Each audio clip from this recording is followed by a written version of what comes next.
A hunter in the countryside found a baby of unknown fate in a dilapidated stable. He immediately picked up the child. Luckily, he heard a heartbeat. This meant the child was alive. It was like a window of opportunity opened by God. The childless hunter and his wife thus received this blessing from heaven. 12 years later, Rona had grown up. She was intelligent and taught herself to read. This was quite a feat, considering she grew up in a hunter's family with no formal education.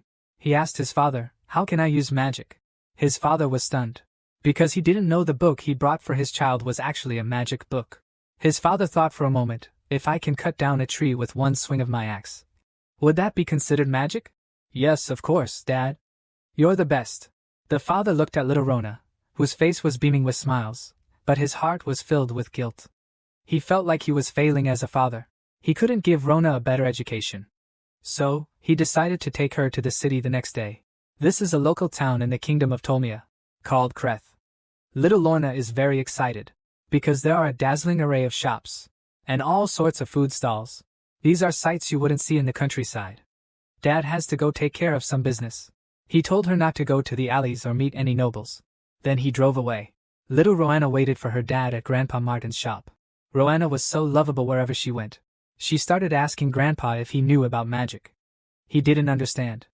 "What? Are you hungry?" This made Rona frustrated. "Magic! Tell me how to use magic." Her eyes then shone with a look of anticipation. Grandpa was chuckling. "I don't understand magic, but if you're looking for a book, there, in that bookstore, there are plenty of books.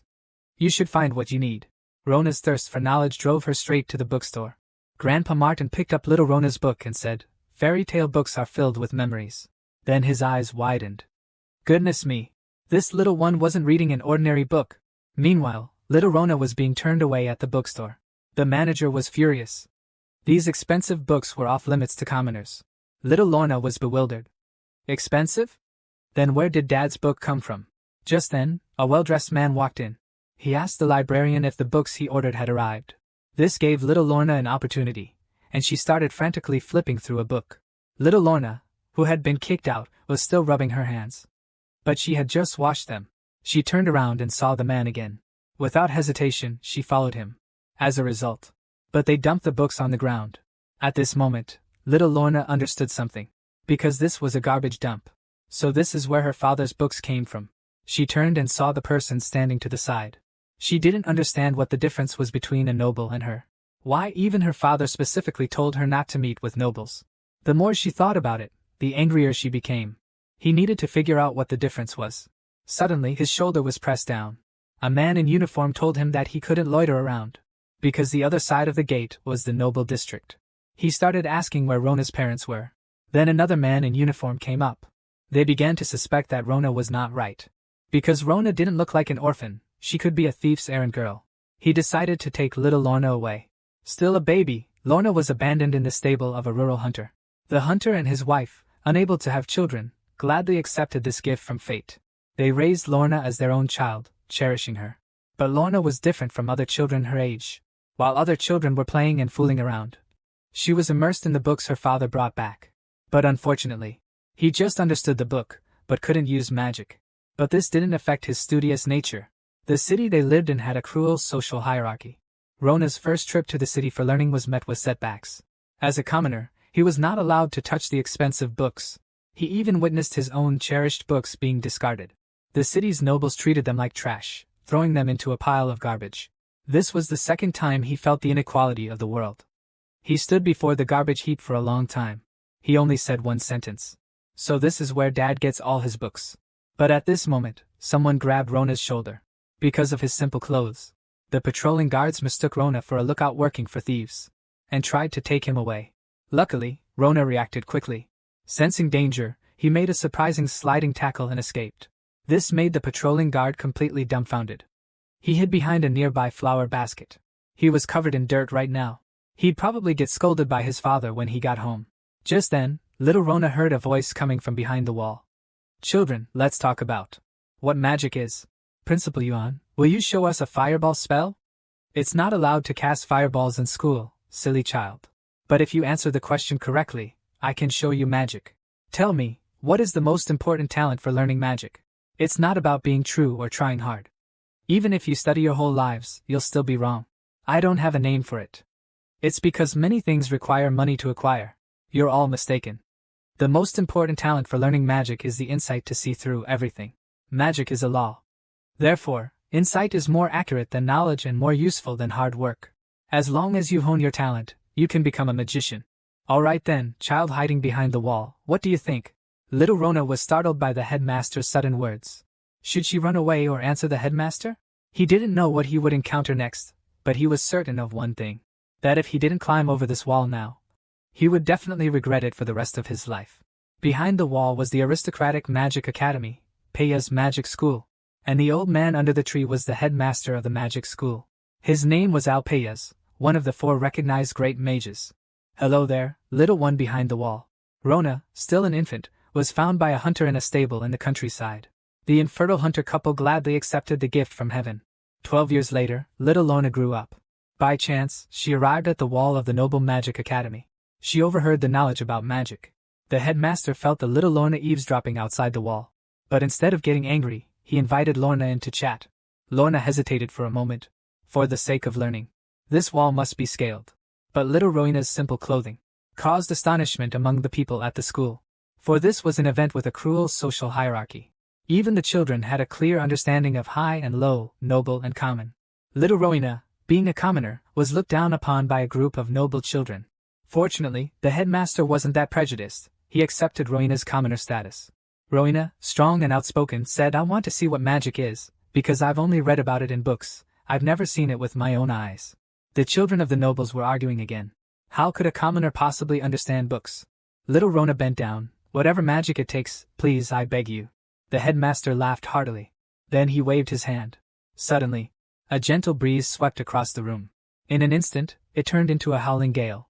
In an instant, it swept little Rona and all the other children up into the sky. Unlike the other happy children, Rona was terrified. It was a height of over 30 stories. Suddenly, all the children lost the wind spirit's support and plummeted straight back down towards the ground. Rona was so scared he almost wet his pants. Tears flew from his eyes. But then, he just floated there, causing the surrounding children to burst into laughter. The headmaster smiled brightly. This, he said, is the wind magic I'm demonstrating. Curiosity overcame Lorna's timidity. What is magic? Seeing her eagerness, the headmaster teased her, making Lorna cry out, Please tell me. The other children were surprised by her outburst. Even the headmaster's expression darkened. But seeing Lorna's stubborn gaze, he gave her an answer. Magic is an act that transcends common sense. It's a spiritual way of seeking truth. Lorna then asked, So is magic something that brings one closer to truth? The headmaster laughed in surprise. Is that something you read in a book? No, these are some common characteristics I found in the book. This conversation confused all the children. Only the principal was pleased. How can I learn magic? What a clever girl. Does she want to study magic on her own through the accurate information she has collected? Does she really think she can do that? But it's a pity, she's just a commoner. Shaya, open your spiritual realm. No problem, principal. Reporting to you, principal. I've opened my spiritual realm. Go on, tell me. I have a few coins in my hand, 6. Shaya answered accurately.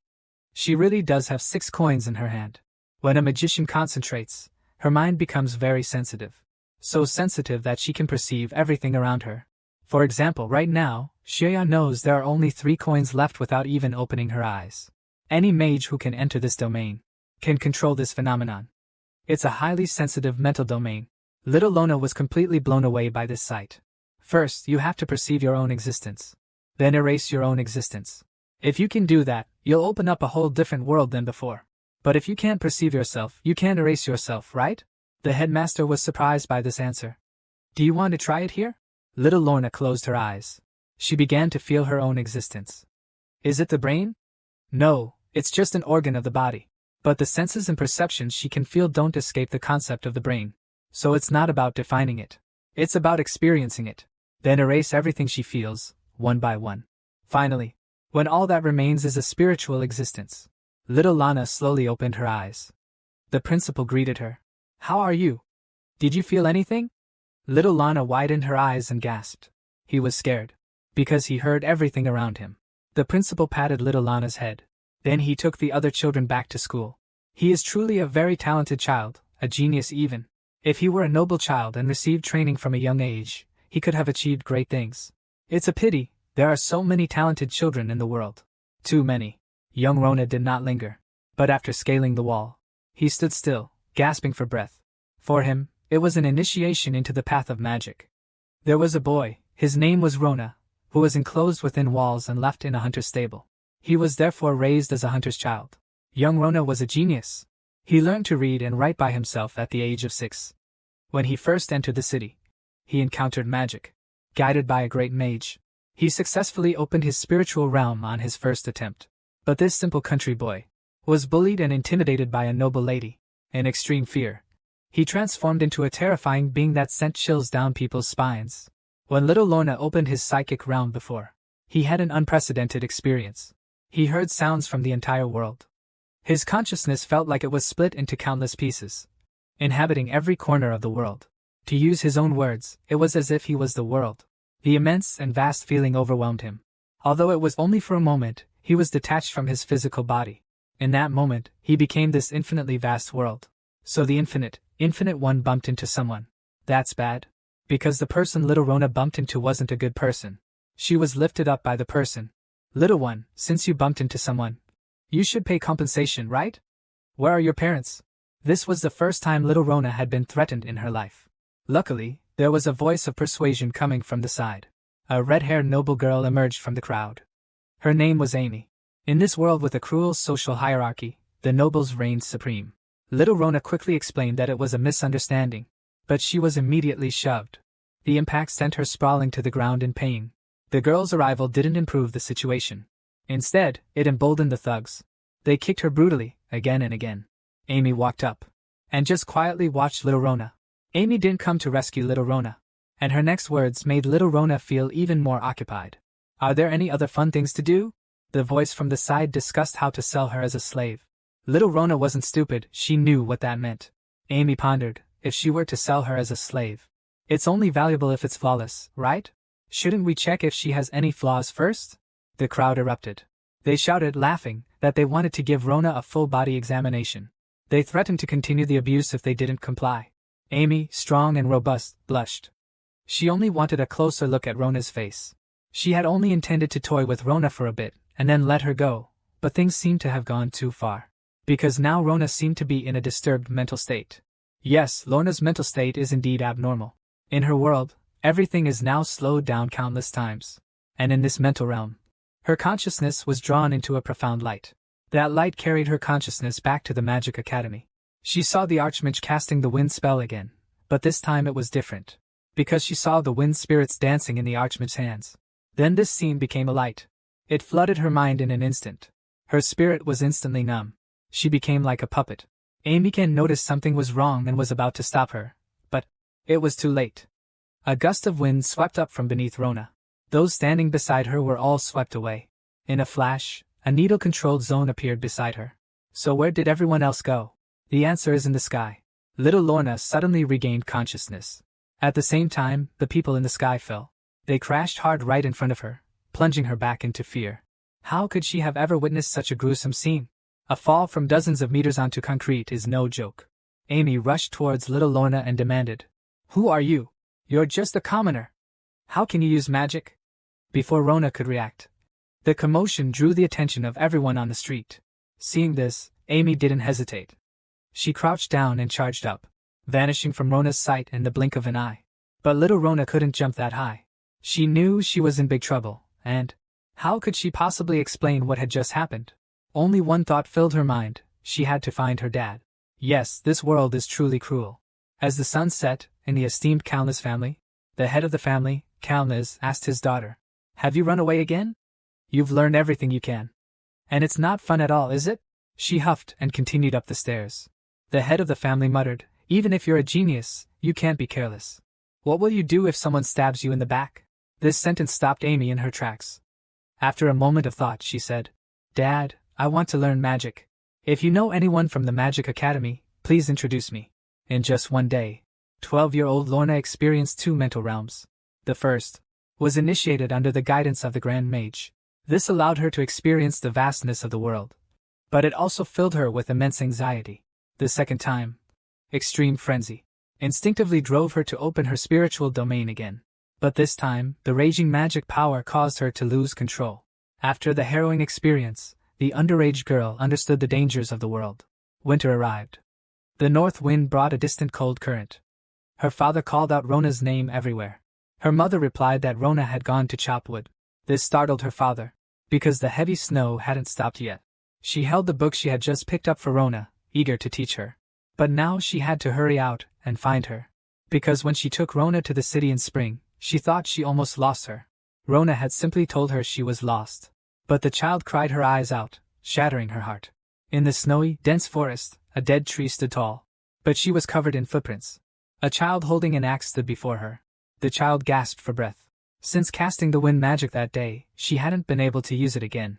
And because it happened unconsciously, she still didn't understand how to cast magic. However, by focusing intensely, she could enter a highly sensitive state and expand her spiritual domain. Within this domain, she could sense everything: touch, shape, even smell. She even discovered a particular point on the tree, although she didn't yet understand what it was. But this didn't stop her. But with this puff of ash towards the light spot, he unexpectedly blew up the tree. Little Rona instantly became excited. At the same time, also blown up was Rona's dad, who was hiding behind the tree. Now if this were you, and your 12-year-old son blew up a tree, wouldn't you be furious? But calming down and thinking about it, doesn't this prove one thing? Her son truly is a genius. This made her clutch the book in her hand even tighter. Little Lorna was unaware of her father's presence behind her. She only knew that in the coming days, she needed to constantly repeat her training and felt she needed more knowledge. 3 years later, a maple leaf fell onto the youth's pointed hood. This maple leaf also awakened her. She picked up the axe beside her once more, and came to a thick, sturdy tree. Raising the axe, she then chopped down fiercely. With a swift strike, the tree endured an unbearable pain. She plucked it right off. The young girl straightened her body.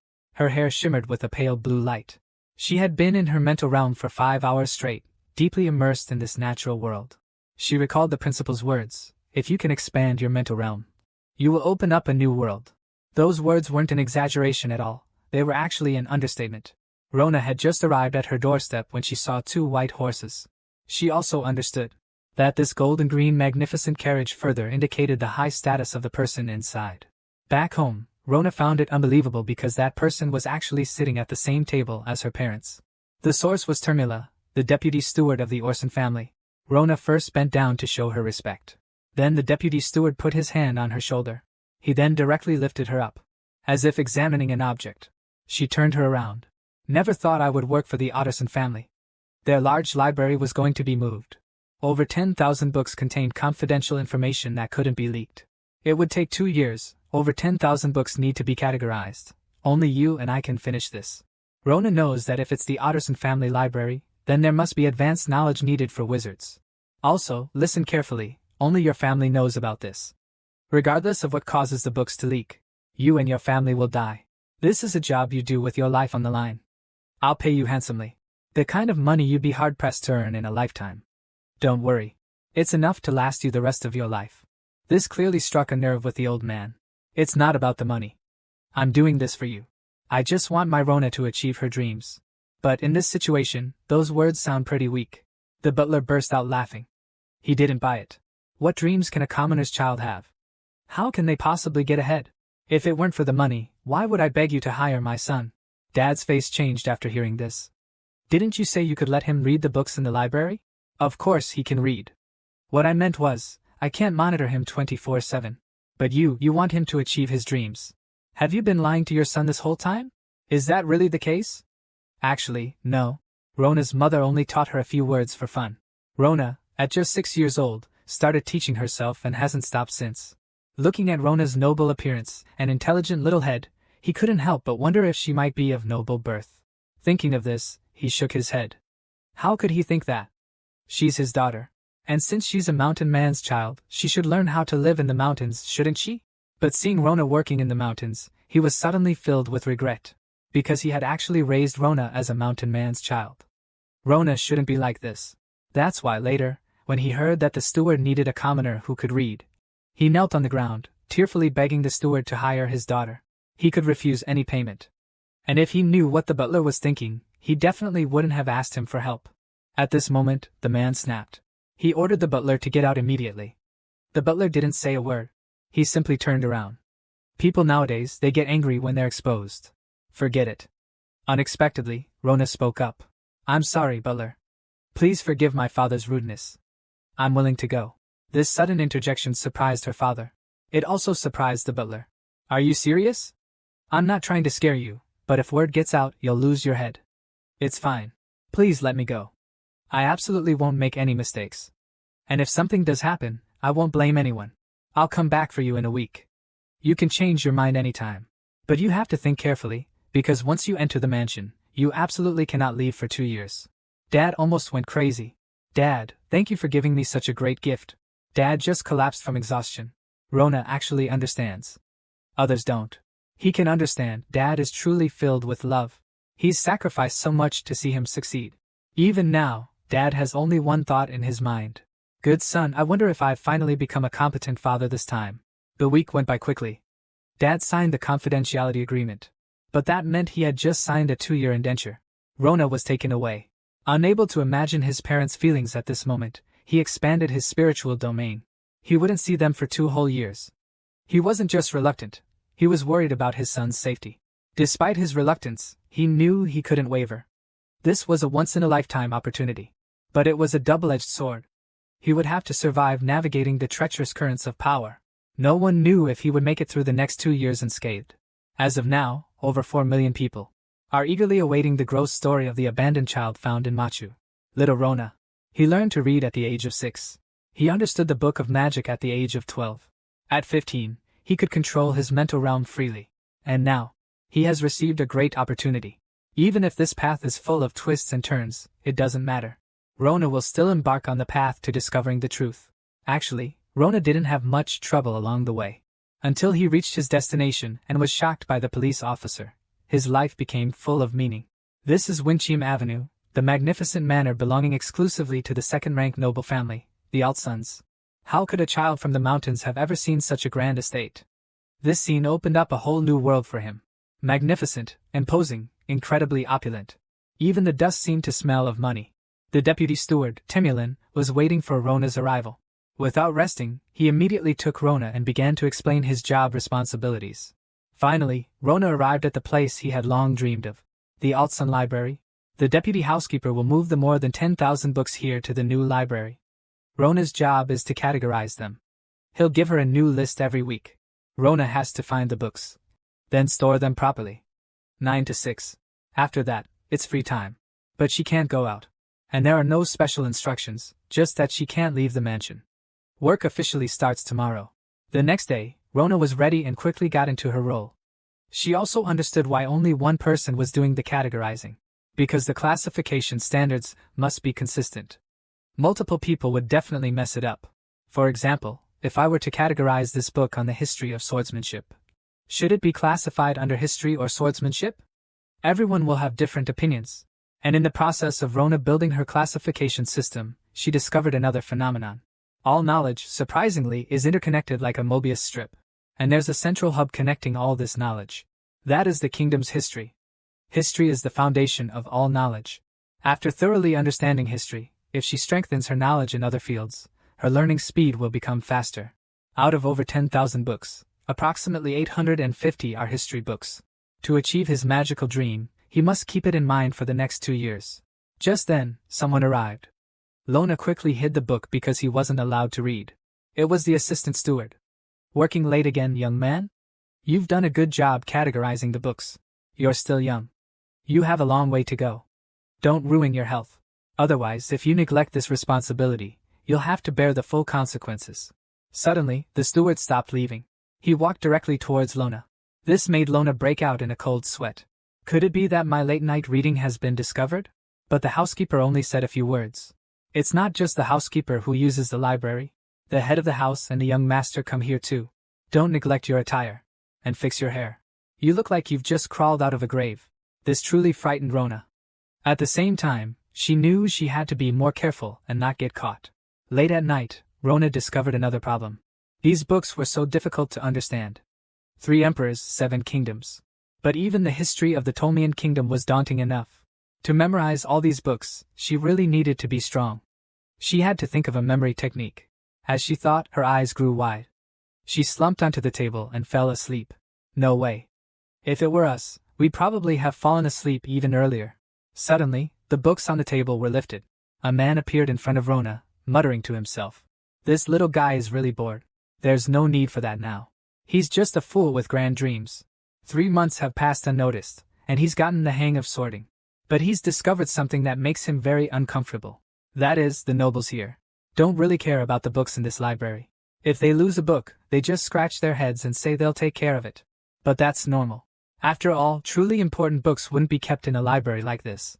So Rona didn't dare say much. He understood the stakes involved. Working honestly didn't mean he was safe here.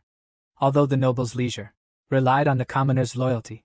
But countless commoners had risked their lives searching for missing nobles, and disappeared themselves. And to avoid bad publicity, the nobles often became cold and heartless. So, keep a low profile and handle your own business. That's how you stay safe. We were suddenly barged in on. A guy with blue hair burst in, yelling old geezer. As he ran, it startled Rona. She just finished saying she wanted to stay out of trouble. And then this happens. The guy is Ian, the youngest son. He looks like he's running from someone. He begged Rona not to tell anyone he was hiding there. Rona couldn't help but notice how tall he was. He was literally a head taller than her. No one would believe me if I told them. As the patriarch's son, I was scared stiff and hid under the internet cafe table. Just how terrifying must the person he's hiding from be? The next second, the old man rushed in, running and shouting, "Has anyone seen a blue-haired guy? He's about the size of a peanut." "Is he hiding here? A peanut? You call someone that tall a peanut? What are you then? Who are you, old man? Who are you looking for?" The old man just flipped out. He's a grand sword master and Ian's teacher. He said if you don't hand over Ian, he'll take Rona with him. Although both of them are someone we can't afford to offend, Rona still knows who to target. "Go ahead, old man. We can't afford to offend this old geezer. This one needs to be sold." Look, the old man isn't holding back at all. A teacher is a teacher, after all. Even if you're the youngest son of the head of the family, you're still young. But after this, you've definitely offended one, Ian said fiercely. "You'll see." Then he was dragged away. Rona knew it too. Looks like things are going to get interesting. This is the head of the family's youngest son. He immediately turned and hid under the table next to him. And that's the teacher the head of the family hired to train his youngest son. So if I have to offend one side, which side do I choose? What's there to even think about? I'll definitely sell out Peanut. Huashing was just dragged away by the teacher, and I heard that after he was dragged up the mountain for training, he never came back. But I can't blame Rona. After all, the teacher has the same authority as the head of the family. I really can't afford to offend her. Time flies. Another month has passed. In these 4 months, Rona has forcibly memorized a total of 82 books. And she has a new discovery. Scholars and magicians. If scholars are responsible for researching theories, then magicians are the ones who can turn theories into reality. But this doesn't mean that scholars are magicians. Because not all scholars can open their spiritual realm. The spiritual realm is a unique attribute of magicians. So if Rona supplements her current conditions with a vast reserve of magical knowledge, she might actually be able to become a magician. Surprise! Huashing is back. Though, who knows what she's been through this past month. The first thing she did upon returning was to settle the score with Rona. She had been waiting for this day for a long time. This month, she had climbed countless cliffs to get back, leaving her exhausted both physically and mentally. But whenever she felt like giving up, she would remember one thing. She had to come back and make Rona pay. She was furious. She had trusted Rona so much. But Rona had betrayed her. She had sold her. If Rona hadn't sold her, she wouldn't have suffered through a month of torture by the teacher. Seeing how unreasonable he was, Rona couldn't do anything. He was the head of the family's youngest son, so she chose to compromise. "What can I do to make you feel better?" But unexpectedly, Rona's honesty made Huashing misunderstand her attitude. "Fine, even you, a low-level housekeeper, dare to look down on me, huh? Good. Come with me." Unexpectedly, Huashing took Rona directly to the training grounds. But Rona accepted it. A beating was a beating. At least it was better than dying. She couldn't ruin the opportunity her parents had risked their lives to create for her. Huashing directly challenged Rona to a duel. She believed it concerned her dignity. "It's fine if my own family looks down on me. I accept my fate. But I will never allow a lowly butler to look down on me too."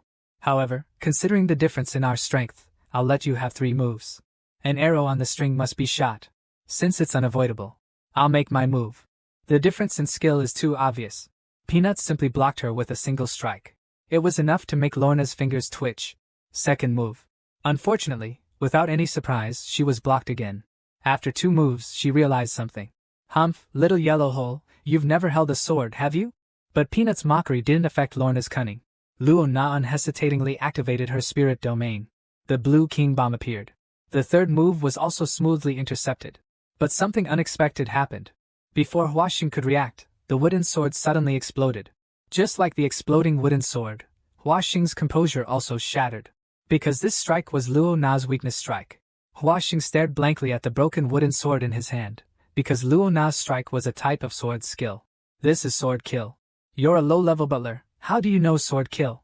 Lorna quickly explained that it wasn't sword kill, but rather a skill he developed from having to follow in his father's footsteps, chopping wood in the mountains since childhood.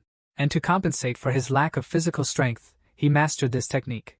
This made Huaxing even more incredulous, and even more unacceptable.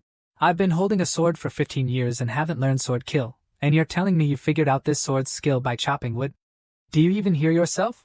This kid Huaxing is also pitiful. The complete opposite of his brother. His brother, Lai, mastered sword kill at the age of 12, and beat him senseless in a youth trial. Watching his older brother bask in their father's favor, he felt not only the sting of neglect, but also a deep resentment. Why could he never catch up to his brother? He was even starting to see things. A lowly butler was giving him the same sense of oppression as his brother. Intense frustration and anger welled up inside him. He couldn't accept this. So, the weapon he drew this time. No longer a wooden sword. In this episode, Rona finally gains a friend.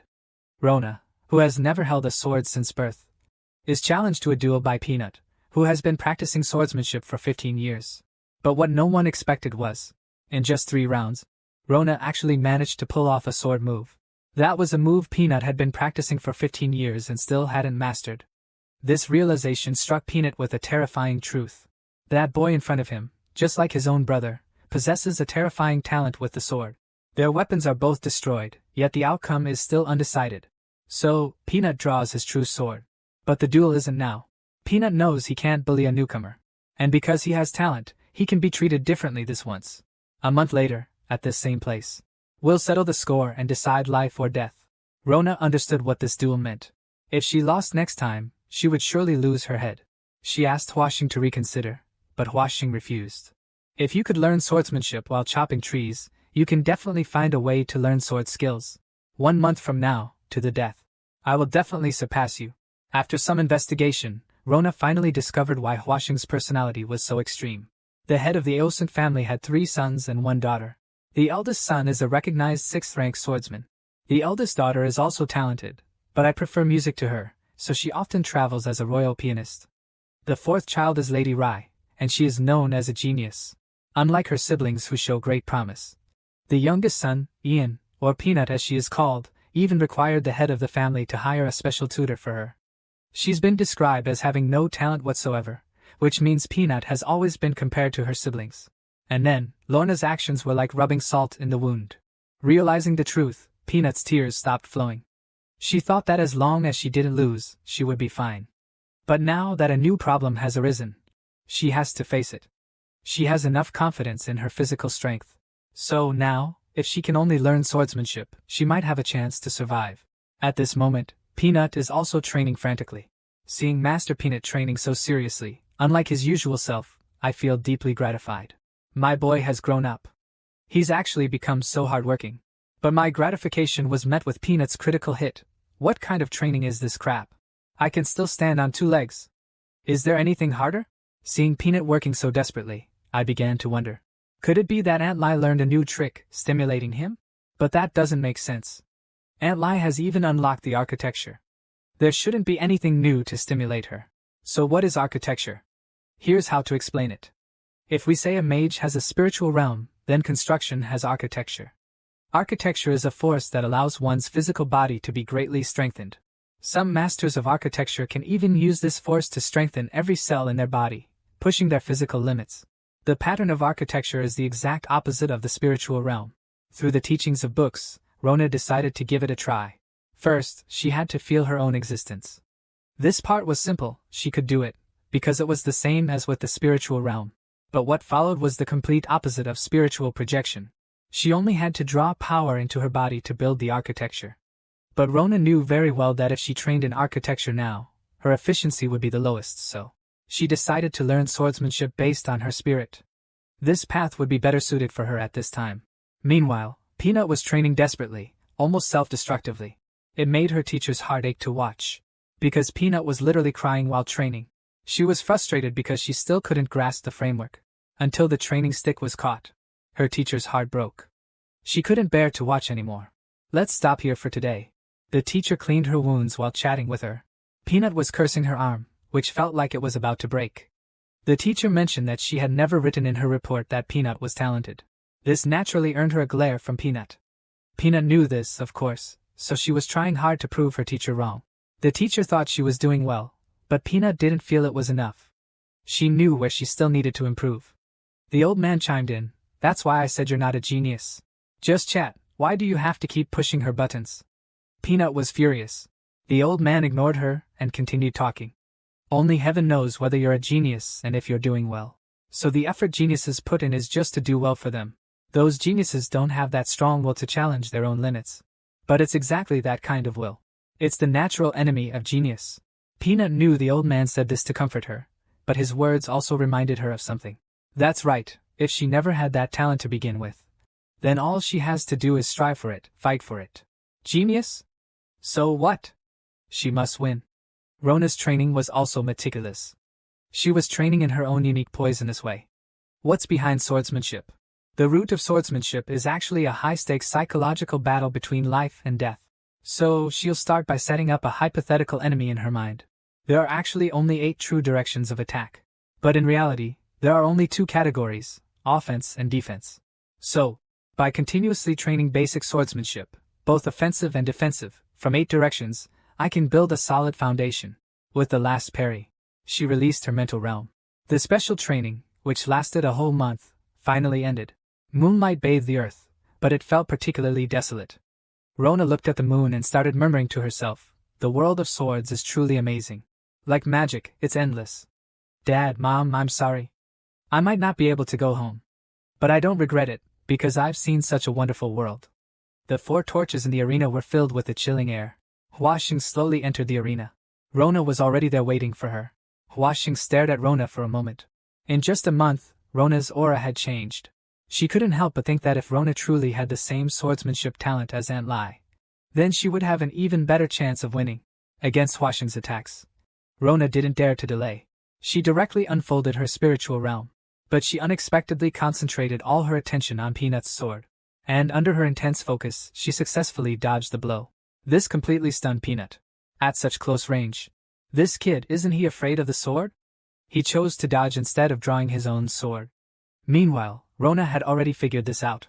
She is afraid of death too. But the source of her fear is the death of the future, a future that is merely an illusion. So, as long as you don't imagine what will happen next, even a cliff, anyone can jump straight down. Rona's state shocked Peanut, because the Rona in front of her seemed to have completely blocked out her emotions. This made her realize that she had to take this duel more seriously. She attacked again. Unexpectedly, Rona anticipated Peanut's move. She directly raised her sword to meet Peanut's attack. But this still wasn't enough, because there's a wall that she just can't get past. It's the years of battle experience, making her sword heavier and heavier. Now it's so heavy she can barely handle it. And there's a tactic in battle called a counter move. This is what she lacks. So she got tricked by her sudden counter move. But she also discovered something else. That's Peanut. She's been using these big, sweeping attacks. Her sword strikes are heavy, yes, but because her movements are so large, they're actually easy to dodge. But if Peanut could adjust her fighting style, perhaps the outcome would be different. However, there's another possibility. That is, Peanut simply doesn't know how to adjust her fighting style. Because if she could adapt, that attack just now would have severed her internal connection. This proves that Peanut's understanding of swordsmanship is worse than she expected. Since that's the case, change of battle plan. Directly lower Peanut's expected combat strength. Tactical change. Switch from defense to offense. Rona begins an active attack. Rona's sudden shift in fighting style startled Peanut. She found Rona's attacks increasingly difficult to block. Although they were just basic strikes, the angles were incredibly tricky. If this continued, she would lose. She couldn't accept that. She had worked so hard. Why? Why did she have to be overshadowed by a genius again? She would be ridiculed again by the so-called geniuses. She would never accept this happening again. She charged forward again. But this time, her attacks became uncoordinated. She completely abandoned her defense. Only offense, and in her near-frantic fighting style. Rona was horrified to discover that Peanut's swordsmanship had become completely erratic. The sword fell from the sky like a meteor. It plunged straight into the ground. Both of them were gasping for air. The winner was decided. The sword that flew away belonged to Peanut. During their final exchange, Rona, in a split second, changed her grip on the sword, and flicked it upwards with all her might. This terrifying insight and reaction left Peanut stunned. Rona, however, was preoccupied with something else. They had won, but what now? Even though it was a victory, the other party was a noble. On top of that, their self-esteem had taken a hit. What would they do next? The most unexpected thing happened. Peanut actually admitted defeat openly and frankly said, "You won. I lost. So whatever you want to do to me, I have nothing to say. I'll accept whatever consequences you decide." Rona was instantly flabbergasted. "Are you kidding me? You're a young master. What would you do to me? Do you think I could still live? Listen to what you're saying. Peanut doesn't understand. We're both fighting for our lives, aren't we? Don't be ridiculous. You're the one risking your life. I'm just trying to survive." The two of them started arguing. Rona was scolding Peanut for hiding because he didn't want to train, and asking why he was blaming her. Peanut retorted, "You're the one who brought this on yourself. You're just not loyal." "What kind of loyalty are you talking about? Have you ever considered the burden I have to bear between the son of the head of the family and teacher Jianshu? If you were loyal, you wouldn't have put this burden on the housekeeper. If you were loyal, shouldn't you be the one to step forward? That would be more heroic. You think you're cool and loyal. Is that your perspective? But you know, in my eyes, you're actually like this." Huaxing was completely speechless after being scolded by Luna. The point is, if she thinks about it carefully, she really was in the wrong. Luna plopped down on the ground. She was both angry and exhausted. This made Huaxing blush. She didn't understand how the two of them, who had just been in a desperate fight, could suddenly end up like this. Also, where did the aloof swordsman she just fought go? What was with this pitiful, crying mess? This person was clearly a genius, but unlike her brother, she didn't laugh at her. Huaxing suddenly asked for her name. Then, I boldly revealed my full name. Everyone knows the first step to making friends is to exchange names.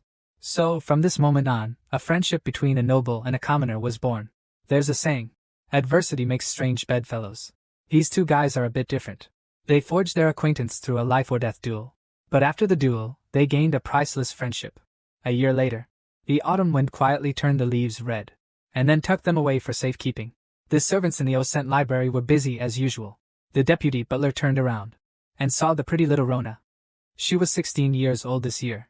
Over the past year, he had already categorized over 7,000 books out of the 10,000 books. His efficiency was very high, and of his goal of memorizing 850 history books, he's already memorized 650. Besides that, after that duel a year ago, he also learned swordsmanship. Not only that, but that duel also made his mental fortitude even stronger. Although, thinking back on that duel still makes his scalp tingle. After all, he almost kicked the bucket. But the gains were truly plentiful. He not only gained knowledge but also people. That kid Peanut, he loves hanging out in the library these days. And despite his large build, he's actually very sensitive. He also loves to joke around. He's just a bit clueless. His habit of tossing books around always earns him a scolding from Rona. "You better not mess around. If you ruin the books, I'll kill you. And did you hear that? Books are more important than life. Don't worry. Even if I had to burn the library down, I'd protect you." This made Rona both annoyed and amused. She couldn't help him. Actually, Peanut came here for a reason. He told the teacher he wanted to study at the library.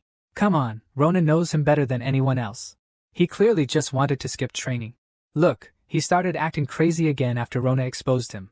But actually, Peanut wasn't here because it's a personality issue. Peanut's like a fire, he just needs a spark. As long as there's a draft, he'll burn again. He's hotter than anyone else. Luckily, Rona doesn't put up with him. You're here to study, right? Then study hard. This made little Peanut feel wrong, but he obediently listened. Peanut started complaining as he studied. You're telling me you're learning to be a magic master? But 800 books. That's outrageous. Rona actually thought it was okay because she had mastered the material after reading 600 books. Watching the speed at which Lorna read this book, Peanut was stunned. Goodness, is this a book or is she reading? That's just too exaggerated. And although they're the same age, why does Lorna look so much more mature than him? He suddenly realized he shouldn't have been staring at her like that. At this point, Lorna read the contents of the book. A swordsman and a magician duel one-on-one. Guess who wins? Peanut actually said, "This is so boring." Hey, that really pissed Rona off. This question is very profound. He ignored her and pressed it directly. He wanted Peanut to read this book. And he wanted him to read it to the very last page. Unexpectedly, as they were arguing, someone appeared and said, "Without a doubt. Of course the swordsman will win." And this person was none other than the genius swordsman, Rai. That older brother who's been teasing Peanut since childhood. The second son of the head of the Orson family. However, don't forget, this is a world with a cruel social hierarchy. Both of them are incredibly nervous right now because the scene of them just playing around, if seen by Rai, might not end well. A butler being so close with a noble. It's not allowed in this world. Peanut quickly changes the subject. Brother, is it because you're a swordsman? So that's why you're biased towards swordsmen? Biased? There's no need for such a word. Just look into the status of swordsmen and magicians on the continent, and you'll understand. You're kidding me. The question is about the duel. What does it have to do with status? Are we supposed to look at rank insignia when we fight on the battlefield? I can't believe it. Peanut racked his brain to come up with that taunt. But all he got was Rai, the sorcerer, focusing his attention on Rona. Tell me, what were you thinking? Now all the attention is on him, making Rona's mind race. What are his intentions right now? Even though they've interacted before, I can't understand what he's thinking, especially in a situation like this. It's harder to judge. If I answer incorrectly, something might happen. I can't answer carelessly. He organized his thoughts. Assuming the swordsman and the mage are equally matched, I believe the moment they enter the mage's mental realm, the swordsman will likely struggle to win. Instead, if the swordsman uses their superior physical abilities before the opponent casts a spell, no. You're wrong. Rona hadn't finished speaking before she was interrupted by Rai. The mage will undoubtedly lose. The victor will definitely be the swordsman. This sudden rejection flustered Rona. But Huaxing knew exactly what he was thinking. He'd been like this since he was little. Whenever Rai saw something he didn't like, he would gleefully trample on what the other person treasured. You seem to like history. You've heard of it, haven't you? The war god's armor. Judging by Rona's expression, she seemed to already know what he was going to say. Because it's an artifact that can disrupt a magician's spiritual domain. It's known as an anti-magic existence. You seem to really like it. Did you finish your research, Master? The god of war's armor. It's known as the anti-magic entity. Mages on this continent have their inherent abilities. The spiritual realm. If a warrior were to battle a mage within this realm, it would be like encountering a shark in the deep sea. However, some things can indeed muddy the waters, depriving the shark of its senses. That thing is anti-magic. If the spiritual realm can't touch it, then magic naturally becomes ineffective. Let me ask you this. If a warrior were to wear this kind of armor, what mage could stand against them? Fortunately, that thing is just a theory. First, anti-magic requires the hidden magic within a dragon's heart. It's an incredibly obscure technique. Second, this technique produces unstable fluctuations.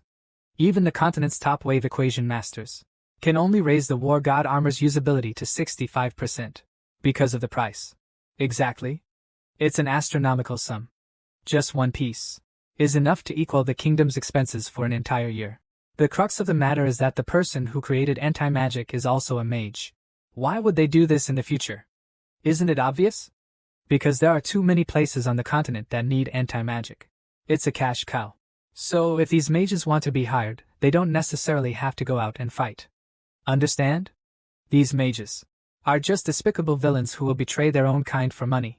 Huabai was furious because he thought Lai went too far. But unexpectedly, Rona picked up where she left off. You're right. But that's what mages are. Just as you said, anti-magic was created by mages. But that's also to restrict the use of magic in special zones to ensure people's safety, isn't it? And it will also be used as supplementary material in magic schools. So, although anti-magic brings disadvantages to mages, it also brings many benefits to this world, doesn't it? So, it's hard for me to agree with the idea that it's superior to mages based on this. I couldn't hold back my laughter, because Auntie Lai was left speechless. After a long while, she retorted, no matter what you say, it's useless. Magic users are destined to lose. Look, Leia just stormed off in anger. Did he just get completely shut down? Rona let out a huge sigh of relief. He thought he was going to die.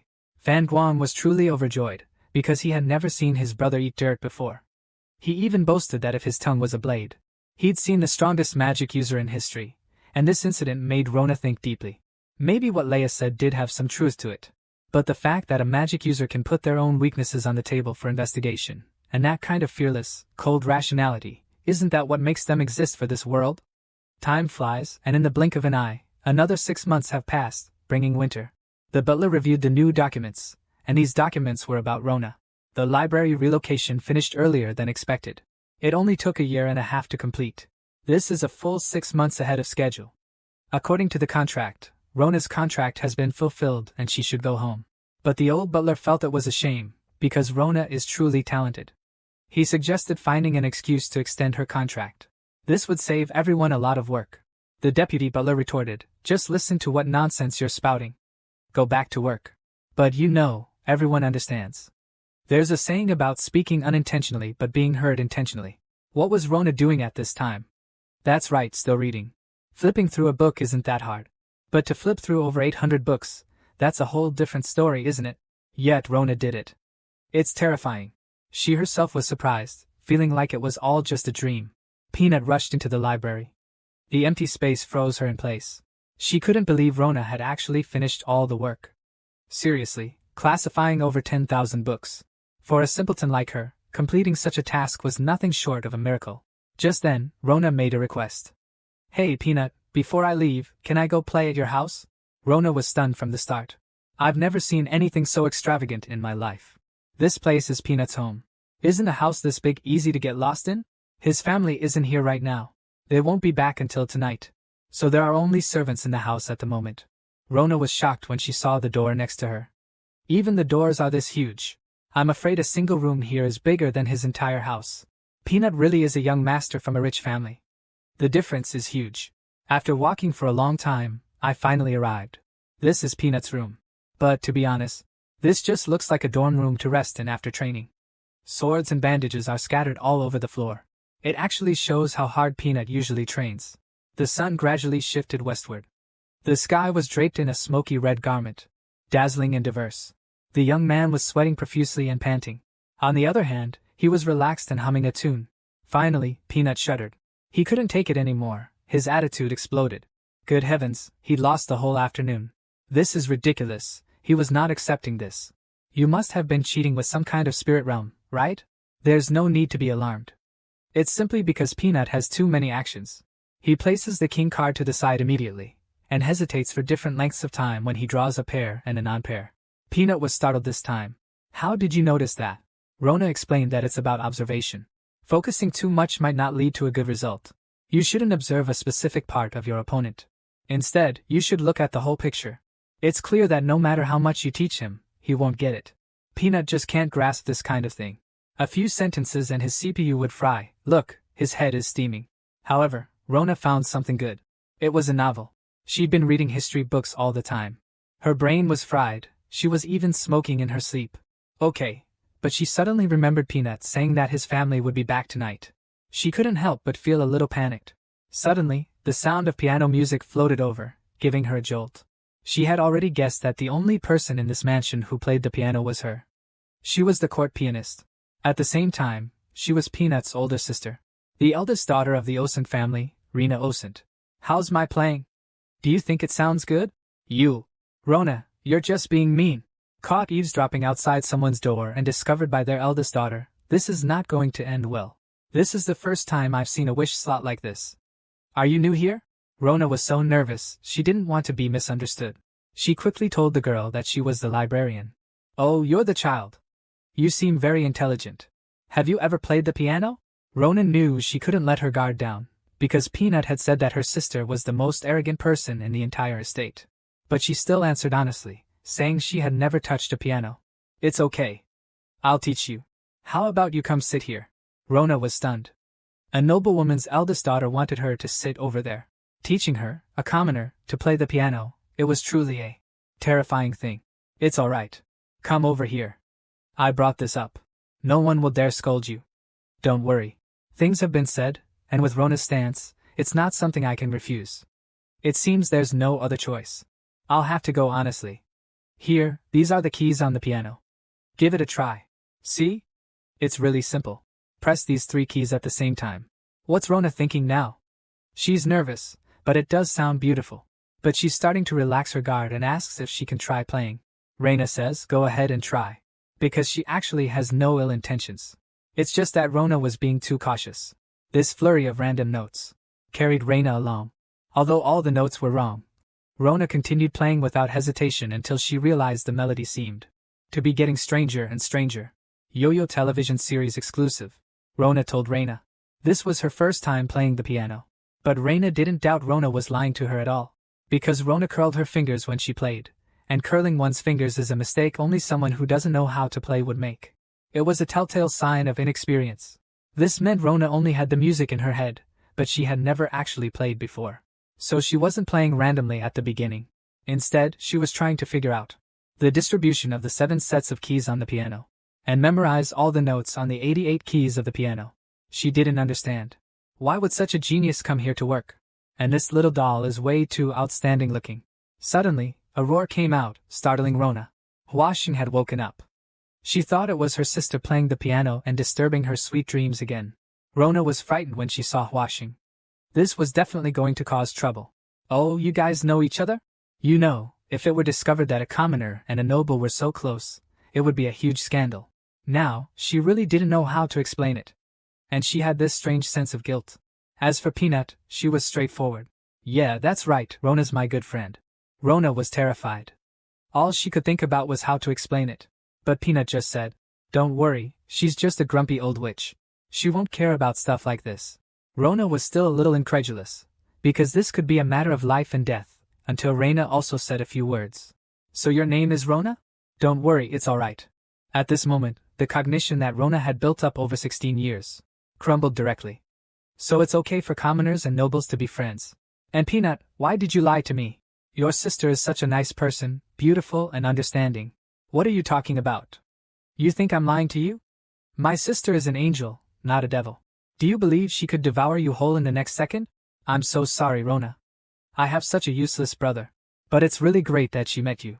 Rona blushed when she heard the compliment. She humbly insisted that she was the one being taken care of. Oh my God, you're so cute. Cute, right? So, do you want to consider taking her in? How about making her family? Oh, are you two already close enough that she can be your sister-in-law? What kind of talk is that? If you two really got together, you wouldn't lose anything. It's actually Rona who would lose big time. She hadn't even finished saying lose big time before she was slammed to the ground and beaten up by Lena. Seeing this, Rona finally understood why Peanut kept scolding her sister. Well, she did deserve it. Peanut was confused, wondering why this witch of a sister had come back. They had just sent her off a few days ago. Lena replied, don't you know? Aunt Lai is taking her certification exam tomorrow, and she's leaving right after it's done. Hearing this, Peanut was about to be stimulated again. What is a certification exam? Let me explain briefly. This world also has qualification certificates, and these certificates are for the entire continent. If you pass the exam, you'll receive recognition across the entire continent. Naturally, because it holds such high value, it's incredibly difficult to succeed. Thousands of people register every year, but ultimately only 20 or 30 successfully obtain the qualification. So, there's officially recognized certification, and then there's unofficial certification. Graduating from a special institution like the Baifia's Magical Academy makes you an unofficially recognized practicing mage. Afterwards, you gain contribution points through the Magic Association and guilds to raise your rank. And even though it's an unofficial qualification, countless people still desire it. It's a symbol of wealth and honor. And for such a prestigious exam, Lai is already eligible to take it at just 18 years old. How could Peanut not be discouraged? My sister knew this kind of thing couldn't be soothed with words, so she just patted Peanut's head and went to take care of other things. It was so nice meeting you, little Rona. Let me teach you how to play the piano properly sometime. I'll really look forward to seeing you again. Seeing her again? That was actually hard to say. Her trip here was over, and she was leaving tomorrow. Who knew if there would be another chance to learn piano from her sister? Thinking of this, a sudden thought struck her, and she asked Peanut a question. Ian, does your sister have a boyfriend? Well, that question came out of left field. I don't think that's what Rona meant. But you say that in this situation? Are you out of your mind? And of all people, you asked Washing, that loud mouth? He didn't even turn his head, he was yelling while running. Hey sis! Come back! Something big happened. Rona! That guy is asking if you have a boyfriend. Washing's voice was so loud, every word was crystal clear. She was just about to leave. The echoes of her shouts lingered in the entire pile. By the time Rona caught up, it was too late. She had to pull her back forcefully. The servants around her were all shocked. My sister went through a lot of trouble to get the situation back under control. But the servants in front of her were easy to handle. Their identities were clear. But what about those behind? Those words were overheard by the head steward. I was just wondering, why didn't the young master have any guests today? No wonder the name Rona sounds so familiar. Isn't that the child from the library? You, put aside everything you're doing. Bring the deputy steward, Timulin, to me immediately. The next day, deep in the mountains and old forests, Washing, holding a wooden staff, is practicing in this sub-zero temperature, already sweating profusely. Seeing Washing like this, the teacher is quite pleased. The last time he went all out like this was a year ago. But this time, it's because of a stimulus, right? He couldn't help but think, if this kid had already learned how to structure things, he wouldn't be so easily stimulated. He needed to think of a way. Suddenly, a shout came from afar. It was the butler. He was here to deliver a message. Lena wanted Peanut to return to the mansion immediately. Peanut heard it was his sister's order and didn't care much. Then, the butler said directly, the temporary housekeeper, the one called Rona, is dying. Peanut was stunned. Wasn't she supposed to go home today? The butler explained. It said that the head butler reported her to the head of the family, Lord Zhuang. The details are unclear, but it seems it's because of her relationship with the young master. The teacher still didn't understand the situation. Washing hastily explained a couple of sentences, and turned to run. He had to go back and explain everything clearly to his father. He thought his father would forgive him, but the old man disagreed. And at that moment, he took out the needle sword again. Meanwhile, at the Orson family mansion, the courtroom is packed. They are judging a criminal. The young man stares blankly, listening to the judge pronounce his fate. Siroma, you are sentenced to death, effective immediately. Carry out the sentence. The difference between commoners and nobles is an insurmountable chasm. Rona was sentenced in the judgment hall. The servants whispered in disbelief. The deputy butler could only watch the rumors spread. The surrounding murmurs reached the patriarch's ears, making his face darken. Those beside him all had their own thoughts. Lena wanted to speak up for Rona, but the patriarch interrupted her. Say no more. Because the head butler's notebook clearly listed all of Rona's unreasonable actions towards Ian. And these actions are facts verified by the commoners. The patriarch gave Rona a chance to speak one last time before the punishment, and he had only one question. If the young master and I were friends, would the young master be implicated because of me? This question made everyone present incredulous. Shouldn't she be trying to beg for mercy at a time like this? The patriarch's face darkened even more. Who gave you the audacity to ask such a question? Your stupidity is befitting your commoner status. You think you can have any influence on him just because you mingle with a noble son? Hearing this, Rona felt relieved. After more than a year, she finally didn't have to hide this friendship any longer. He could finally say boldly, Ian and I are just friends. Seeing Rona's composure, the head of the family no longer hesitated. He ordered the head steward to immediately take Rona away for processing. And to maintain absolute discretion, this matter must not be leaked out. Rona heard her father's command and spoke again, but her protests were useless. Because the head of the family was furious. I now order this in the name of the head of the family. There is no room for maneuver. Some servants thought this decision was too rash. After all, she was just a child. But some servants understood the gravity of the situation. This matter involved not just an individual, but the entire family, and family was their reason for living. This honor was simply too heavy a burden. So it wasn't that the head of the family's decision was too cruel, but that this cruel, hierarchical world was too merciless. Suddenly, a roar came from the main gate. I want to see who it is. Who dared to lay a hand on my friend without my permission? He didn't understand why. It wasn't a capital offense. They had simply become friends. The roaring response was from the father. To his naive reprimand. The complexity of the aristocratic world surpasses your imagination. If your family hadn't been burdened with these complexities, you wouldn't have had the chance to be a nobleman's son and enjoy all the privileges growing up. He didn't accept his father's reprimand. What's the use of privileges you get by abandoning your friends? He'd rather not have them. The father revealed his true thoughts. Do you think that commoner genuinely wants to be your friend? How can you be so sure he truly trusts you? You need to know that in this world, there are always people who want to dilute the noble bloodline. It's not about whether you think you can trust him, he won't do it. You can't understand the greed of the common people. But what makes you so sure you can trust him? And what proof do you have? That you and Hero are true friends? Demanding evidence to prove this just puts a stop to it. But if no proof can be provided, it's over. The problem is, how can someone's heart be used as evidence to prove something? He knows he can't answer this lightly. But if it were Rona standing here now, she could definitely counter this perfectly. Rona shows no emotion, but his expression is one of composure. His eyes remind me of what he said back then. Ian focuses too much on the details. He should focus on the bigger picture. If you can see through it, you can discern their intentions. How do you look at the bigger picture? First, the other party is his father. He's the head of the Orson family, a second-rank noble family, a black-haired noble, and he has a level 4 discriminatory status. Suddenly it dawned on him. This is no longer a simple quarrel between father and son. 30 minutes ago, when his teacher told him not to come back. I've already mentioned it to him. You need to understand, that child is just a commoner. This sentence strongly stimulated Peanut's emotions. But he can talk to him with his sword. Isn't that enough for him to be friends with Rona? He's right, but he's making this too simple. He doesn't understand at all that nobles value reputation most. They will not hesitate to eliminate anyone who threatens their status or position. If he wants to be friends with a commoner whose life is less important than an insect, then he should know that Rona, as a friend, will have to bear a heavy burden. He can't even think this through. He just yells and wants to solve the problem. It's a fool's dream. But what can he do? He has no way. He can't think about something so divine. And the whole thing started with him. It was him who suggested becoming friends with Rona. He doesn't want to be the vile one. He doesn't want to be a coward either. The teacher has always liked his eyes. It's a pureness in his passion, without any hypocrisy. Take this with you.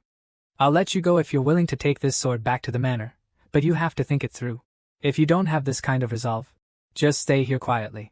And remember this, abandoning a friend is the same as abandoning another part of yourself. If you go, you should know this will be a gamble with your life. Huasheng laughed. He laughed heartily. Pops is still Pops. I almost fell for your trick. To hell with your evidence. I believe him. Besides, the very fact that I exist as Shiloah's friend is proof in and of itself. Stop messing around. This isn't just a squabble between father and son anymore. Do you understand? Countless nobles have lost face because of this. If it concerns the prosperity of the family, even if it's my own child, I can expel them from the family. The family's anger is directed at Peanut's noble status. It doesn't matter. If I can protect my friend this way, I can leave with a smile. The family's furious. You brat. Draw your sword. If you truly believe that child is your friend, then stake your life here and now. At this moment, he was in disbelief. He couldn't believe his son could actually raise a sword against him. But what Peanut raised against his father wasn't a sword, but his beliefs, his sincerity. What kind of friend was he? Is it because the other noble children your age are too excellent for you to keep up with, so you keep that commoner around as a source of comfort? This time, you're wrong, father. Rona is more excellent than I am, and I will help him shine even brighter from a higher place. The head of the family severely punished Rona. It was you. You must have been the one who misled Ian, telling him that nobles and commoners can be friends. Rona denied it outright. Peanut continued to fiercely defend Rona, becoming very agitated. Only when Rona called out Peanut's full name did Peanut calm down. He had something to say to Peanut. He didn't want Peanut to bear all of this. He would bear what he should. Actually, he knew from the beginning that one day he would have to choose between his friends and his own life. Now, even if it meant losing his life, he didn't care because he didn't regret becoming friends with Peanut. Rona's words were sincere and without a trace of falsehood. This made Peanut completely break down, because these were the words he wanted to say too. His cries filled the entire hall. Even if they banished him from the family, he didn't care. If the world rejected them, he would rebel against the whole world. Suddenly, a hearty laugh came from the attic.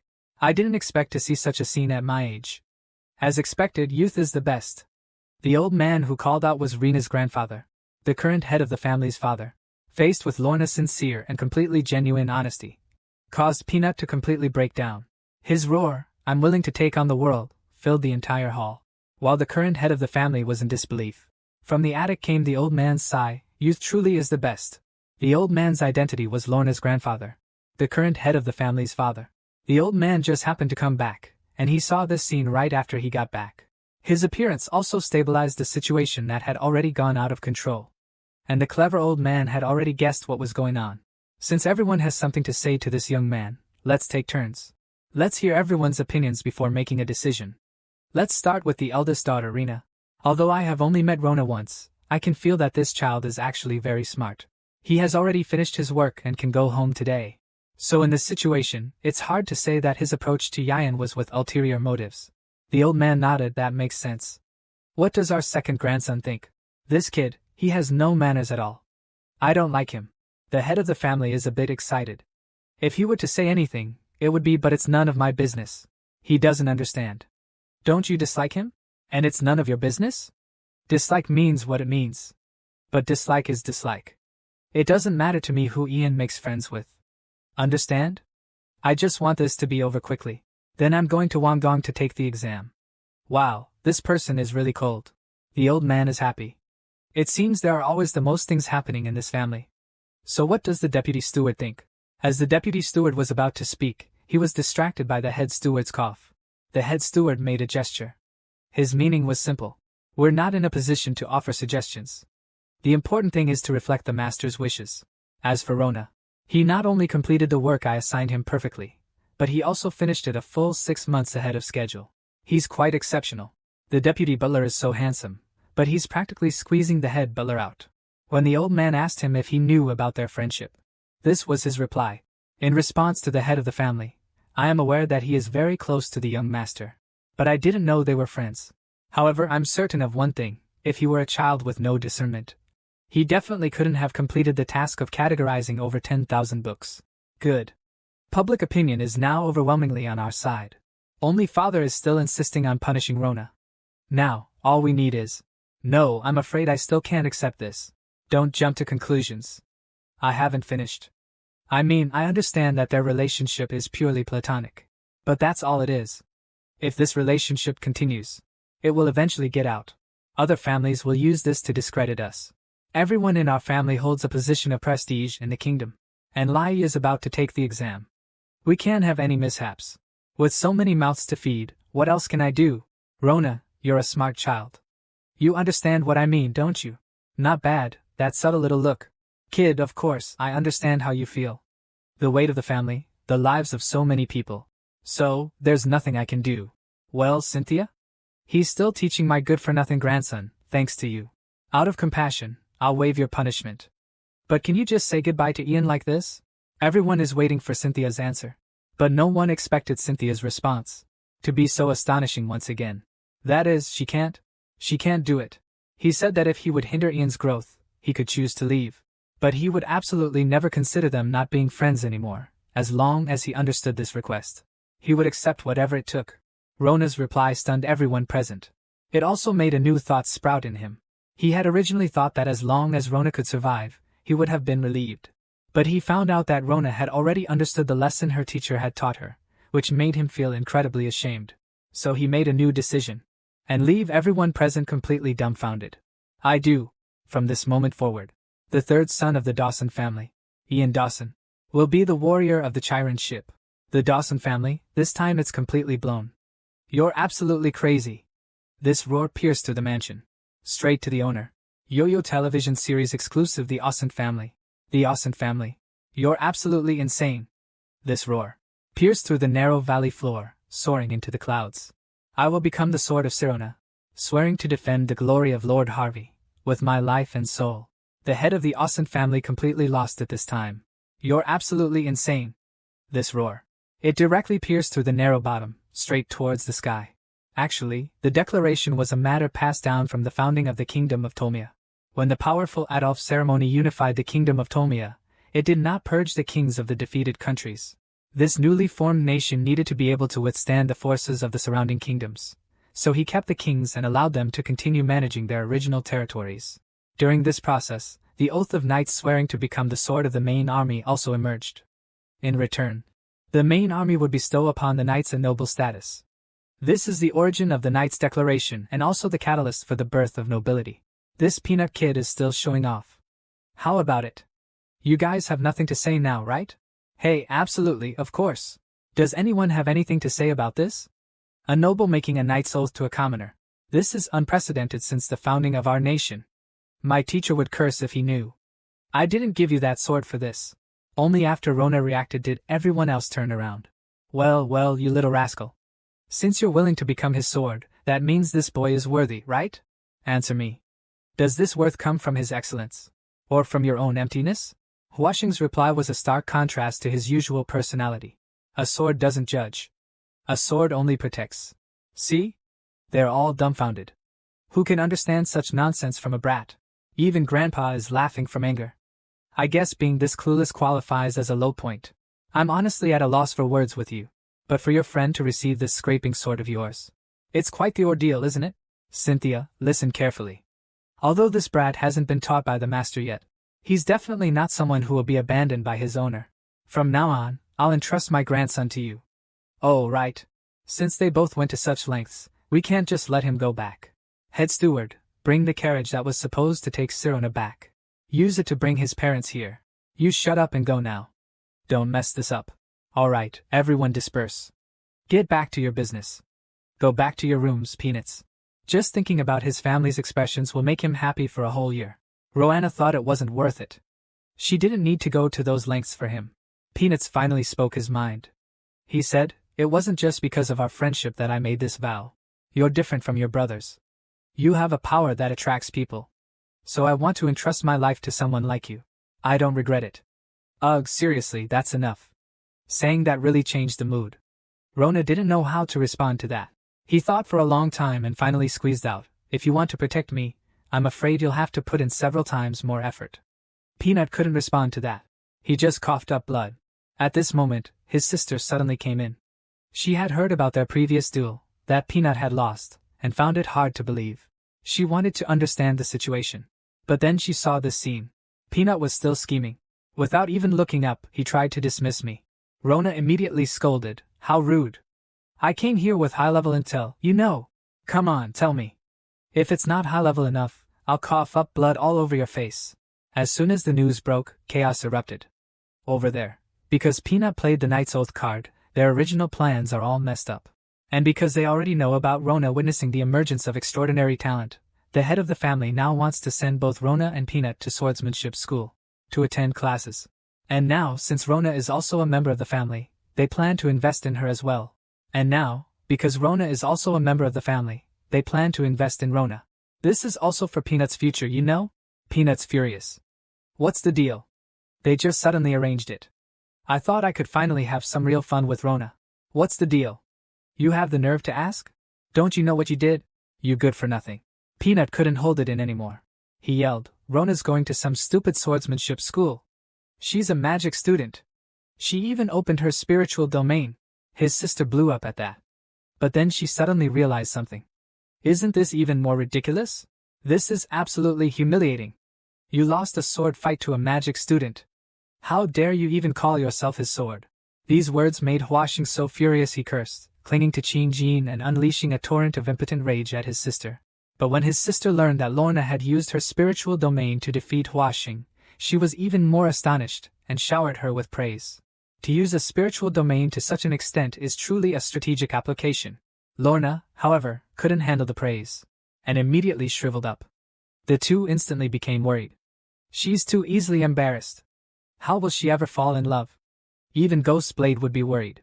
Her sister decided to personally report Lorna's talent to the family head. But if she did that, they probably wouldn't be able to attend school together. Huashing panicked. If I go to school, what about my teacher? I can't believe someone just said something so heartbreaking. It turns out the teacher terminated the contract yesterday after learning about this. But she didn't say goodbye to Peanut. After giving Peanut her last lesson, the teacher left. I'm afraid she knew if she said goodbye, she wouldn't be able to bring herself to leave. If you wish, you can go and see her. Having not seen her for 2 years, Rona couldn't wait a moment longer and rushed out in a flurry. She ran so fast she scared the servants. The steps are high. Please be careful, young master. Yes, the servants have started calling him young master. Rona didn't react at first. I'm not a nobleman, please don't treat me like this. Those words really frightened them. No, don't say that. That's treason. Don't worry, I won't tell them. That's still not okay. I wouldn't dare even if I had 10 lives. At this moment, Rona finally arrived at the reception room. 3 people, 3 meals. 4 seasons, happiness. Perhaps this is all it is. And at this moment, I don't know how to express myself. Mom and Dad have been worrying about Rona every day for the past 2 years. Now their worries have visibly disappeared. Dad was brought over. He actually didn't know what was going on. He thought he was there to take Rona home. Rona then began to tell her dad and mom about her experiences over the past 2 years. Rona spoke excitedly, talking non-stop without pausing for breath. She left her dad and mom stunned, unable to react. It wasn't until they heard why they had been brought there that her dad's expression changed. He stammered and recounted the entire incident, receiving confirmation from Rona. The next second, he completely lost his composure. His child must have been bullied, so badly that it affected her mind. This broke his heart. I've heard that once people go to the noble's house, they can never come back. It's true. He's going to become a brain-damaged person when he comes back. He's just talking nonsense. At that moment, the reception room door suddenly opened. The head of the family greeted them first, and Peanut introduced himself. Now it's confirmed that Luna wasn't joking. In a country with a rigid social hierarchy, it's normal for a commoner to be shocked when suddenly granted an audience with a noble. And Luna's parents are actually quite calm. If other commoners saw the head of the Orson family, they'd probably be on their knees.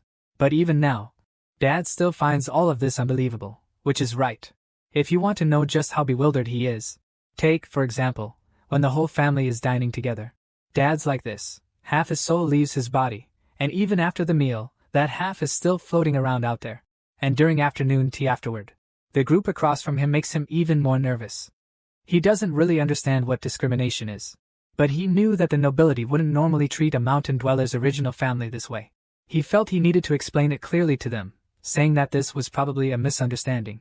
He began with polite words, but when he mentioned that he really didn't expect this to happen, the head of the family directly responded, "Yes, I really didn't expect it. It even made me feel uncomfortable." Finished. My hand was shaking just now. Now my whole body is trembling. Seeing them shaking like this, the head of the family quickly changed the subject.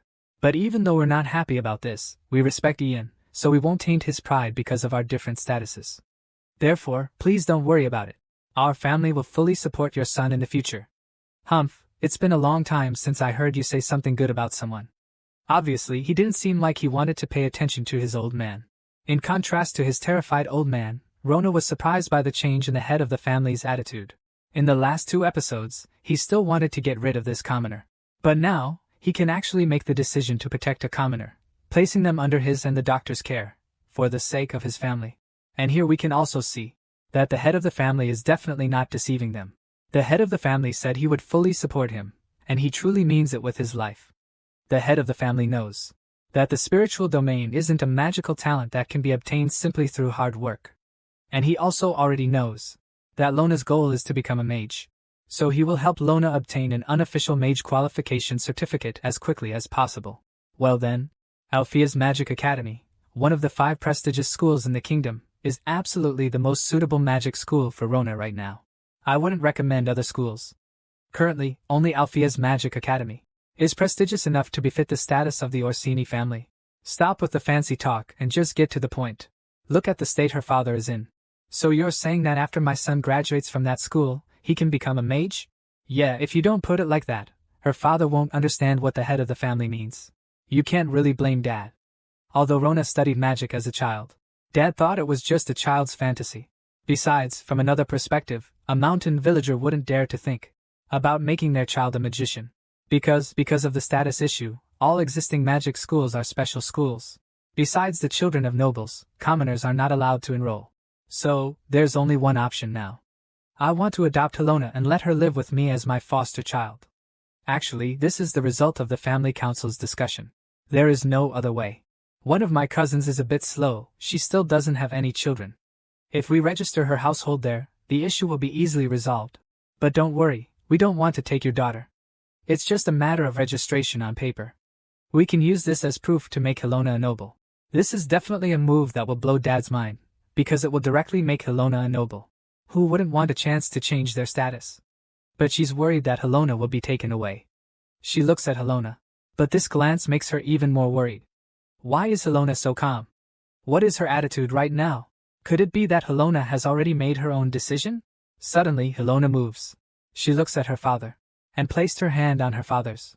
She squeezed it tightly and looked up, answering for her father. That was impossible, of course. She had her own father, so she couldn't become someone else's adopted child. Her older sister quickly intervened. It's just a registration document. They'll still treat your current parents as your real parents, and this way, you can still achieve your dream. It's all good for you, isn't it? The head of the family also began to persuade her. Becoming a noble. This isn't an opportunity just anyone can get. But Rona's attitude remained firm.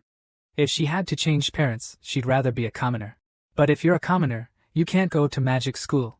If that's the case, then I won't go to magic school. The head of the family and Rona began to argue. Rona's attitude was, if it had to be this way. Don't you understand the simple principle that to succeed, you must give up some things? No, she actually understands. Rona is a very smart child. If she didn't know how to let go, she wouldn't have survived this long. It's just that she has her own bottom line. She understands that no matter how great her dreams are, they all came from her parents. If her parents are the roots, then she has received a dream. A fruit nourished by their love. From the time she was 6, the moment she got the cross. It all came from her parents' guidance. The books she read were all brought back by her parents, who went out of their way. The principles of her life were all taught by her parents. Even her role as a housekeeper, entering the Orson family to get the opportunity to study, was all thanks to her parents' hard work and dedication. Everything she has is rooted in her parents, giving her endless possibilities. But now, this opportunity they've given her is nothing compared to the endless possibilities her parents have provided. To ask her to deny her roots is like asking her to wither and die.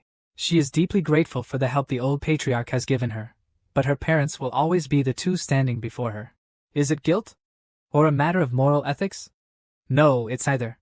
The old patriarch understands her heart. Just then, father bowed before Rona once again, roaring and pleading with the patriarch to take Rona in as his adopted son. He then revealed a secret he had kept for 16 years. Rona was not his biological son. Rona was stunned. Mother was in disbelief. But father continued, recounting the truth. He confessed their inability to have children. He revealed how Rona was found in the stables and insisted that he must be a nobleman's child. Becoming the patriarch's adopted son would simply be Rona returning to his rightful place. In truth, the patriarch had already guessed as much.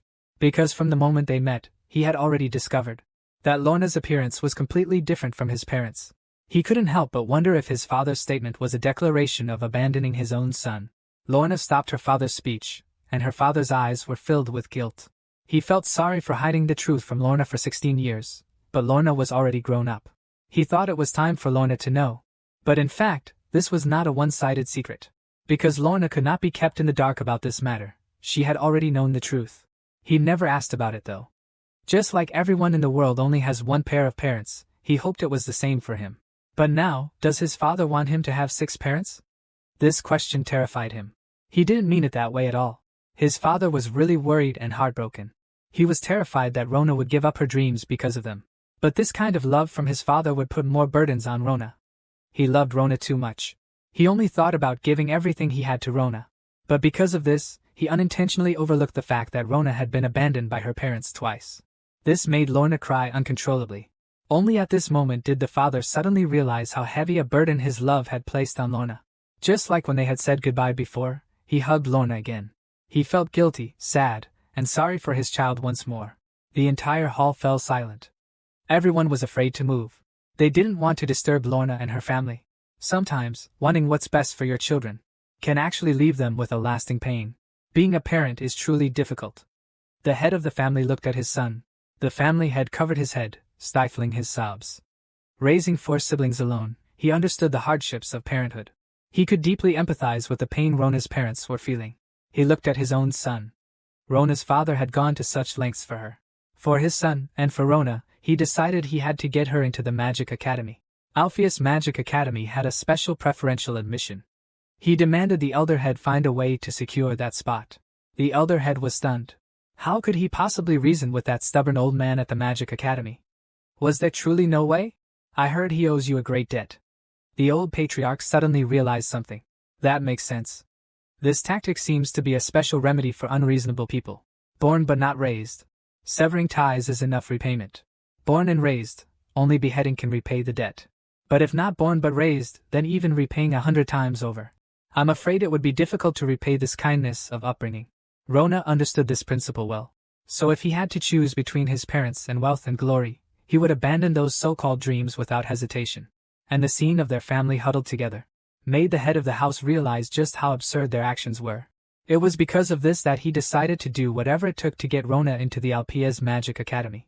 Until the 3 days later when Peanut left for the Tree Academy.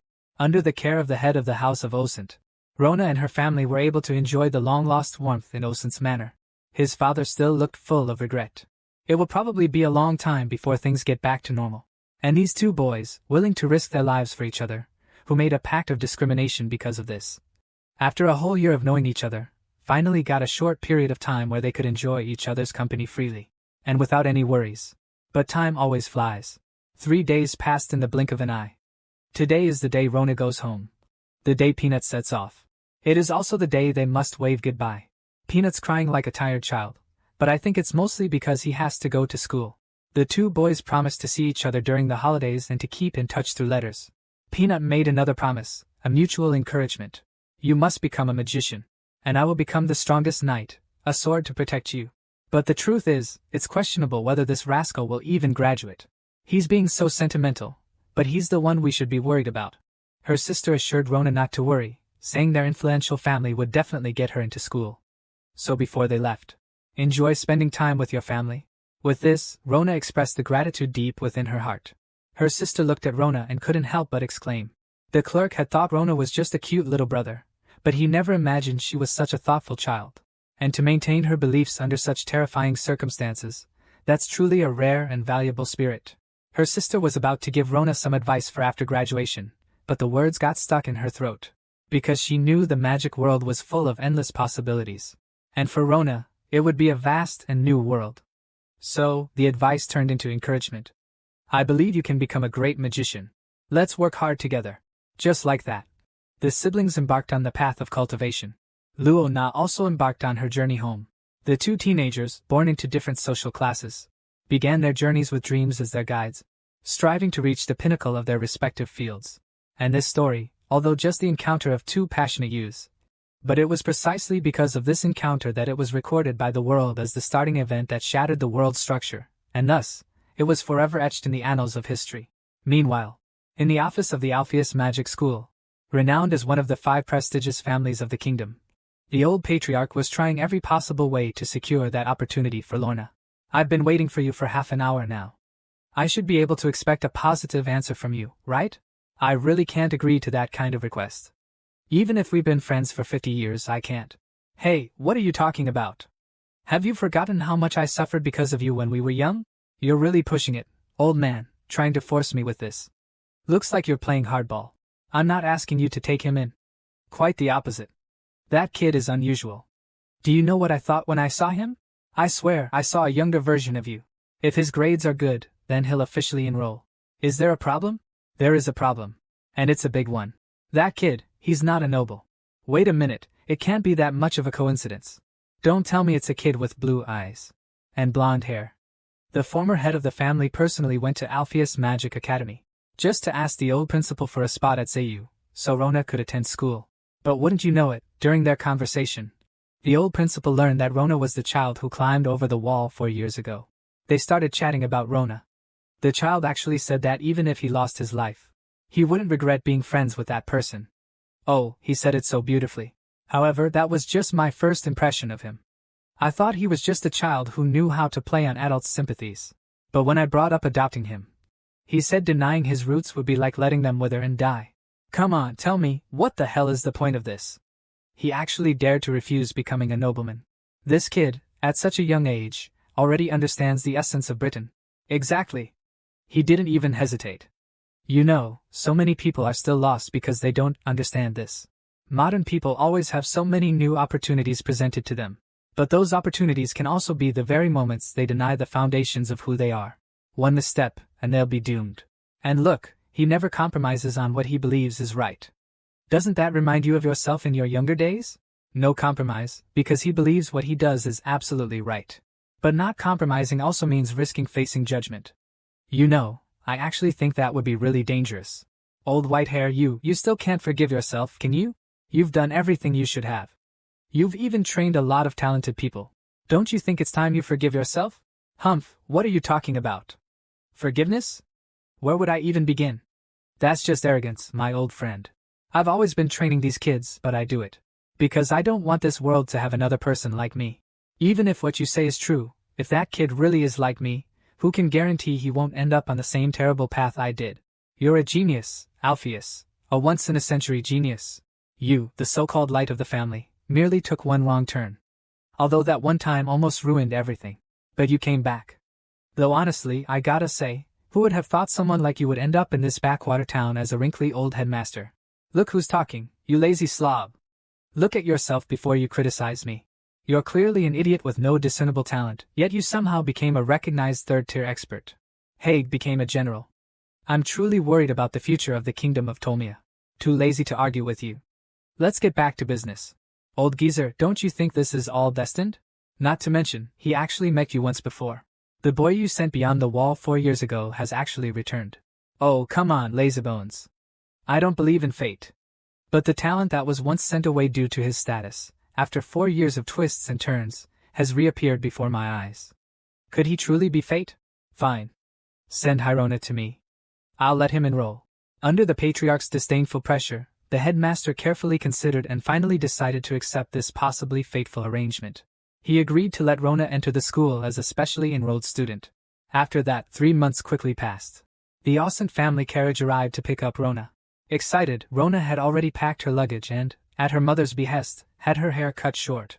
After 3 sweet months at home, it was finally time to say goodbye before leaving for Zero. As an aside, it's not just us who aren't used to it. Even Rona herself felt uneasy about this short hair. But since her mom said it was the trendy hairstyle among the nobles, there wasn't much to say. It's all about fitting in. Her dad didn't mind. His child looked good with any hairstyle.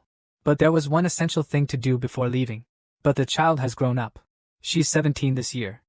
Wouldn't it be embarrassing to still be babied? However, in the eyes of parents, a child is always a child, even if they've already ventured out into the world. The Olsons actually arranged a house for them in the city, but Dad refused to go, which confused Rona. Dad righteously declared, I am a hunter. A hunter's roots are in the wilderness. The city is out of the question, and I will never go. Although he said that, Rona knew that Dad was just refusing because he was worried about her. After all, there's always a gap between commoners and nobles, isn't there? The assistant butler had been waiting for a while. The last time she went to the Olsons, there were only 2 servants. But this time, the assistant butler was personally assigned for her trip. This actually shows how much the Olsons value Rona now.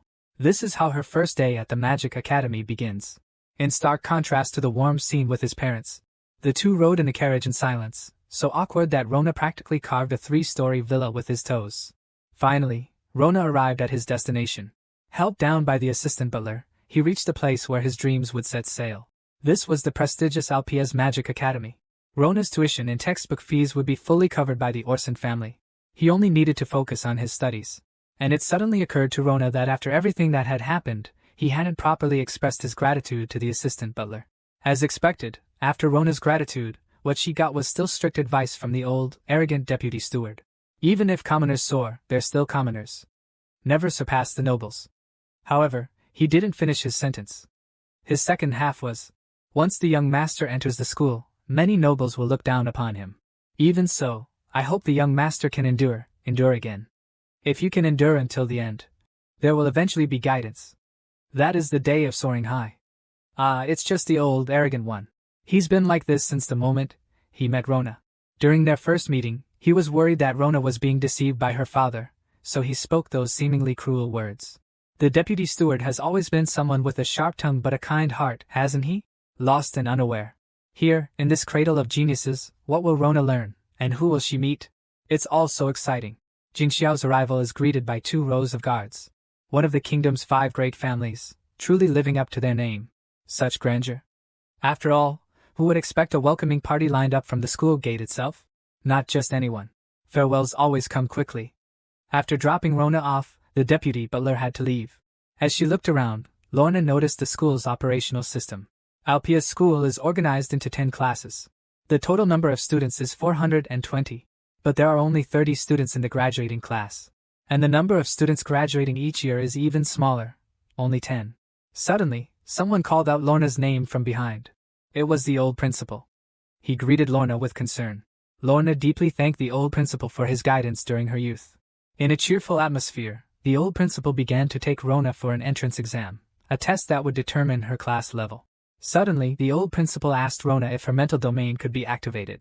I tell you, old white hair, you're wrong. She can not only activate it, but she's as steady as an old dog when she does. Well, you didn't tell me about her difficulties. Alright. You blamed me for your own mistake.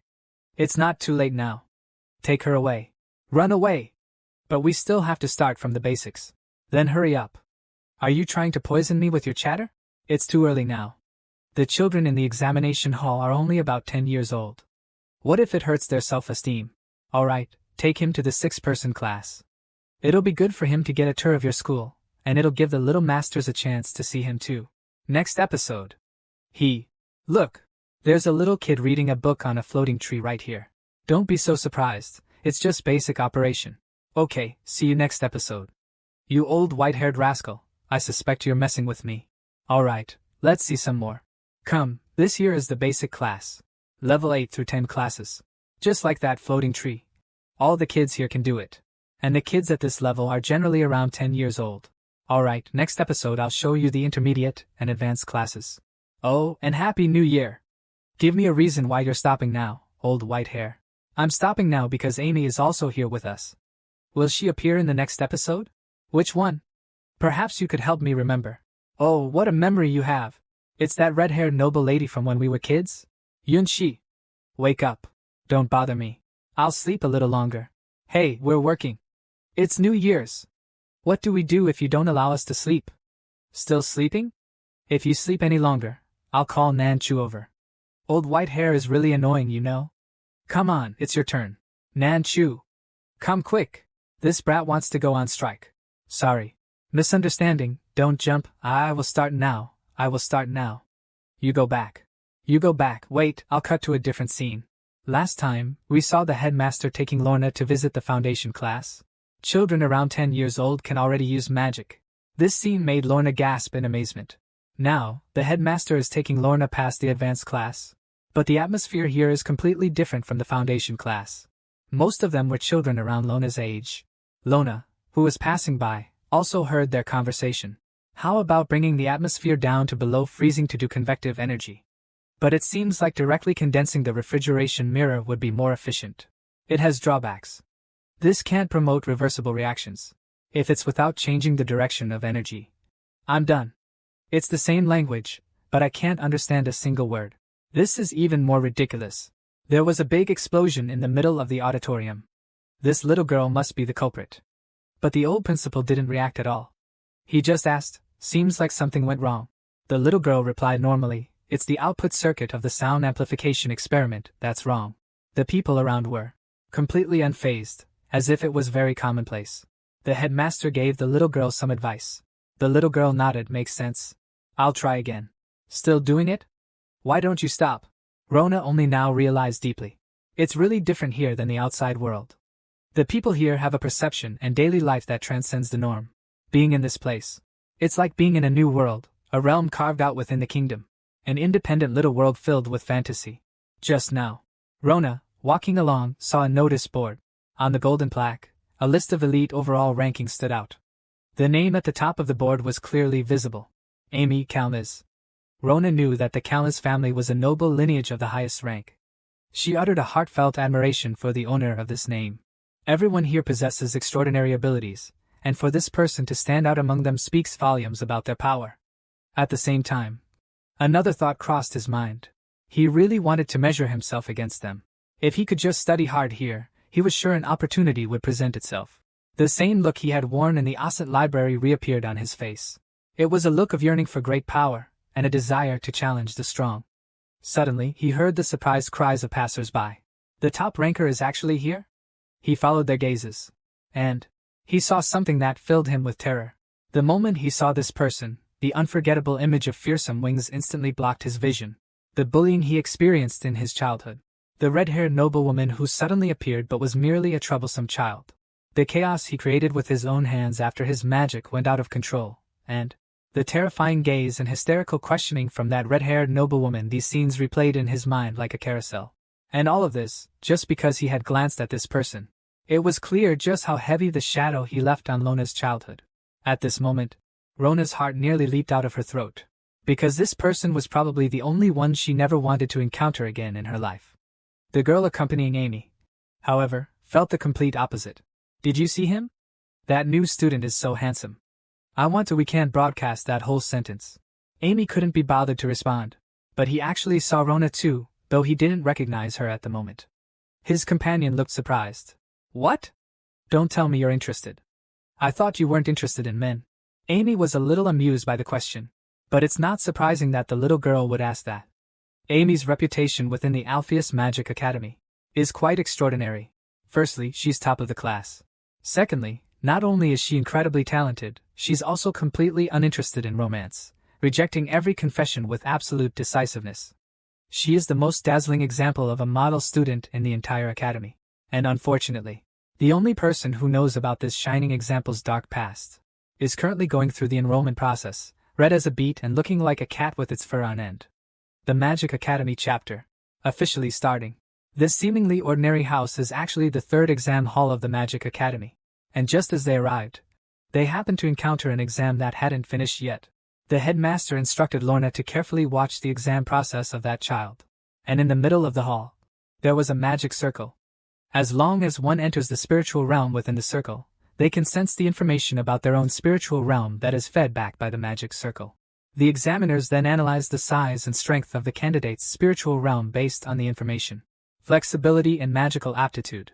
So, applicants just need to answer the examiner's questions truthfully. The examiner's first question is whether they can use magic. The child's name is Kami. He has already reached a level of proficiency in levitation magic. Following the examiner's instructions, he then opened his spiritual realm, but we can't see it. Only he can perceive what's there. The examiner moves on to the second question. What's the furthest number you can see? Kami sees the number 6. The number 6 indicates that this child's mental sphere diameter is 6 units.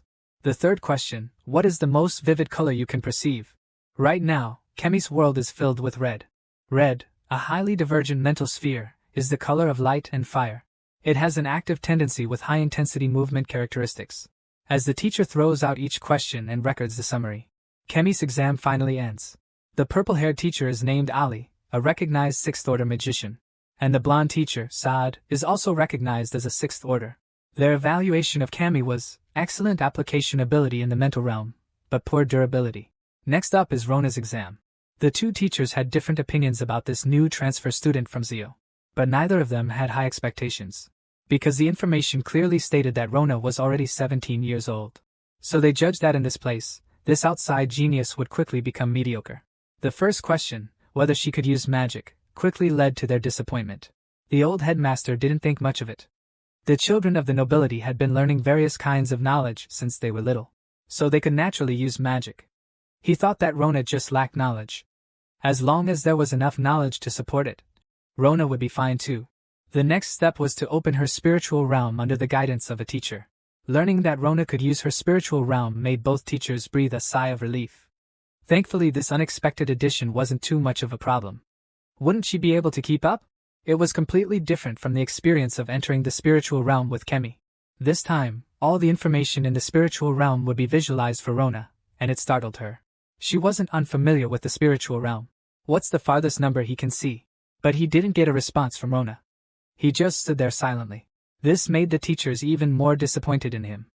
It's okay. Just tell us the truth. We're not using this to rank you. We just want to find the right educational approach for you. But that wasn't the case. It wasn't that Rona didn't want to answer. The number he could see was simply too long, and constantly changing, so he didn't know how to explain it. Sad Wenyan was even more annoyed, but he couldn't lash out due to his teacher status. It's fine, just tell us about the numbers in front. Forget it, let's just directly enter Rona's mental realm and see what's going on. Rona wasn't joking. It wasn't a single number in front of him, but a whole row of them, perfectly aligned. Numbers that seemed to have no boundaries. And at the very beginning, it clearly said 3.14. 3.14 made the teachers blow their top, immediately demanding confirmation. It's the pi number. Rona was a little flustered, because he wasn't lying. But the teacher's subsequent questions.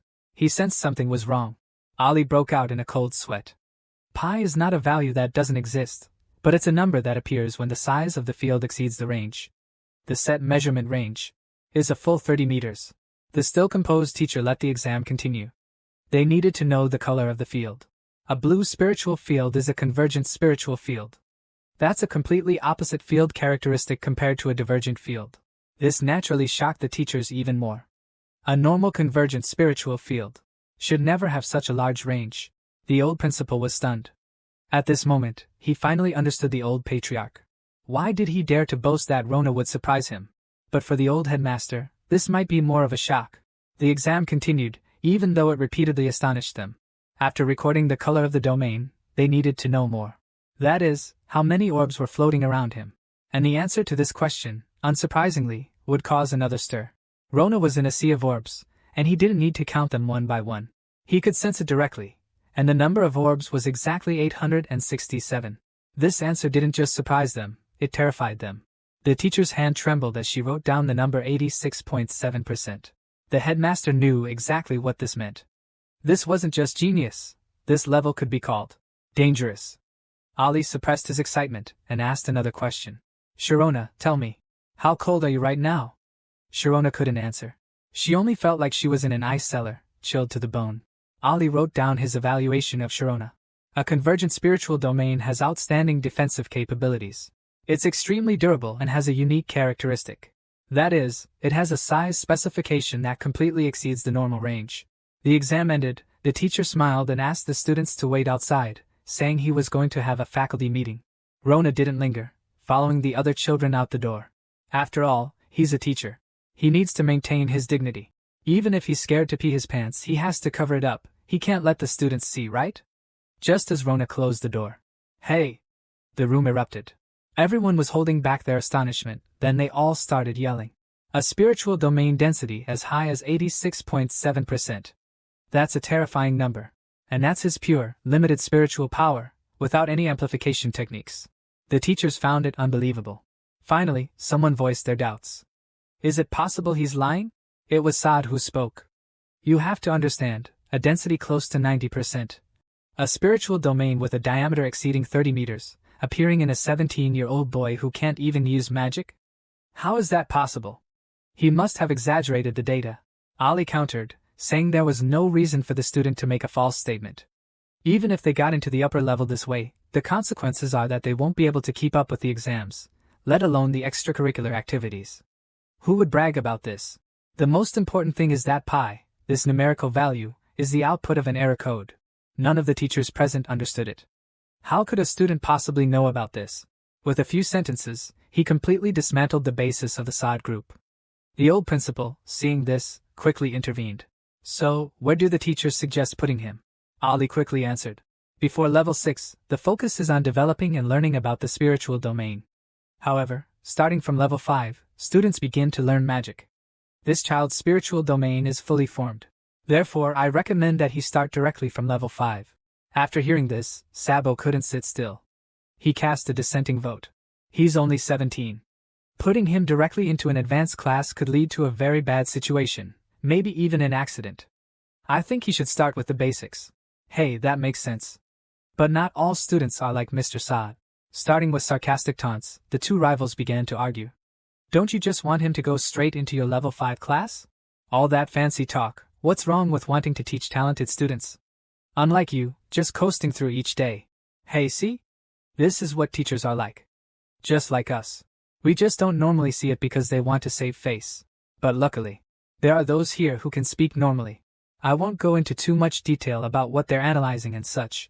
Anyway, to get to the point. They believe that level 7 is the most suitable level. And after some deliberation, the headmaster agreed with Jia Yuan's viewpoint. Oh right, I don't think I've explained our school's class system, have I? Let me briefly explain. From level 10 to level 8 are our foundation classes. They focus on developing the children's spiritual domain, a gifted education program.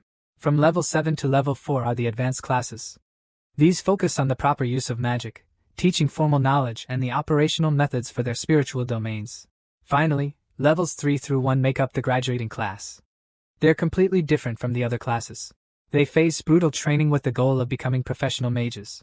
And so, starting today, our Ronaba will wear his level 7 badge and begin his magical journey at Alpheus Magic Academy, starting with level 7 courses. The academy is situated on a mountaintop, spanning a full 75.425 kilometers. How should I describe this? Oh, right. It's like, the school is the size of a village. That's easier to understand. And then, including the dorms, there are over 30 buildings and more than 40 training grounds. And Rona finally made it. He's here at the academy and starting school. Today is his first day of class. He's introducing himself to the class right now. Just saying his name sent all the girls in the class into a frenzy. Well, there's no helping it. The guy is just too handsome. He couldn't stay low-key even if he wanted to. And this school, like ours, gets out at 5. The rest of the time is free. The students are very enthusiastic about learning. Many of them go to the 24-hour library to read after school. Clubs formed by students constantly ignite their passion for learning. Rona was no exception. He quickly became immersed in this learning atmosphere. He couldn't pull himself away. Although jumping straight to 7th grade courses was complex for him, he could keep up. Because the amount of knowledge etched into Rona's mind allowed him to understand this world. It became clearer. He had finished his morning classes. The afternoon was for his internship in the mental field. But this made him feel troubled because the schedule didn't mention the location. He didn't know where to go. He could only force himself to be brave and talk to his classmates. He chose the girl in front of him, who was about his age. He was surprised by her reaction to his bold question. It seemed she was shy too. The girl stammered that the internship was at the 2nd comprehensive training field and told him that it was a high-level class and the day for overall comprehensive training. Ah, that's a bit of a problem. What does advanced class comprehensive training mean? It means that all students from the advanced class will come to this 2nd comprehensive training ground together. And that childhood shadow will definitely come here too. It also means there's a very high chance you'll run into him. And Amy is definitely the last person he wants to see in his life. Good luck to him. Going back to what we were thinking, comprehensive training is twice a week. Unless a natural disaster or accident happens. If this continues, he will most likely bump into him again. So he wants to keep a low profile and absolutely avoid any attention. He hopes Amy will quickly graduate to the senior class so he can escape. This is Mitra, the dedicated mental realm instructor of the advanced class, a recognized level 6 mage. Just like any other teacher, he's now welcoming the new student. So, who could the new student be? Rona instantly felt eyes from all directions, and worse, the teacher asked her to stand up and say hello to everyone. Hey, isn't this the guy who shot him in public? He's terrified of being recognized by Amy as the guy who shot him in public. But well, there's no way around it. He can't hide. In this situation, he can only bite the bullet. He can only think about giving a quick and simple self-introduction, and then shrinking back, hoping Amy doesn't notice him. Hey, exciting, right? That's incredibly exciting. I'm afraid he'd rather choose to pee in the street and be surrounded by onlookers right now. I don't want to be seen by everyone at this moment. What's this called? This is what they call the heavens don't respond to resentment. The more you don't want something to happen, the easier it is for it to happen. Her best friend immediately recognized Rona and started swooning. She told Amy to quickly look at that face. But Amy wasn't interested. She had never heard that name before. It was at this moment that the bad thing happened because he kept thinking about it, and felt like he had seen Rona before. So, he started to go through the memories stored in his red eyes. He immediately stumbled upon the memories that sent him into a frenzy. In his subjective consciousness, he remembered being swept up into the sky by a terrifying wind spell during his childhood. If he hadn't already activated his framework, he would have lost his life in that fall. And the perpetrator of that disaster was just a kid who hadn't even grown his first hair. He didn't know the boy's name, but he would never forget that face, even if he died. That's right, he remembers. This newcomer is the same kid from back then. Right. I guess I should explain what red eyes are. Red eyes are a unique ability of the Callas family, renowned for their genius bloodline. With the ability's power, they can perfectly record their best state at a specific time. Yes, their state, not just memory. It includes all feedback, including their body. So, this ability makes them exist as geniuses. All learning becomes meaningless. As the heir of the Callas family, Amy naturally inherited this unique ability. So, from a young age, she became bored with everything. It even went to her head, to the point where she forgot her roots. She believed she could achieve everything even without her family. Because she was a genius. And the minds of these lowly people were too simple. So simple that she could control them at will. So, because of his immaturity, he spent his entire childhood in reckless abandon. Until that day, he ran into Rona. It was a complete disaster. She was the only unpleasant presence in his entire childhood. And now, she appeared before him. This bizarre, almost ghostly fate made him so angry that he forgot. He instantly forgot his image and blurted out Holy Mary. This outburst of profanity contrasted sharply with his usual demeanor. So, naturally, it startled his friends. He put a lot of effort into figuring out how to save face. Of course, this made him even more upset. It's never good when he sees Rona. And now he'll be at the same school as Rona? He's getting more and more frustrated. No, this is terrible. This is awful. He's about to explode. But there's one more important issue. Amy has grown up, and he knows that all the silly things he did in his childhood are embarrassing. He even tried to cover his tracks and tidy things up. But the only thing is, he couldn't find the egg no matter how hard he tried, even though he didn't even know the child's name at the time. And then he accidentally said something wrong, making those lower-class people think he wanted to take off Rona's clothes. If Rona got to know other people later on and they started chatting, and during a normal conversation, she gossiped about how she used to hang out with a bunch of thugs, the image he'd painstakingly built up would just crumble. But that's not even the scariest part. The scariest thing is, if this guy turns around and tells everyone that I wanted to take off my clothes, hey, not only would my image be ruined, my whole worldview would collapse. I wouldn't be able to stay at this school. No way. Absolutely not. This is the one thing I absolutely cannot tolerate. I have to find a way to prevent this. And at that very moment, Rona felt a chill. A shiver ran down his spine. The practical training session for the spiritual realm was about to begin. Teacher Zhu Jian slowly walked towards the large magic circle in the center of the training grounds. Then, he directly opened the spiritual realm within the magic circle. And with the magic circle's amplification, my mental realm, which I thought only I could see, was suddenly visible to everyone. This is the magic of this magic circle. Image projection. The teacher's mental realm is a basic sphere with a diameter of about 10 meters. The purpose of this lesson is to show everyone the various uses of a mental realm. He then snapped his fingers. A magic target appeared 20 meters away. Next, he'll use fire magic within this spherical mental realm, which only has a diameter of 10 meters. Attack the magic target 20 meters away. This made Rona so excited I almost cried. It wasn't easy. After so many years, I can finally see magic again. I saw magic being awakened as flames gradually gathered above Mitra's fingertip. Then he flicked his finger. The newly formed fireball shot out. But just as the fireball reached the edge of the spiritual realm, it suddenly vanished. It didn't even touch a hair on the magic target. Then, the fireball dissipated at the edge of the realm. That's right, as you can see, magic is limited to the range of the spiritual realm. But if you adjust the shape of the spiritual realm, like this, you can directly increase the range and make a long-distance strike. This move completely shocked the students. Who would have thought that you could turn 0 into 1 like this? Sorry, I'm not myself. Hey, let's get back to the topic. Changing the shape does indeed make the range longer, that's true. But there's a fatal flaw. Changing the form of my psychic domain consumes a lot of psychic energy. Constantly changing it during a fast-paced battle would be incredibly inefficient. So, through continuous research, 4 psychic domain modes were developed: defense, offense, cross, and deviation. Mages call these the 4 psychic domain forms. Now, defense mode is basically a cube. This ensures the psychic domain isn't easily broken. The more faces the cube has, the stronger the defense. The next one is offense mode, which is spear-shaped. This form is better for pinpoint strikes and dealing with multiple enemies efficiently. Next is this cross-shaped, intersection-like formation. In this form, I can achieve ultra-long-range attacks, but it's not easy to hit rapidly moving targets. So, Locke, what are you doing? You're back so soon. Can you come back the day after tomorrow? I really can't continue like this. So, increasing the rotational speed of the psychic domain is the key to the cross-shaped psychic domain.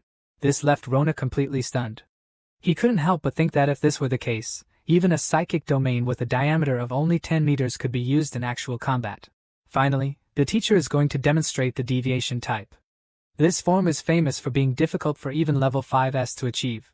At this moment, a young man in the back started getting cocky. He asked if he could be promoted if he succeeded, since he got a perfect score on the psychic domain test during the class league. He didn't even finish his sentence before he was cut off. Mitra activated a spherical psychic domain. But this isn't normal for the spiritual realm. His spherical spiritual realm is slowly detaching from his body. You know, the spiritual realm is opened by the magician's spirit. It's the magician's mind. But what he's doing now is equivalent to separating his own thoughts from his body. Rona is completely dumbfounded. Is it really possible to detach your thoughts from your body? If this is true, then what exactly is in the center of that spiritual realm? And after Mitra retracts his spiritual realm, he makes an even more startling statement. This model of spiritual realm movement has no limits. He can even directly move the area to the target's location. The advantage of mastering the Shuanfa magic is that your range of movement becomes limitless. He then added, a class without a vow would probably make everyone sad, right? He also mentioned that the cross formation is at the top of the speed test ranking. Before he even finished speaking, the crowd erupted in excitement. Rona was startled by the sudden cheers. Yes, Mitra was referring to Amy. Her best friends were also excited, but times have changed. The top student has become a big crybaby. It's no use begging or pleading with anyone. Amy is now in the same state as Rona. At this moment, she really didn't want to be the center of attention. Just like how Rona felt back then. I've got no choice but to face this head-on. There's no escape. The cross-shaped spiritual domain's advantage is its extreme range, but its weakness is dealing with fast-moving or multiple targets. However, the spiritual domain itself can move quickly. So, as long as the mage's mental power can keep up, then this weakness disappears. This effectively allows the mage to become a long-range artillery unit unrestricted by range. Rona was dumbfounded once again. Though she didn't know how it was achieved, even an outsider could tell this was an incredibly slick technique. It wasn't just a matter of speed. But he's not just fast, he's also incredibly accurate. Not only that, judging by Amy's expression, he clearly still has plenty to spare. This means he's nowhere near his limit. This makes Rona even more confused. Why would such a talented person hang out with those delinquents? The test is over. The whole process only took about 20 seconds. Amy starts walking off the stage, but as luck would have it, he couldn't help but glance up at Rona. Just that one glance. And with that one glance, everyone froze. They were all in disbelief. This Ice Queen just glanced at her crush, right? Completely different from his outwardly calm demeanor, his mind was racing like this. He was kicking himself, regretting not holding back, that he had accidentally looked. But it was because of that glance. Now both sides were certain that the guy on the other side definitely still remembers that incident. The Love Your Spirit Realm experiment. It ended in a graceful fireworks show. A successful completion. Test level LV9, completed in just 20 seconds. After the experiment, it was time for each class to practice. The students began to move from the stage to the center of the auditorium. The teacher suggested that the 7th grade class start with defense training, because building a solid foundation will be more helpful for controlling the deformation in the spiritual realm. And before even getting on stage, Rona started summarizing the knowledge she had absorbed. First, you need to complete the construction of the defensive spiritual realm. The first step is to compress the spiritual realm, making it similar to a building. Next, you need to build a framework on this foundation. This will prevent the building from collapsing. As long as the theory is formed, it will be an armed fortress.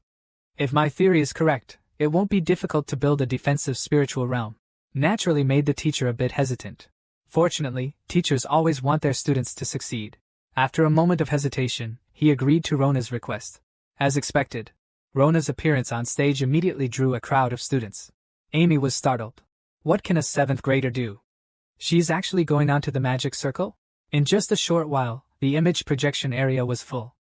All the students put down their own practice exercises. Everyone was looking forward to seeing what this 7th grader could do on her first try. Rona, however, was immersed in her own theory. At this moment, her mind was still as water. She knew that doing this would definitely attract attention. But if she wanted to succeed, she couldn't care too much about what others thought, right? Mental realm. Activate. The projected mental realm. It instantly covered half of the mapping area. This moment startled the surrounding students, because the diameter of his spiritual domain was simply too exaggerated. Luo Na finally saw his own spiritual domain with his own eyes. Now, his theory could finally be put into practice. But a new problem also arose. That was, he couldn't stop suppressing his spiritual domain. It had already reached 18 meters and was still rapidly expanding. He frantically tried to stop its growth. He finally managed to stop the diameter of his spiritual domain at 20 meters. But this was already enough to cause the crowd to gasp. You have to know, the average diameter for a level 7 is only 13 meters. This 20-meter range was seriously exceeding the norm. This also raised a new question for everyone. Did he expand it this big on purpose? A mental realm expanded to this size. Shouldn't it be thin as paper due to the decreased density? Why does Lorna's mental realm still look so thick? Lorna was unaware of everyone's questions. He only knew that he finally managed to stop his mental realm from expanding. Now, he should start transforming it. But as Murphy's Law states, accidents are most likely to happen when you least expect them. Something went wrong again. The entire mental realm started to collapse before he could even begin to build the framework. This isn't right. A mental realm shouldn't collapse so easily during the phantom screen phase. But those involved are often blind to what's happening. Amy couldn't understand. Why is this person's first transformation so smooth? I'm still stuck on my own theories. Could it be because I was overwhelmed by the visual effects?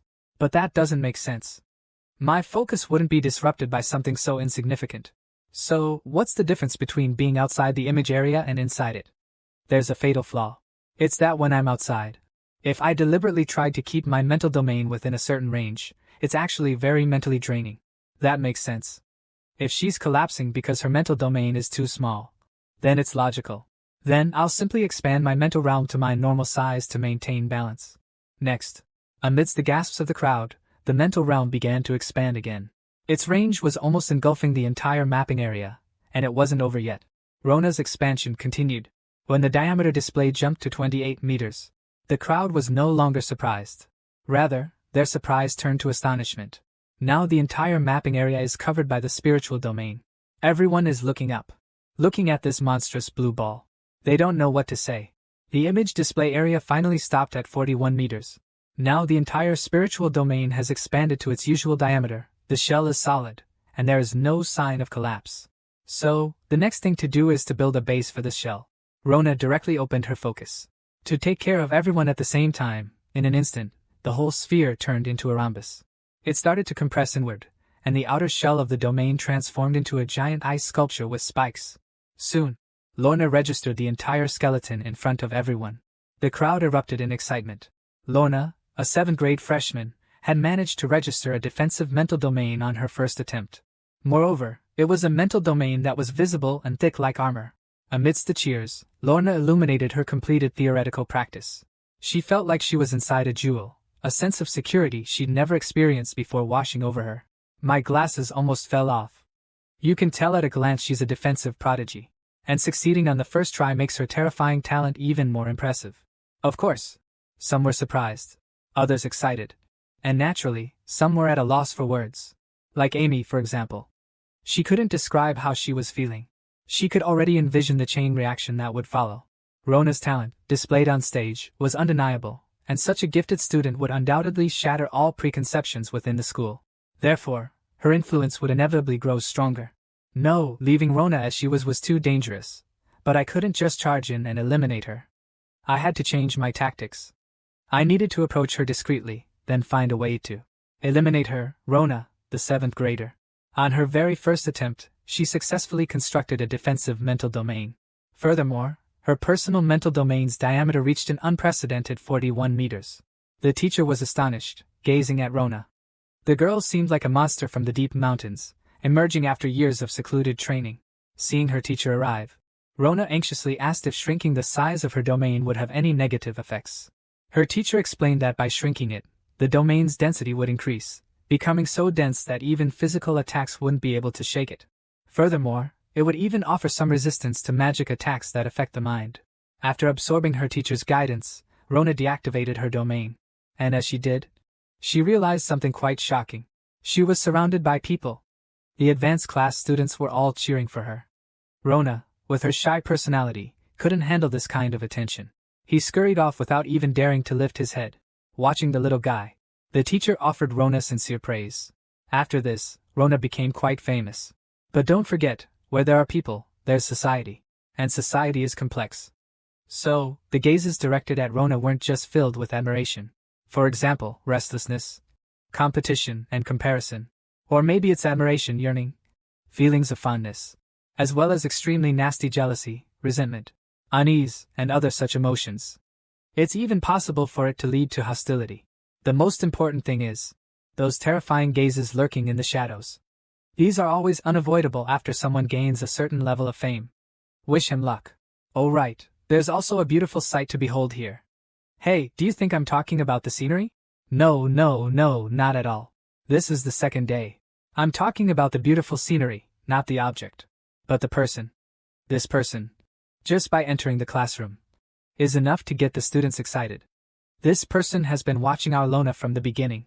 Rona also recognized at once who this older sister was. She was the examiner who had made a deep impression on Rona during the entrance exam, Ali Persina. As for what kind of impression, she was fierce. Rona felt she was very fierce from the bottom of her heart. We mentioned earlier that she's the teacher in charge of the level 5 class. But now she's come to teach the class 7 students. What do you think is the reason? Yes, you guessed it right. She came for Rona. She believes she needs to get Rona into the program as soon as possible to recruit her. That's why she specifically made time to teach class 7. Rona suddenly felt a chill down her spine, because she clearly felt Ali's gaze, although she couldn't figure out why. However, that didn't stop her from feeling a growing sense of unease. And Ali's teaching style was very straightforward. Greetings and such were completely skipped. No time for formalities. Alright, let's get straight to the point. You guys are here to learn. You little ones just need to listen. Now, can anyone explain the principle of this magic to me? And what is cold air? And what about cooling? Teacher, it's so cold. I feel cold. That means you lack energy. There's no such thing as cold energy in this world. Temperature can rise infinitely, but it can't fall infinitely. When energy reaches a zero threshold, it's called absolute zero. At normal temperature, just by taking away a bit of energy, this very common ice crystal appears. So, what happens if you break it down into particles and create convection? What would happen then? The answer is, it can create the kind of lethal low temperature we just saw. So, how do magicians absorb energy? And how do they cast magic without using any devices or tools? A magician within the spiritual realm is powerful enough to rule the world. That's not an exaggeration. Although this is only a localized space, but it allows them to become godlike beings. Within their domain, mages can fully utilize their martial sense, able to touch light, see scents, and even smell textures. It is precisely because they gain these special perceptions that mages obtain the ability to manipulate phenomena. However, not every mage who possesses a domain can use magic. To cast magic, a mage must also fulfill 2 godlike conditions, omniscience and omnipotence. Mages use magic through omniscience and omnipotence, and neither can be lacking.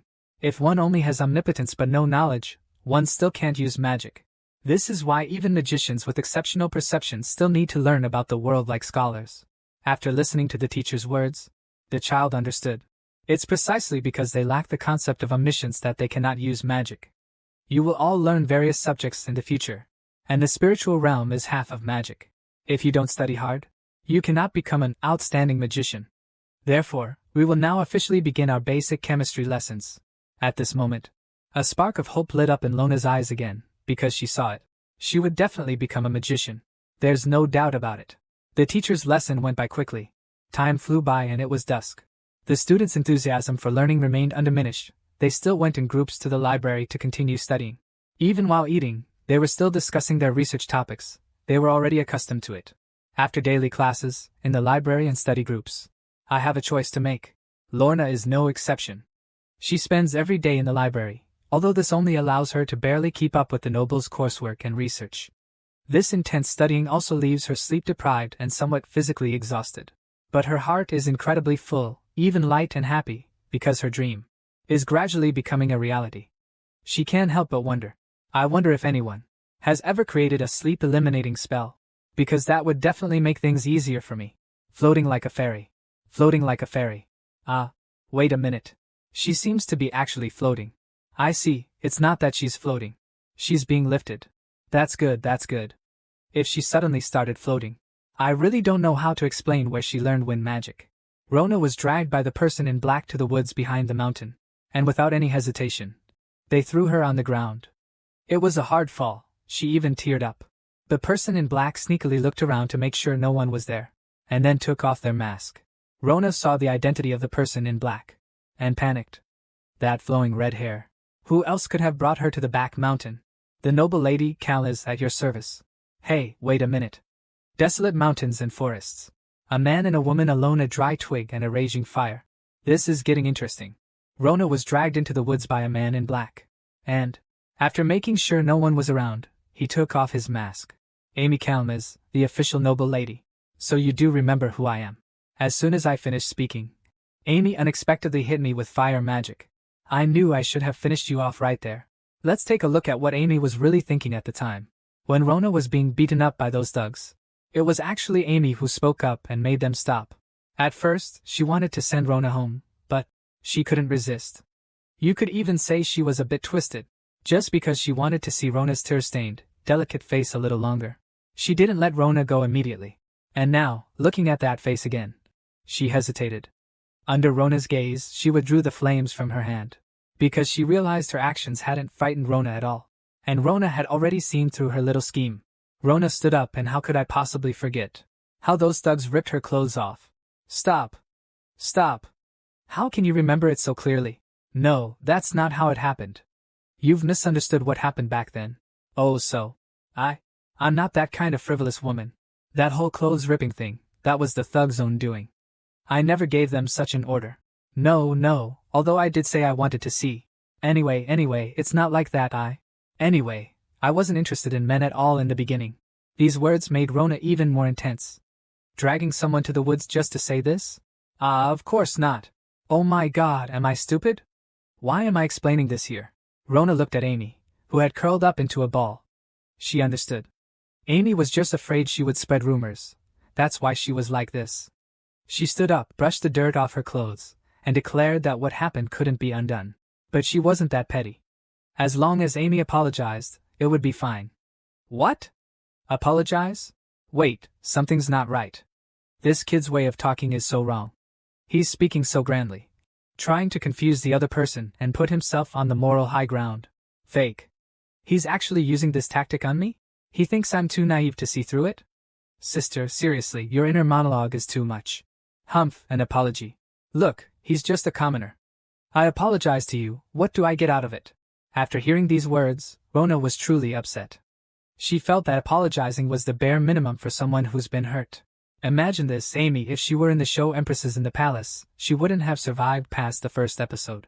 Humph, I mean, even if I apologize, I can't believe you'd accept it. And not spread this around, right?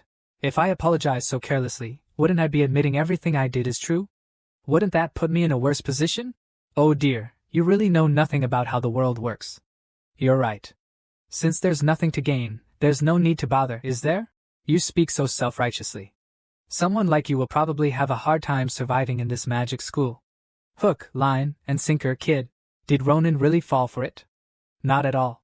He's also internally mocking Amy's petty schemes, thinking she wouldn't last 2 episodes in Empresses in the Palace. You know what's the scariest thing in this school? It's the upperclassmen, kid. If you make a bad impression on them, not only upperclassmen, but even your classmates will become your enemies. Hey, wake up. Don't act like you're drugged. Of course, there's another thing. If people find out that you're a commoner, you'll probably have to drop out on the spot. Rona was stunned by these words. What happened at Hannah's house because of their social class was still vivid in his mind. He was well aware of the impact this would have on him. He asked Amy if she was worried that rumors would spread and that's why she wanted him to drop out. Of course not. I just need to make sure that you're someone I can trust. Let's put it this way. From now on, bring me coffee every day. I'll see how you run errands, then decide if you're worth trusting. I hear you were admitted through special selection, right? It's quite difficult for a commoner to reach this level. How sad it would be if you got expelled. You know? Right. This is really unsolvable. In this world, that kind of blackmail is truly a fatal wound. So, Rona gave in. She agreed to get Amy coffee. Your little head is pretty bright. If you behave yourself, I believe your future will be bright too. But if you dare tell the teacher, we'll both die. Amy finished speaking and flew away. Leaving Rona alone and bewildered, she really had no other choice. This was better than being expelled. Although this situation made her very uncomfortable, she seemed to have no other option but to accept it. Thinking of this, she had an even bigger headache. Delivering coffee, how was she even supposed to start? The next day, outside the first library of the Magic Academy, the students all looked as if they had seen a ghost. Everyone stared in surprise at the unbelievable Victor, because Rona actually walked all the way here holding coffee. Then, as everyone stared in disbelief, I lifted the coffee and respectfully handed it to Amy. And what was Amy's reaction? So full of herself. Completely full of herself. Oh dear, I spilled so much. Oh, she just left like that? What else? I have to hurry up and study. I don't have time. Hey Amy, is that new student into you? How is that possible? It's just a way for me to teach my juniors. Oh really? That's how you deal with these kids. So by doing this, you pass on your legacy of having juniors who are secretly in love with you. From now on, no matter what you say, nobody will believe you. You're just getting too big for your boots. Someone as shy as Lorna actually did something like that.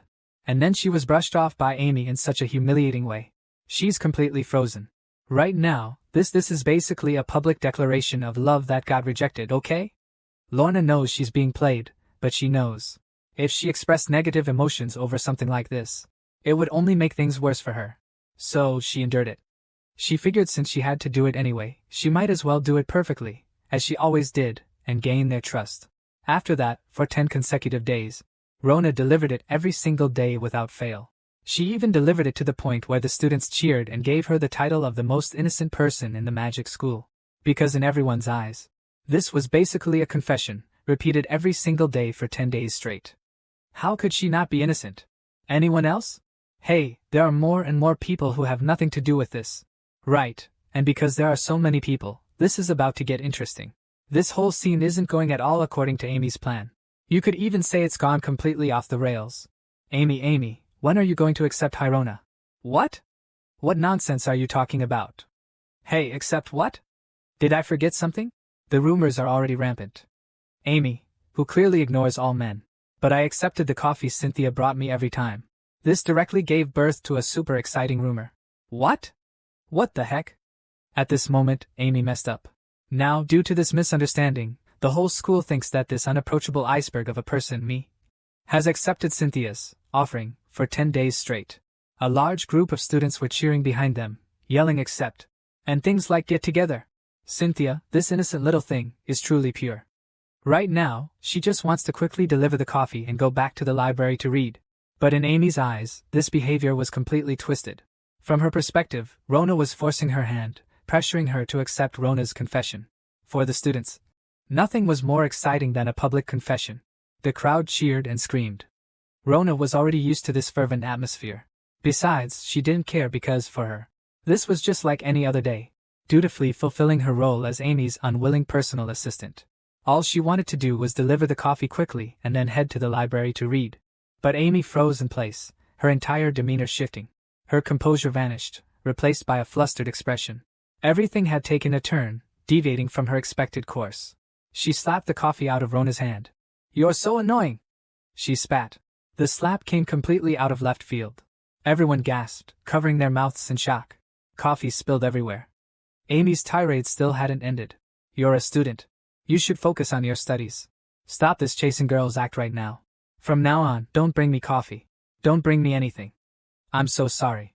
I apologize for her. Amy, don't be like this. Oh, you'll make people spread strange rumors. So what? I don't care."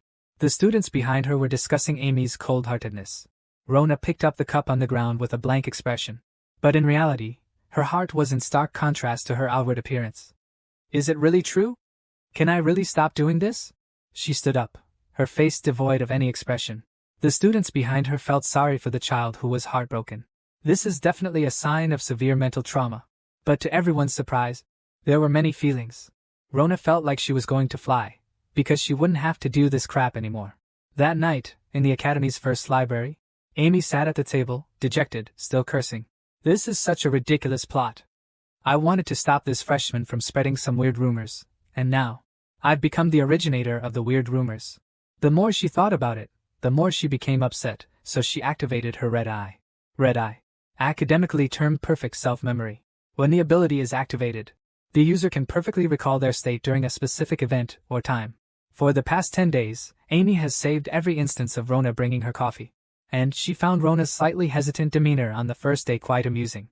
But, for the 9 days following, she noticed Rona's gaze changed completely. Not even her pupils showed a hint of hesitation. She found it unbelievable. It's impossible. No matter how hard you try to hide your inner feelings, you can't hide the changes that flicker in your eyes. After all, you can't control your nervous system, can you? But if all this is true, it's too ridiculous. It means that Rona can control her emotions like a machine, or that Rona is truly sincere about this. Thinking about it, she couldn't stand to watch anymore. She decided to go home and rest. Her friend wanted to go with her, but she refused outright. She wanted to be alone. Her head was about to explode. Is her head about to explode because she can't get anyone else's coffee? Hey, gotta admit, that guy is totally love-struck. Emily doesn't even want to talk to him. This man. Is Jack from the 80s family? He's been waiting here for Emily to come out. Seeing Emily come out, he starts teasing her about the latest rumor, the unlucky barista getting coffee spilled on her. Emily is really annoyed. Now she can't escape the shadow of it wherever she goes. Then, Jack offers her coffee. This is made from the highest quality fruit. A rare fruit they don't have at the academy. That's right. This guy is trying to hit on her. But it's pretty obvious that this way of trying to impress her is not exactly well received by Amy. But this guy is not only blind, he's also stupid. Royal family, financial manager, VIP, so I'm the perfect man for you, don't you think? Luckily for Amy, she felt the same way and thought what he said was disgusting. She didn't hold back and started scolding him. And the other research team has always targeted him as their rival. This already made him very unhappy. Now, on top of that, something even more disgusting happened. Jack's trash talk was relentless. You disrespecting me is the same as disrespecting my family. This kind of disregard for my family's honor is absolutely unacceptable to me. Before he could finish, Amy suddenly cursed him out. Don't you understand? Why you're popular at school? Jack exploded. He finally stopped suppressing his true nature. What you said is disgusting. Who do you think is the most powerful in the Carmise family? Our family can wipe out the Carmise family, families of equal standing. And all it takes is money. How about that? Now do you understand? So that's how it is. I understand. You're just a dead fish. Unlike Rona, even your eyes look like a dead fish. Handsome, so handsome. Jack is dumbfounded. Amy actually compared him to Rona. He can't accept this comparison. He suddenly waved his hand, indicating he understood. He must have gotten the order wrong. He should first eliminate all obstacles in front of him, and then pursue her. He guarantees that he can make Rona unable to use magic within a day. He will definitely show Amy a side of him that will completely change her impression. Facing coffee again, another slap was thrown. The coffee cup shattered on the ground, just like before. But the atmosphere and nature of this moment are completely different. Jack cursed in anger. But the next second, his eyes filled with terror.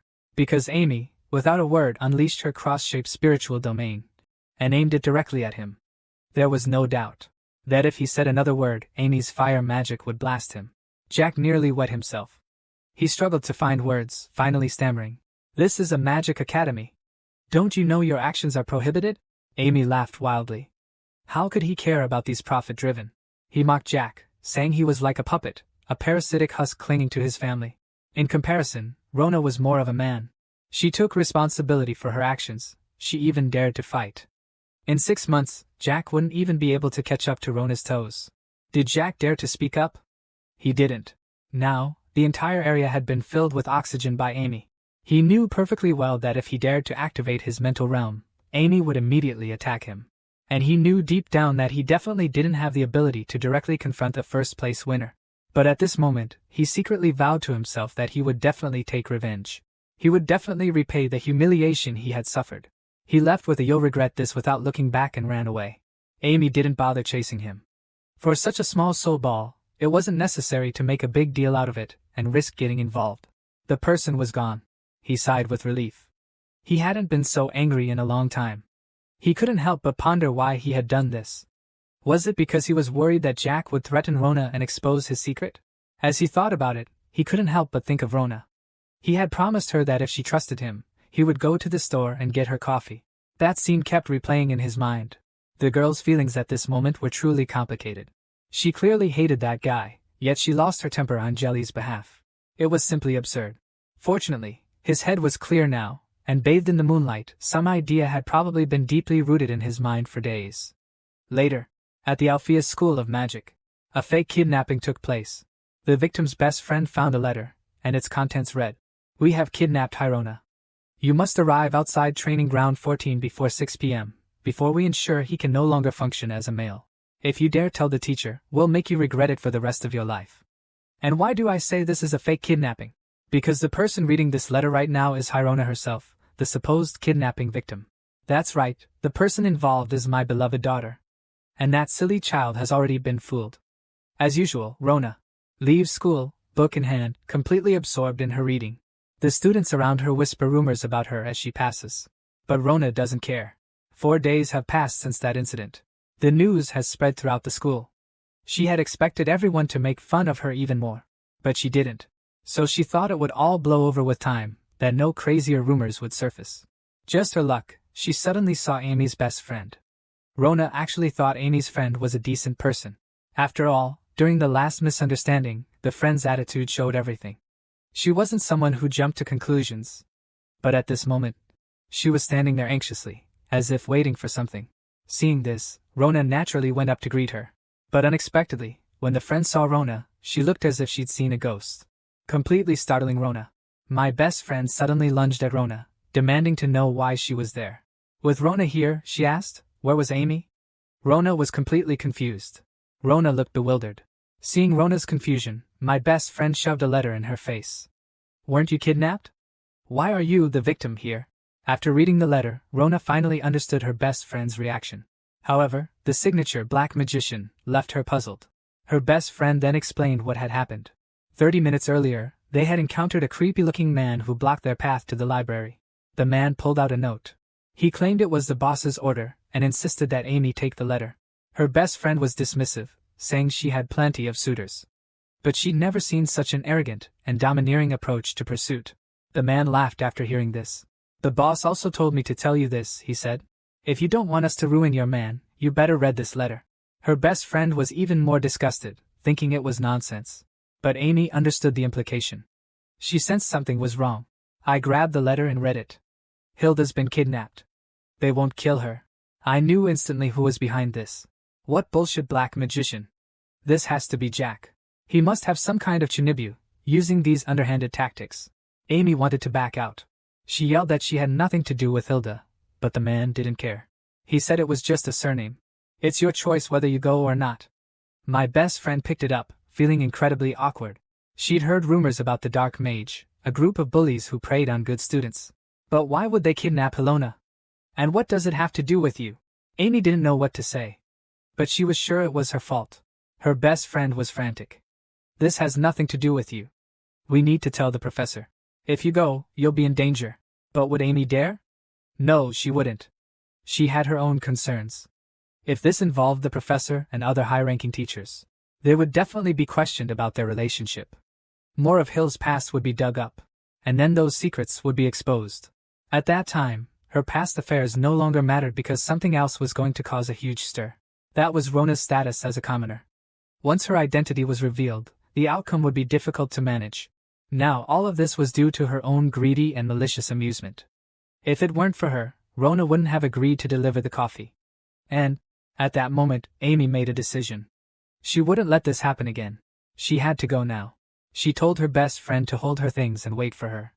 If she didn't return by 7, she should tell the professor what happened. Amy knew what this meant and was mentally prepared. She understood the severity of the situation for the professor.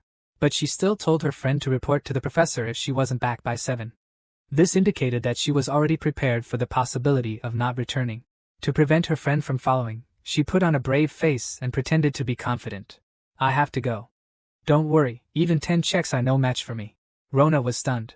My naive best friend said Amy had never asked anything of her before, asking her to wait until 7 o'clock to act. This was Amy's first request of her. So she felt she should wait. She suddenly flew up. Her best friend did it. How could her best friend just sit there? She decided to go too, and it's impossible for Lorna to catch up running like that. She has to fly there faster now. Hold tight, Lorna. Right. My bestie just activated her teleportation magic. Flying and teleporting. Teleporting every 10 meters. It's efficient, but it feels more thrilling than a roller coaster.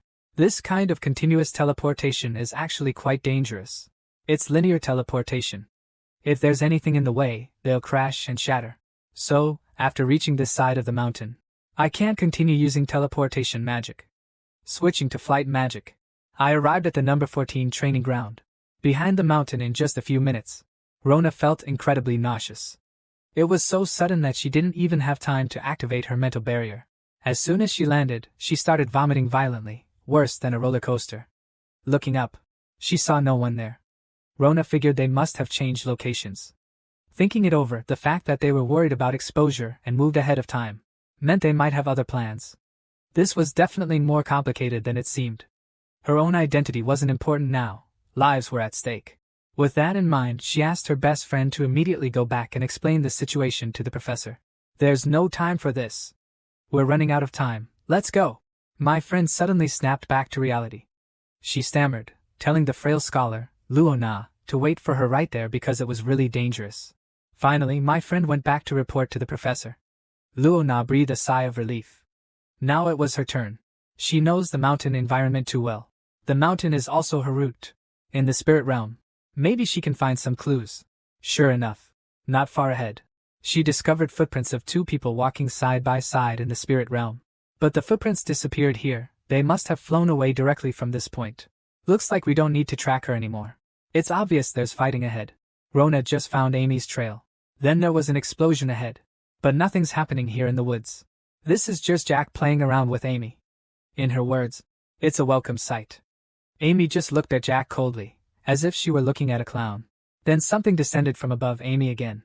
These people, they're all Jack's lackeys. And there are a lot of them. The arrival of his followers gave Jack a lot of confidence. Amy, on the other hand, didn't change her expression at all. She only had one question: where's Rhonda? The question made the group laugh. The nerds in the library? So, I just need to wipe you all out, right? You bunch of scumbags. Without a second thought, her magic began to gather. The oxygen in the air was becoming increasingly agitated. The next second, Amy shot a fireball without even turning around. Everyone panicked. They didn't expect this lunatic to actually attack. Jack, however, remained relatively calm. A cross-shaped domain isn't suited for actual combat. He ordered everyone to move and defend their positions. But would that really be effective? It seemed Jack really didn't understand Amy. For Amy, who excelled at high-speed movement within her domain, flying faster just meant shattering. Get down, all of you! Amy's speed is incredible. But he's clever enough to have found her weakness. The cross-shaped spiritual domain can only attack in a straight line. And now he's carrying out a horizontal bombardment. So now, vertically. You jerk. One shot straight to the soul. He was forcefully knocked down from the sky. But he didn't sustain any serious injuries because he used wind magic to protect himself. Amy came up and started taunting me. Look at how much time I've wasted here because of your stupid actions. Then, the unexpected happened. Jack had a trick up his sleeve. 1 second, Amy was aggressive, the next, he was struck like lightning. Moreover, Amy's mental domain instantly collapsed. He completely lost control. The trick Jack left behind was a kind of counter-magic. That man actually teamed up with everyone and used a silencing spell. This man actually united everyone to use the silence spell. This move directly cornered Amy, leaving her completely helpless. Amy couldn't even activate Red Eyes, she was now completely at Jack's mercy. Jack used the crazy magic to lock Amy down. Now it's his stage. Amy is still making threats, because in her current state, that's all she can do. Jack infused the fire magic and asked a question. You hate men, don't you? That's okay. I'll help you. With one move, everyone will stay away from you. Jack was so cocky, he was practically gloating. That's the look. Why don't you keep your cool? Are you trying to be cool? Amy had never experienced anything like this. He thought about Rona. So that's how Rona felt back then? He finally understood. Just then, a roar came from the side. Stop it, you jerks. It was Rona. Just as Amy was about to be insulted by Jack and his crew, a furious shout came from the other side, interrupting their actions. Right, Rona finally arrived at the scene, having prepared a wooden stick as a weapon. Jack, seeing that it was only Rona, breathed a sigh of relief. He turned and laughed. The princess has come to the rescue. But what good will that little stick do? Amy was frantic. She couldn't believe Rona had come alone. Seeing Amy, the top student, completely restrained, Rona instinctively tensed up. But then she remembered her best friend had gone to find the professor. So, she just needed to stall for time. Plus, I've defeated Peanut with my swordsmanship before. So stalling shouldn't be a problem. The underlings were stunned to see Rona running towards them. Jack's smile grew increasingly smug. They activated the anti-magic again and waited for Rona to run into the area of effect. Rona didn't know what was happening, but she sensed something was wrong. Finally, with a sudden movement, she rushed into the anti-magic zone. The anti-magic hit her brain directly. The intense psychic attack instantly exploded in his head, causing him excruciating pain. In a split second, The pain was so intense, he couldn't even stand. Seeing Rona's miserable state, Amy knew he had been hit. She quickly yelled for Rona to deactivate his psychic domain. Rona felt his psychic domain being constantly eroded, the erosion accompanied by a tearing sensation. If this continued, his psychic domain would be torn apart. Then, there would be only one outcome for him. He would become insane. Suddenly, he remembered his teacher's lessons. A mage needs to maintain intense focus to ensure their safety on the battlefield. A defensive mental field can prevent lapses in concentration and withstand most physical impacts. And his own high-density defensive mental field had even earned his teacher's approval. With sufficient density, it could even block magic with mental attacks. In that case, he would simply increase the density of his mental field dramatically, to the point where it could completely defend against counter-magic. With that thought, Rona immediately began expanding her mental field, starting with the framework. This completely confused the underlings. Jack was especially intrigued. "What are you, a freshman, struggling for? What can you even do?" Amy, seeing what Rona was planning, yelled desperately for her to stop. "Otherwise, you'll go insane." But in the next second, everyone's face was filled with disbelief. Because their anti-magic was blocked. A jewel-like spiritual domain appeared before them. And that mental domain completely blocked their anti-magic erosion. The expansion of the mental domain didn't stop. Rona regained some of his strength. He knew this wasn't enough. He needed a higher density, so he started to operate his magic frantically. The entire mental domain became thicker. The defense was getting stronger. Its defensive power even began to make their anti-magic rebound. Rona succeeded. Within the realm, Rona felt a new world. He actually saw the anti-magic.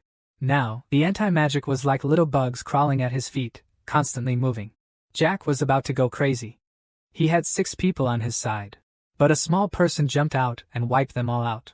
He even started cursing, "That bastard, he definitely must have studied anti-magic specifically. Otherwise, how could he be a special recruit?" He wasn't convinced. He thought he'd never lose to Rona in a magical battle. Jack had given up. But Rona knew that if they continued fighting, things would get out of hand. Because compared to the sharp, crazy magic of the opponent, she was just a clueless novice with no offensive abilities. But did everyone forget something? While Rona desperately searched for a solution, Amy went up and landed a powerful blow right to his face. Following up with a tight punch, she sent Jack flying like a human cannonball, spinning 360 degrees. Before he even landed, Amy pursued him, delivering another punch in midair that slammed him into the ground. Amy was furious. She pounded him relentlessly, showing no mercy. This scared the daylights out of Rona. At this rate, if she kept pushing, she'd probably finish off Jack and herself in the process. Thinking about this, Rona grabbed Amy's arm and pulled. Before Amy was fully pulled away, she couldn't help but squeeze in one last dig. Finally, she stopped. After all, Amy had come to this place to save her. Unexpectedly, Amy suddenly woke up. With a snap, she bounced off Rona. This sudden bounce injured Rona again. Rona thought to herself, "This woman really has no redeeming qualities." Their conversation was overheard by Chap, who was standing nearby. "Never mind, let's just get out of here." But at this point, it was too late to escape. The light of a teleportation spell shone behind them. The professors had arrived. Amy was incredibly nervous, hoping for an approachable professor, like this one. But no such luck. Instead, the 2 proctors from her exam appeared, Ali and Saad, from the combat and fire departments, respectively. And these 2 teachers? They were the school's notoriously passionate instructors. Rose quickly followed, rushing out to check on Amy. Saad immediately surveyed the scene. He launched himself into the sky like a rising sun, acting as a lookout. Teacher Ali is more reliable. He started asking Rona for details. Then, Jack jumped in. He said he could explain the situation. He's really quite diplomatic. He just wanted to duel with Amy. It's normal for young people, isn't it? Ali wasn't buying it. That threatening letter is different from what he said. Plus, he's already discovered traces of counter-magic used at the scene. How do you explain that? Jack said it was because Amy was too strong, so he had to resort to this. Besides, as you saw, we're the ones who suffered. We are the victims. And it all started because Amy made the first move in the library. He broke the school rules first, didn't he? Hearing this, Amy couldn't stand it anymore. This was slander. It was clearly Jack who made the first threat in the library, and now he even wrote about kidnapping Rona in the letter. Jack is fearless. But did we really kidnap Rona? Besides, you were the one who made the first move today. And neither of you reported to Professor Fa first, but came here directly, which means you two are hiding something. Jack is boasting there and blaming everything on Rona and Amy. Jack is confident that these two are definitely hiding something, so he dares to be so arrogant. And he's not only trying to force the two to reveal their secret, he has another plan. Once he digs out their secret, he wants to publicize it and let it ferment. He wants to expose their secret to the world and spread it throughout the entire great object. Shut your mouth and stop talking nonsense. You and your friend used counter magic. You even weaponized him. You knew this could drive them both insane. It's practically murder. So, I think that's grounds enough for expulsion. Seeing this, Jack dropped the act. His family background is quite influential. He even scoffed, "Where do you get the authority to expel me?" Seeing the situation getting out of hand, Saad immediately started to their family are major donors to the academy. Don't let things escalate too much, it'll be hard to clean up later. Ali didn't care at all. He even as a faculty member, my responsibility is to guide students on the right path. Jack was still arrogant. Bluetooth, if you have the guts, then try it. We'll see if I leave or you leave. Everything in this world revolves around money. In the face of money, everyone has to. And you, Mr. Ali, you should also take this opportunity to learn more about this design. Ali didn't waste any more time. He suddenly waved his hand. Directly, an ice-type magic attack, ultra-low temperature gales swept across the entire space. Sard was very anxious. He was afraid that if Ali lost control, his magic power directly surrounded Jake. The next second, it condensed into ice, forming an ice cage. The cage was filled with ice shards. Any movement would cause impalement. Rona was stunned. What terrifying control was needed to achieve this level? No wonder Ali was called a genius of ice magic. Do you really think money can solve everything? Can you solve this right now? I know you've hurt many other students, but it's not too late to turn back. Have you forgotten your initial goal? Don't you want to become a magician? Do you want to give up on all of this? You forgot what you said with such confidence, that you would become a magician? You shared the joy of your dream with your friends. Your effort, your dedication. Isn't this the reason why you've come this far? Do you really want to destroy your own dream with your own hands? Being a teacher isn't simply about imparting knowledge, but more about teaching the fundamental principles of being a good person. Meanwhile, Rona and Amy couldn't avoid being questioned by the professors, because neither of them reported the incident, and what Rona did was truly outrageous. It's impossible to fabricate a story where a lower-grade student single-handedly confronts a senior. They need a plausible explanation. They both knew this couldn't be concealed any longer. They had to confess everything. Because Rona is a civilian. Because the two of us are dating. Damn. A 17-year-old girl was kidnapped to the school's back mountain by 3 old men. Just when the thugs were about to strike, a white knight came to the rescue. He effortlessly defused the crisis. The newcomer was none other than Prince Rona. Amy was completely captivated by Rona's heroic feat. He slowly lowered his head. He also shyly closed his eyes. Everyone was restless upon hearing this. Screams everywhere. That's right, this version comes from a live reenactment by this close friend. Even at the end, she didn't forget to add, I saw it all happen with my own eyes. After just a few days of fermenting, rumors were flying. On the school's crisis bulletin board, all kinds of news emerged. Even a picture of the two kissing under the moonlight was leaked. The boys were all dejected, while the girls were incredibly excited. But at that time, when Amy went to confront her friend about her secret, her friend wasn't fazed at all. After all, it was you who made the date public, right? Besides, now no other guys will bother you. How nice is that? Hearing her friend say that, Amy was quite helpless. But she had to accept it. After all, he was the one who made it public. A few days ago, to deal with the teacher's questioning, Amy blurted out that he was dating Rona. Seeing Rona hesitate, about to offer a different explanation, he kicked her under the table.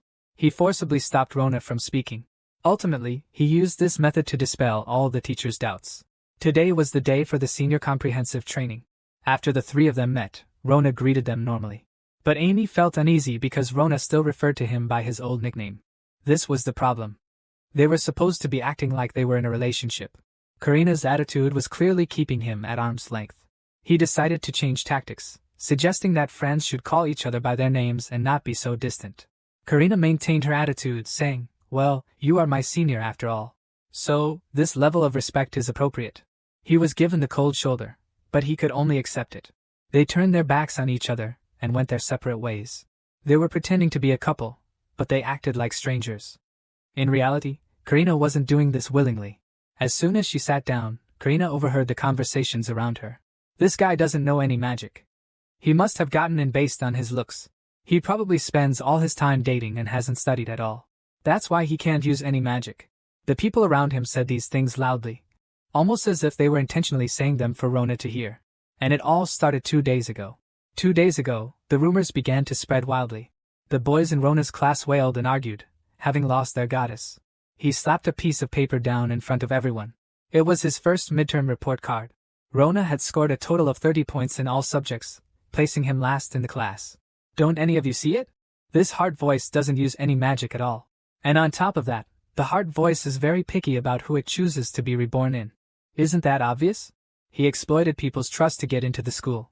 He spread rumors about being a genius to get close to a girl with a wealthy family. The man's words made everyone start to suspect. Suspicion was now so quiet that you could hear a pin drop. Back at his seat, his desk mate turned away and left. From that moment, Rona understood that something bad was happening. He didn't even need to ask why. They were talking loudly, as if they were deliberately trying to let him hear. And Amy might be affected by him. So he chose to deliberately keep his distance. The insults never stopped. Why is this person training here? This guy can't even use magic. He's not qualified to practice here. His spiritual realm is pretty big, but it's completely useless. Fortunately, not everyone was hostile towards him. The teacher still inquired with concern about his current learning progress, to conceal her other spiritual realms. But this decision left Rona dumbfounded. This probably isn't a good situation. In the latest episode, Rona's predicament has sparked heated discussions among netizens. The top trending comment reads, "I hope all the students against Rona are put in their place. Rona just wants to study hard." The second most popular opinion is the complete opposite. See? This is the benefit of being single. Just because Rona became the popular girl's boyfriend, she has to endure such intense suppression. There's too much controversy in this episode, so I won't elaborate. Let's get straight to the main plot. Earlier, Ms. Mitra wanted Rona to use image mapping to demonstrate spiritual realm 40. But Rona knew it probably wasn't a good situation, so she hesitated where she stood. Seeing this, Ms. Mitra guessed the problem. Rona was probably wary of the other students. Only after a moment did Rona make up her mind. She had to try, and she hoped Ms. Mitra would give her enough feedback afterward. Besides that, she had another thought. Although everyone was at an emotionally sensitive age, she believed that those who believed in themselves wouldn't be affected. Something was probably wrong with her class 7. But she could distance herself from them quickly, and flexibly switching to spiritual realm 40 was a necessary condition for faster advancement.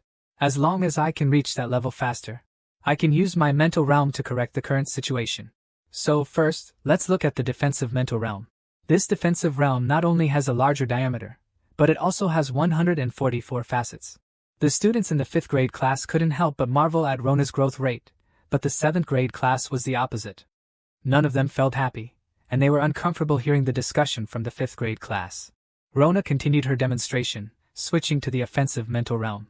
Following that was the cross-shaped mental realm, the first 3 of which she already uses with ease. The teacher thought to himself, this transformation speed has already surpassed the level of the 6th grade class, so it shouldn't be a problem to get him promoted. The last thing is the divergent type. But Rona felt immense pressure because he had never successfully used it before. But to get feedback from his teacher, he had to try again. At the same time, the people in the level 5 class were also stunned. Because at least people in the level 5 class could successfully activate the divergent type. This freshman actually wanted to try it directly. The people in the level 7 class also started to get nervous.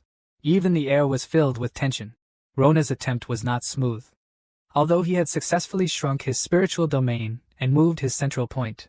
But what followed was the norm of his usual practice. As his spiritual realm went astray, he felt his consciousness being pulled out, forcing him to stop. While on the other side, there was confusion, wondering why she would continue trying when she had already done so well. Why was the fluctuation in her spiritual realm so intense now? Is it true that this level of attention can affect your mood? But is that really the case? Rona, at the heart of the storm, has indeed fallen into a low. He can't understand what has happened during this time. He can't understand why they inherently enjoy others' failures. Or does this mean that everyone wants him to fail? Perhaps everything is exactly as he thought. He has known the dark side of this world since childhood. But even so, he tried, he resisted, but in the end he found. He really wasn't suited for this place, because no matter how hard he tried, I still can't overcome the darkness. Just then, another voice came from the side. Are you overthinking useless things? Don't hesitate. If you want to do something, just do it. You came here to become a mage, didn't you? These few words completely pulled Rona back from her thoughts. That's right, I came here to be a mage. Why am I thinking about so many other things? This time, when the deviated form opened, he no longer suppressed himself and completely unleashed his mental power. The sudden burst of blue light made everyone tense up. He's been fighting his whole life. This is just another fight. Come on, let's see what happens first, detachment or destruction. Sure, inside the faculty building. Mr. Ali was reviewing the disciplinary reports of Jack and the others. Recalling the scene of Rona versus the 6 of them. He still found it unbelievable. Even if Jack and the others didn't fully utilize their anti-magic, it shouldn't be underestimated. Rona's victory means she possesses greater mental strength than all 6 of them combined. Just then, someone called him. It was Mitra, and this time he was actually there to deliver good news. Rona had successfully opened her deviated form mental domain the day before, and it had only been a month since she started learning. This happy news naturally made Ali very relieved. It also made him more certain of his own thoughts. Then, Mitra made a request. But Ali didn't think it was really a request, he felt it was more like a mutual agreement. However, this early dismissal was because he had something more important to announce. He directly called out Salona and publicly announced he was going to promote her. She argued that a student like Salona, who cheated her way through class, shouldn't be promoted. Moreover, she questioned how a student who couldn't even use magic could be promoted. Hearing this, Ali was speechless. Because he had no idea that Rona couldn't use magic. He could only look up and ask Rona if it was true. And how Rona should answer this question had already been decided for her by the people below. Even if she couldn't admit it. She could only answer yes. I can't use magic. Fortunately, Ali didn't think this was a problem, since Rona's mental realm had already reached the level of a class 5. So there was no problem with her promotion. At this moment, the man who previously stirred up the class stood up again. He caused another commotion. Teacher, this is blatant discrimination. Didn't you say that the spiritual realm doesn't represent everything? If she used magic, I'd accept it, but I absolutely can't accept this situation. The whole class erupted again.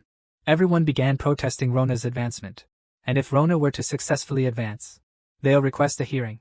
The whole class's unusual protests made Ali finally realize something was wrong. He smoothed things over, saying he was careless. He would go back and reconvene the meeting before making any further decisions. Back in his office, Ali pondered. Why was the whole class so outraged by Rona's promotion? He didn't think it was just a simple protest. There had to be more to it. Just then, a student came to Ali's office. It was Mary, Rona's classmate. She said she wanted to tell Mr. Ali something, but it was something that happened before. This exam was an unprecedented challenge for the entire 7th grade class. Only Rona stood up and chose to face it head-on. Later, Rona was given a new title. It was called the Lone Wolf of Class 7. The news that Rona had been isolated by the entire 7th grade class quickly spread through the school, and this news naturally reached Amy's ears. Amy immediately knew that this was probably why Rona had been avoiding her. Because of this, the skincare fanatic went online, and almost scared her best friend to death. Hey, where are you going? Do I need to tell you? I'm going to Class 7. Are you serious? Those people you're going to transfer to Class 7? You must be crazy. To transfer classes for a guy? What if your boyfriend was being bullied? Could you stand for it? No way, you're being ridiculous. Stop it. Let go of me. Are you crazy? If you actually do this, it will only hurt her self-esteem. Amy froze when she heard that and stood there, waiting for her best friend to continue persuading her. Her best friend understood instantly, and continued to give her advice. Well, no matter what you say, teleportation magic is too difficult for the people in Class 7. Right. So, why don't you ask Rona about teleportation magic? Maybe the two of you can even make up because of this. What does it have to do with me? Why should I take the initiative to make up? Yes, you're just being stubborn. Do what you want, fine. That very night, a dark figure started moving through the school. It went straight towards Rona's dorm. Just to be clear, I'm not doing this because I like her. Everything just now was just Amy's thoughts. The real situation is like this. Hey Amy. Hey you. Is this how you guys usually go on dates? Straight to the boys' dorm? Misunderstanding. Huge misunderstanding. It's absolutely not what you think. I was wondering why you two are usually so quiet. Well, this is my first time here. It's really a misunderstanding. Because Rona thought meeting me would be a hassle. But why is the teacher here at this hour? I'm here to give Rona some advice for her entrance exam. Oh, when did you learn how to make tea? No, it's your fault. It's all because of you that I'm being humiliated like this. Why don't you sit down first, and we'll talk about the important stuff. Rona is probably the most confused right now. She can't figure out what's going on. Amy broke the awkward silence. Teleportation magic is dangerous for a test, especially since Rona hasn't learned how to use magic. But Ollie said that wasn't a problem, that she and the principal both believe in Rona. Amy understood immediately. It's the principal's doing again. Rona didn't understand teleportation magic, so Amy explained it to her. Teleportation magic is light attribute magic, and light has an absolute speed. Nothing in this world can surpass the speed of light. Teleportation magic utilizes this speed. It transcends time and space. Basically, you transform your body into light. It's not a complicated spell. Even elementary students can do it easily. According to photonization theory, light can be divided into 4 types, from top to bottom: superluminal, light speed, artificial light speed, and light speed magic. As shown, understanding even 1% of light speed allows you to use teleportation magic. However, due to this, if your photonization level drops, a tiny part of your body might be left behind during teleportation. If a collision occurs, it can cause a serious accident. That's why teleportation magic is forbidden within the academy. There are too many buildings, and a collision could easily occur. Rona couldn't understand. If that's the case, wouldn't there be nowhere to take the exam? Where could there be a place that's that open? Who knew? Amy just pointed towards the sky. Rona followed her gaze and saw only a ceiling. Suddenly, Rona realized in the sky, there's a training ground called the Uncrossable Bridge. The 2 mountain peaks we see are the ends of the training ground. It will be a race from one mountain peak to the other. And naturally, there won't be any obstacles on the mountaintops. Rona was delighted when she thought about this. If you're not careful and fall, you'll be finished. Amazing. But the reality, of course, wasn't what Rona had thought. So far, not many people had been able to complete this transfer. So if no one completes it, the student who goes the furthest will be declared the winner. The exam will be held in a level 1 testing area with maximum security measures in place, so there won't be any danger. The only thing to worry about is the students themselves. If the competition gets too fierce, there's still a chance of collisions. Because of this possibility, we have to consider another threat. That is, Rona might become the primary target. At that point, she'll be facing more than just the exam. She'll also have to deal with hostility from her classmates. Was what put Rona in this predicament. So, she decided that from today onwards, she would personally teach Rona. Hearing this, Amy became a little restless. There's no need for that, teacher. Isn't this blatant poaching? She immediately thought of a plan. This will make the problem worse. If news gets out that the exam judge is helping Rona, won't all of this be for nothing? So the best person to teach her would be herself. Amy is the perfect teacher for Rona's teleportation magic. Rona was dumbfounded. Wasn't Amy angry with her? Then something even more shocking came. Ollie, trying to snatch Rona away, spilled the beans about Amy applying for the graduation class. You're going to take the graduation class exam. How will you have time for that? Rona's mind started to wander. We've talked about what the graduation class means. Once you enter the graduation class, you're at the pinnacle of your debut. You'll instantly become the center of attention. But that also means the end of school life. What awaits them is terrifying. Hellish training and endless competition. And Amy is the first in their class who wants to step into that place. Rona was stunned. Isn't this too early for our age? It's just too fast. She's skipping grades and catching up. So the only place Amy can run to now is the graduating class. Rona's eyes lit up. Amy is not satisfied with being first in the senior class. This is so cool. And at such an important moment, she came all this way to help her. I'm totally smitten with myself. But these two are completely oblivious to Rona's presence, and are still frantically vying for her attention. Finally, Amy loses her patience. She whips around and says, Rona, choose. Me or the teacher? Rona is stunned. On one side is her teacher, and on the other, her nominal girlfriend. Finally, Rona made the decision that best suited her happiness. Or maybe I should do it myself. Rona was caught in a dilemma. She had to choose between her teacher and her nominal girlfriend. But to the surprise of both of them, her choice was to do it herself. Amy exploded instantly. Anyone else would have paid a high price to hire a high-level magician as a guide. This is definitely not a skill she could learn on her own, okay. But Rona was very insistent. She didn't want to become a burden to others. After all, this was one of the reasons Amy chose to join the graduating class early, to avoid stagnating and strive for higher goals. She also wanted to be like Amy, viewing joining the 5th level as a process of becoming a magician. So even if she wasn't sure she could pass, she would do her best and leave no regrets. Teacher Ali no longer insisted and accepted Rona's decision. But before she left, he had to fulfill his duty as a teacher. Amy's window climbing had to be addressed. I'm letting you off this time. But if you climb through the window into the boys' dormitory again, you better be prepared for the consequences. Amy, who had barely survived this, breathed a sigh of relief. My legs went weak and I collapsed onto the bed. But then, the atmosphere felt off. Amy realized it and wanted to run. Rona followed along, expressing her gratitude. Before leaving, Amy asked the reason for her visit. She couldn't understand why Rona had been avoiding her. Besides, this matter clearly involved more than just Rona. Suddenly, she remembered saying she would stand up for the boy she liked. Her face turned red. Was it to maintain her image and pride in front of the one she liked? The fact that Rona actually didn't want to distance herself from Amy made Amy burst out laughing. But Amy misunderstood. It wasn't what she thought. Rona had always considered Amy her ultimate goal, and this had been the case since her first day at school. From the moment she saw Amy's name at the top of the list, she wanted to do everything she could to catch up to her. Now, their relationship was so awkward. If she told Amy this now, she was afraid it would become even more awkward. Upon hearing this, Amy found it rather amusing that she had actually become someone's target. But my reason for entering the Magic Academy was Rona. Fate is truly strange. She couldn't sit still any longer and started scolding Rona. And in her own way, she untied Rona's heart knot. Smiling and calling her senior while secretly trying to catch up to her is cowardly. If you want to surpass me, stop calling me senior. Let's compete fairly. Let's have a fair competition, out in the open. But if you can't catch up, I'll make sure you call me senior for the rest of your life. And with Rona's response, a subtle change occurred in their relationship. The wager, a race between the boy and the girl, sharpened their focus. Rona exhaled deeply, her plan clear. A month. That was all she had before the early advancement exam. She had to master light magic teleportation. In the spiritual realm, she is covered in bruises. Yes, her first teleportation attempt failed. But to correct her mistake, she has to keep trying. This time, she injured her knee.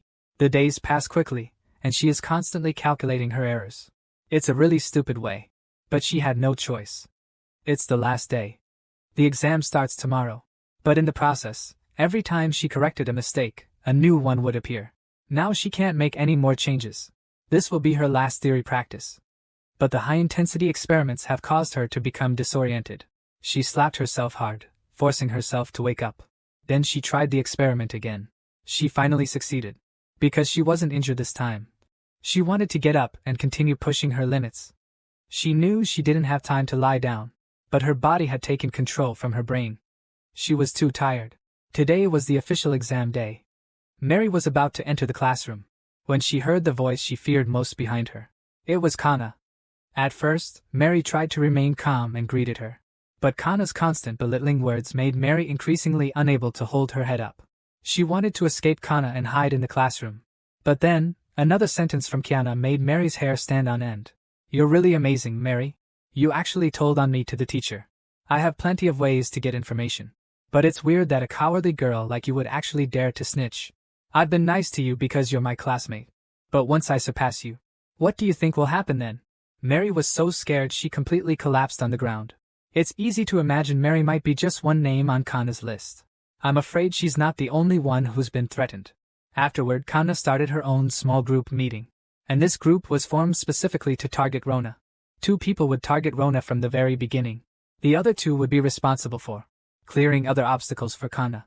During this process, I have to eliminate Rona within 10 rounds. At all costs. Naturally, she also promised everyone various benefits. As long as she advances, no one else needs to worry about not graduating. Using her family connections, she can find everyone a way out. As she puts it, geniuses shouldn't let their guard down. She's already made thorough plans. That afternoon, everyone arrived at the forest examination site, the impassable bridge. They can't see any safety measures in place. Falling would have unimaginable consequences. Seeing this, Saad throws a punch without hesitation. Cowards! Leave now! You all know that death is a possibility in any process at the Academy of Magic. And this exam is only for those who are suitable for the 5th level. In other words, if you haven't prepared enough for the exam, you'd better turn around and go back to school now. Saad may seem harsh, but he's actually thinking of the students. Because he knows that the real danger is not the exam itself, but the powerful competitors. Those who treat others as stepping stones are the most dangerous. Just before Ali was about to announce the start of the exam, The man rushed in from the other end of the forest. That's right, Rona finally made it. Rona's appearance surprised everyone present. Because Rona was covered in injuries and the visible fatigue she was showing all pointed to one thing. That Rona was in no condition to take the exam. Rona's sudden appearance put Amy's mind at ease. But seeing her condition, Amy couldn't help but worry again. Unfortunately, Rona's condition wouldn't affect the progress of the exam. Because taking care of yourself to prepare for the exam is the responsibility of the student. With the headmaster's announcement, the exam will proceed as planned. Rona was guided to the starting line by her classmates, but unbeknownst to her, this wasn't an act of kindness. The ones who led Rona to her position were actually Kana's people. They took positions on either side of her. Their goal was to eliminate Rona within 10 rounds. Meanwhile, Rona used the brief respite to desperately adjust her condition. She would give it her all in this fight. But it wasn't just her. All the students who had qualified to stand here now. Most of them have already gone through various grueling training and overcome numerous obstacles. Everyone has given their all to reach this point. So, Rona doesn't have any advantage. But there's one thing they all share. This will be their first time facing a cliff with no safety measures. In other words, this is the first time they're risking their lives. I wonder what it will feel like for them to be in the air. Will it be extreme fear or extreme excitement? I don't know. They might not even have time to think about it now. Because they'll only have one thought right now. That is, first. As long as they are in the lead, they'll be closer to winning. But being fast doesn't mean you'll get first place. The key is where they start teleporting. The starting position will decide the outcome. If you jump too early, you will be slower than others over a fixed distance. This will test their courage. Because the closer you are to the cliff, the more you will fear heights. So far, the test has only reached the 3rd second. 5 meters away from the edge of the cliff. The first group of students has appeared, not daring to wait any longer and directly activating teleportation. The people who stayed behind to protect them, like Connor, no longer have the courage to continue. They no longer have the courage to continue protecting. After shouting an apology to Connor, she immediately activated her teleportation leap and flew away. Connor, who was rushing towards the edge of the cliff, suddenly had a thought. What if she tripped at the edge of the cliff? It would all be over. The teleportation magic activated instantly, 2 meters from the edge of the cliff. Time ticked to 3.5 seconds. Rona continued to charge forward blindly. She didn't even think about stopping. He drove the 2 people around him crazy. They both made the same judgment. If they continued at that speed, they would be finished. So they both decisively activated the teleportation. Time froze at this moment. It was the 4th second, and Xylona was 2 meters from the edge of the cliff. Thinking back to a year ago, Huashin had asked Rona, "Aren't you afraid?" Rona just blushed and said he had read a sentence in a book. The moment you jump off that cliff, you're dead, dude. But looking at it a year later, it's clear Peanut's persuasion didn't work at all. Because Lorna still chose to jump. Only 4 seconds have passed since the test began. In freefall, she forces herself to stay clear-headed, and activates her mental realm in the next second. The audience instantly erupted. This was an unprecedented sprint. Kana thought victory was in her grasp. But now, no matter how hard she tried, she couldn't win. Because Lorna is always ahead of her. The students currently taking the exam have been completely divided into 3 groups. In front is Kona's team and Lorna, the middle group is about 3 meters behind them. And behind them are those who used the teleportation first. They couldn't overcome the fear of facing death head-on. What's worse, they couldn't use flight magic. They would fall down with a collective groan after teleporting a short distance. And as expected, this group, the students who couldn't overcome fear, always failed first. Of course, the school wouldn't let their students be splattered. The yard had already been equipped with magical protection. So, at most, they would just fall to the bottom and be shaken up a bit. But the professors wouldn't tell the students this. They called it a special gift for the lower year students. As for whether they wanted this gift or not, well, that wasn't up to them. The last group of students, after teleporting about 200 meters, all attempts were declared failures. Looking at the first group, Kona was horrified to discover something incredible. It wasn't just that she couldn't catch up to Rona anymore. With each teleportation, the distance between them was actually growing wider. Before the competition started, Rona looked like she was about to die. But now she seemed not tired at all. She was getting stronger and stronger. It was simply unbelievable. The professors saw everything. Compared to Kana's instability, Rona is like a machine, constantly repeating the teleportation. The old headmaster said nothing about this, but he was secretly delighted. The blue-haired kid was right, she really is a talent. Meanwhile, Amy also noticed something. Normally, magicians transform their subconscious into a conscious state. But Rona is probably controlling. Her most primitive subconscious. And that's definitely not something a normal person can learn or do. Seeing that Rona was getting stronger and stronger, she was like a machine. She showed no signs of fatigue. Kona knew he couldn't continue like this, because he was nearing his limit. He yelled out an order. Even if his move was obvious now, he couldn't care less. If he didn't order his men to attack now, he would surely lose. He made a subtle adjustment to his angle, a move that wasn't typical, and Rona realized something was wrong. This was a very dangerous move. Because if anyone was directly in front of him, this teleportation would result in a high-speed collision between them. So, Rona immediately stopped. And she found another spot. Activating teleportation again. I thought she could start another tug-of-war. But we all underestimated their determination. From the planning stage, Kana had said, at all costs, we must take Rona down. So this time, rushing towards Rona would be a human cannonball. Teleportation magic is a straight-line jump. This only allows them to teleport themselves at the speed of light for short distances. But they're not yet capable of reaching the level of faster-than-light speed. So during teleportation, a minuscule part of the body remains behind. They fell from the sky together. Rona managed to escape, but it didn't mean he was safe. The shock broke Rona's rhythm. His spiritual realm vanished, and the fatigue of several days swept over him in an instant. But it was only for a moment. Rona forced himself to open his spiritual realm again, and regained his rhythm. Everyone saw this happen. At first, the students thought the other person had gotten their direction wrong. But a boy said directly that it was intentional. But who would deliberately create this kind of situation?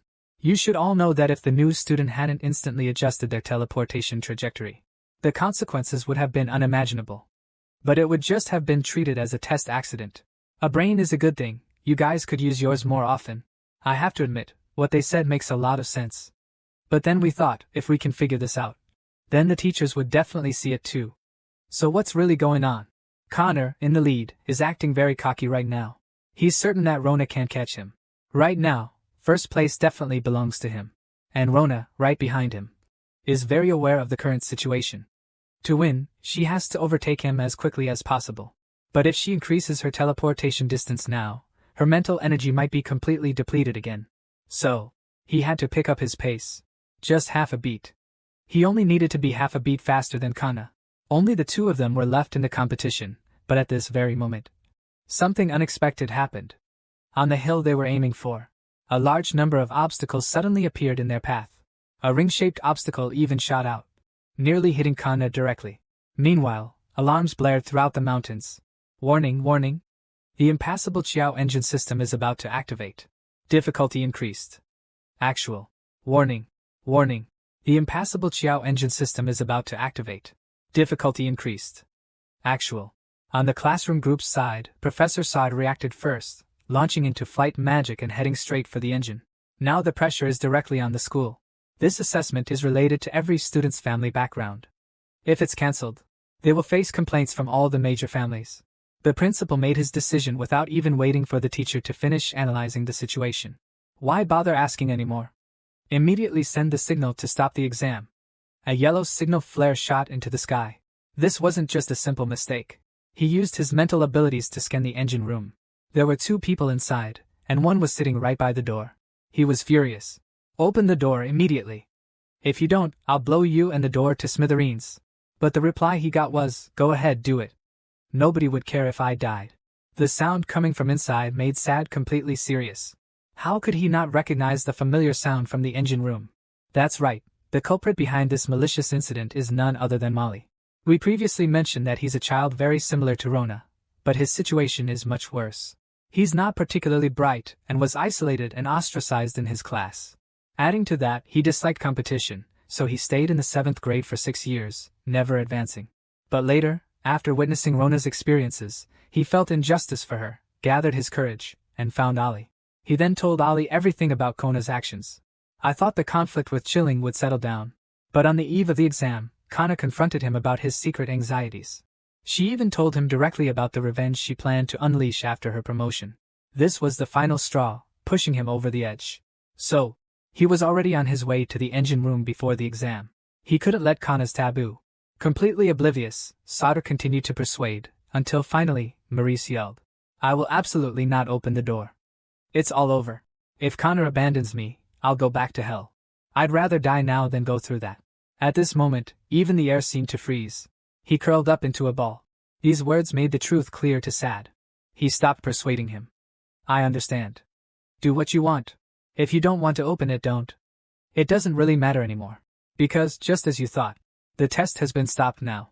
Kona looked at the signal flare, his whole being filled with. He didn't want to stop like this.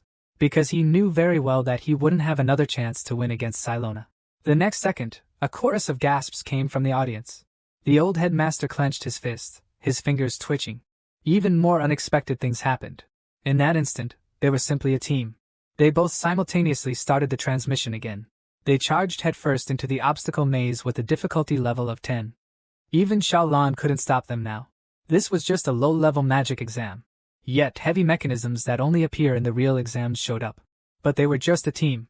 The next second, they charged into the mechanism maze. The reason was simple.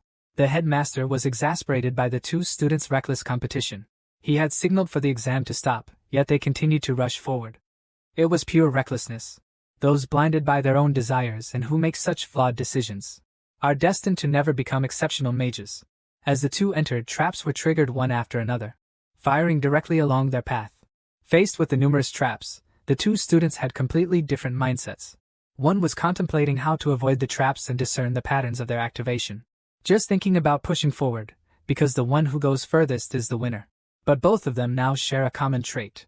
That is, their mental strength is about to be completely depleted. Connor's reckless deep dive into the transfer makes Rona feel uneasy. It's not because Connor will win if this continues, but because she knows Connor will die if he keeps pushing himself like this. The school's constant emphasis on competition makes Mary feel deeply incomprehensible. Constantly provoking your opponent, pushing them to risk their lives until one side wins.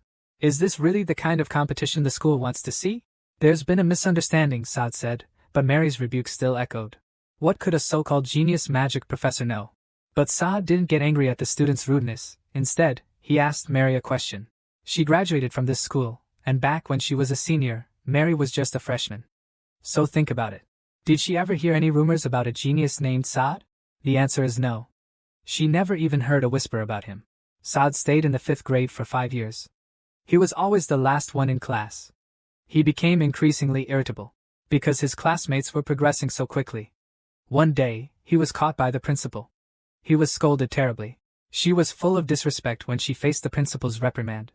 You never care about students like me, but you know how to come and scold me when there's a fight. It's so boring. But the principal didn't get angry, he just asked her a question. Do you know what a mage should never do? It is to compare oneself to others. A mage should be someone who can erase themselves.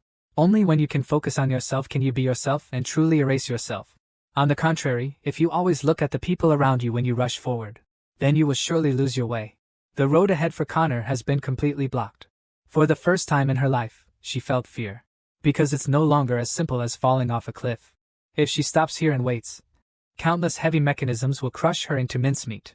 She still has a bright future. She doesn't want to die in this exam. Her cries for help instantly filled the entire cliff. Everyone was terrified and didn't dare look over there. But the next second, Connor was suddenly yanked up by a hand. The spot where he was just standing was instantly filled with a trap. Rona caught up. She raised the question. He was saved, that much is true. But what next? The traps aren't over. Rona made a decision. She had to analyze the pattern of the traps shooting from afar to escape. So, the next step is to move upwards. But in just a moment, the mechanism also changed its angle. Vertical transmission wouldn't work. The mechanism would follow them. So, Ronan made another judgment. To transmit back, to the path they came from. That's right. Moving forward blindly isn't the answer. Going back is also a choice. Other voices began to emerge from the crowd. They thought Ronan was just a connection, but they didn't expect him to be able to do this. Finally, the crowd's voice toward Ronan changed. It became cheers and encouragement directed towards Ronan.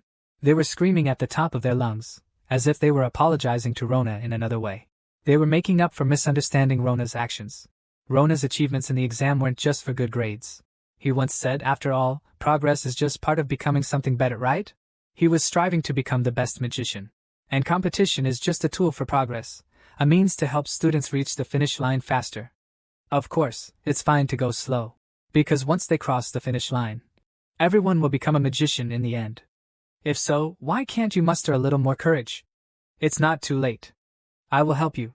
Sat's encouragement broke through the prison that Mary had built for herself. It made him cry his eyes out. Meanwhile, the old headmaster made his final decision. The exam will continue. I will take full responsibility. Baby Rona was found in a stable in the countryside by a hunter. The childless hunter and his wife gladly accepted this gift from heaven. 12 years later, Rona grew up. By chance, he arrived outside the walls of the aristocratic magic academy, and overheard knowledge about magic. The principal sensed young Ronald eavesdropping behind the wall. But instead of getting angry, he invited Ronald in for a chat. Ronald hesitated for a moment. Driven by his thirst for knowledge, he had to climb over the wall. However, Ronald's simple clothes surprised everyone inside. This was because it was a time with a cruel social hierarchy. Even children had a clear understanding of social status. Little Rona, a commoner, was looked down upon by a group of noble children.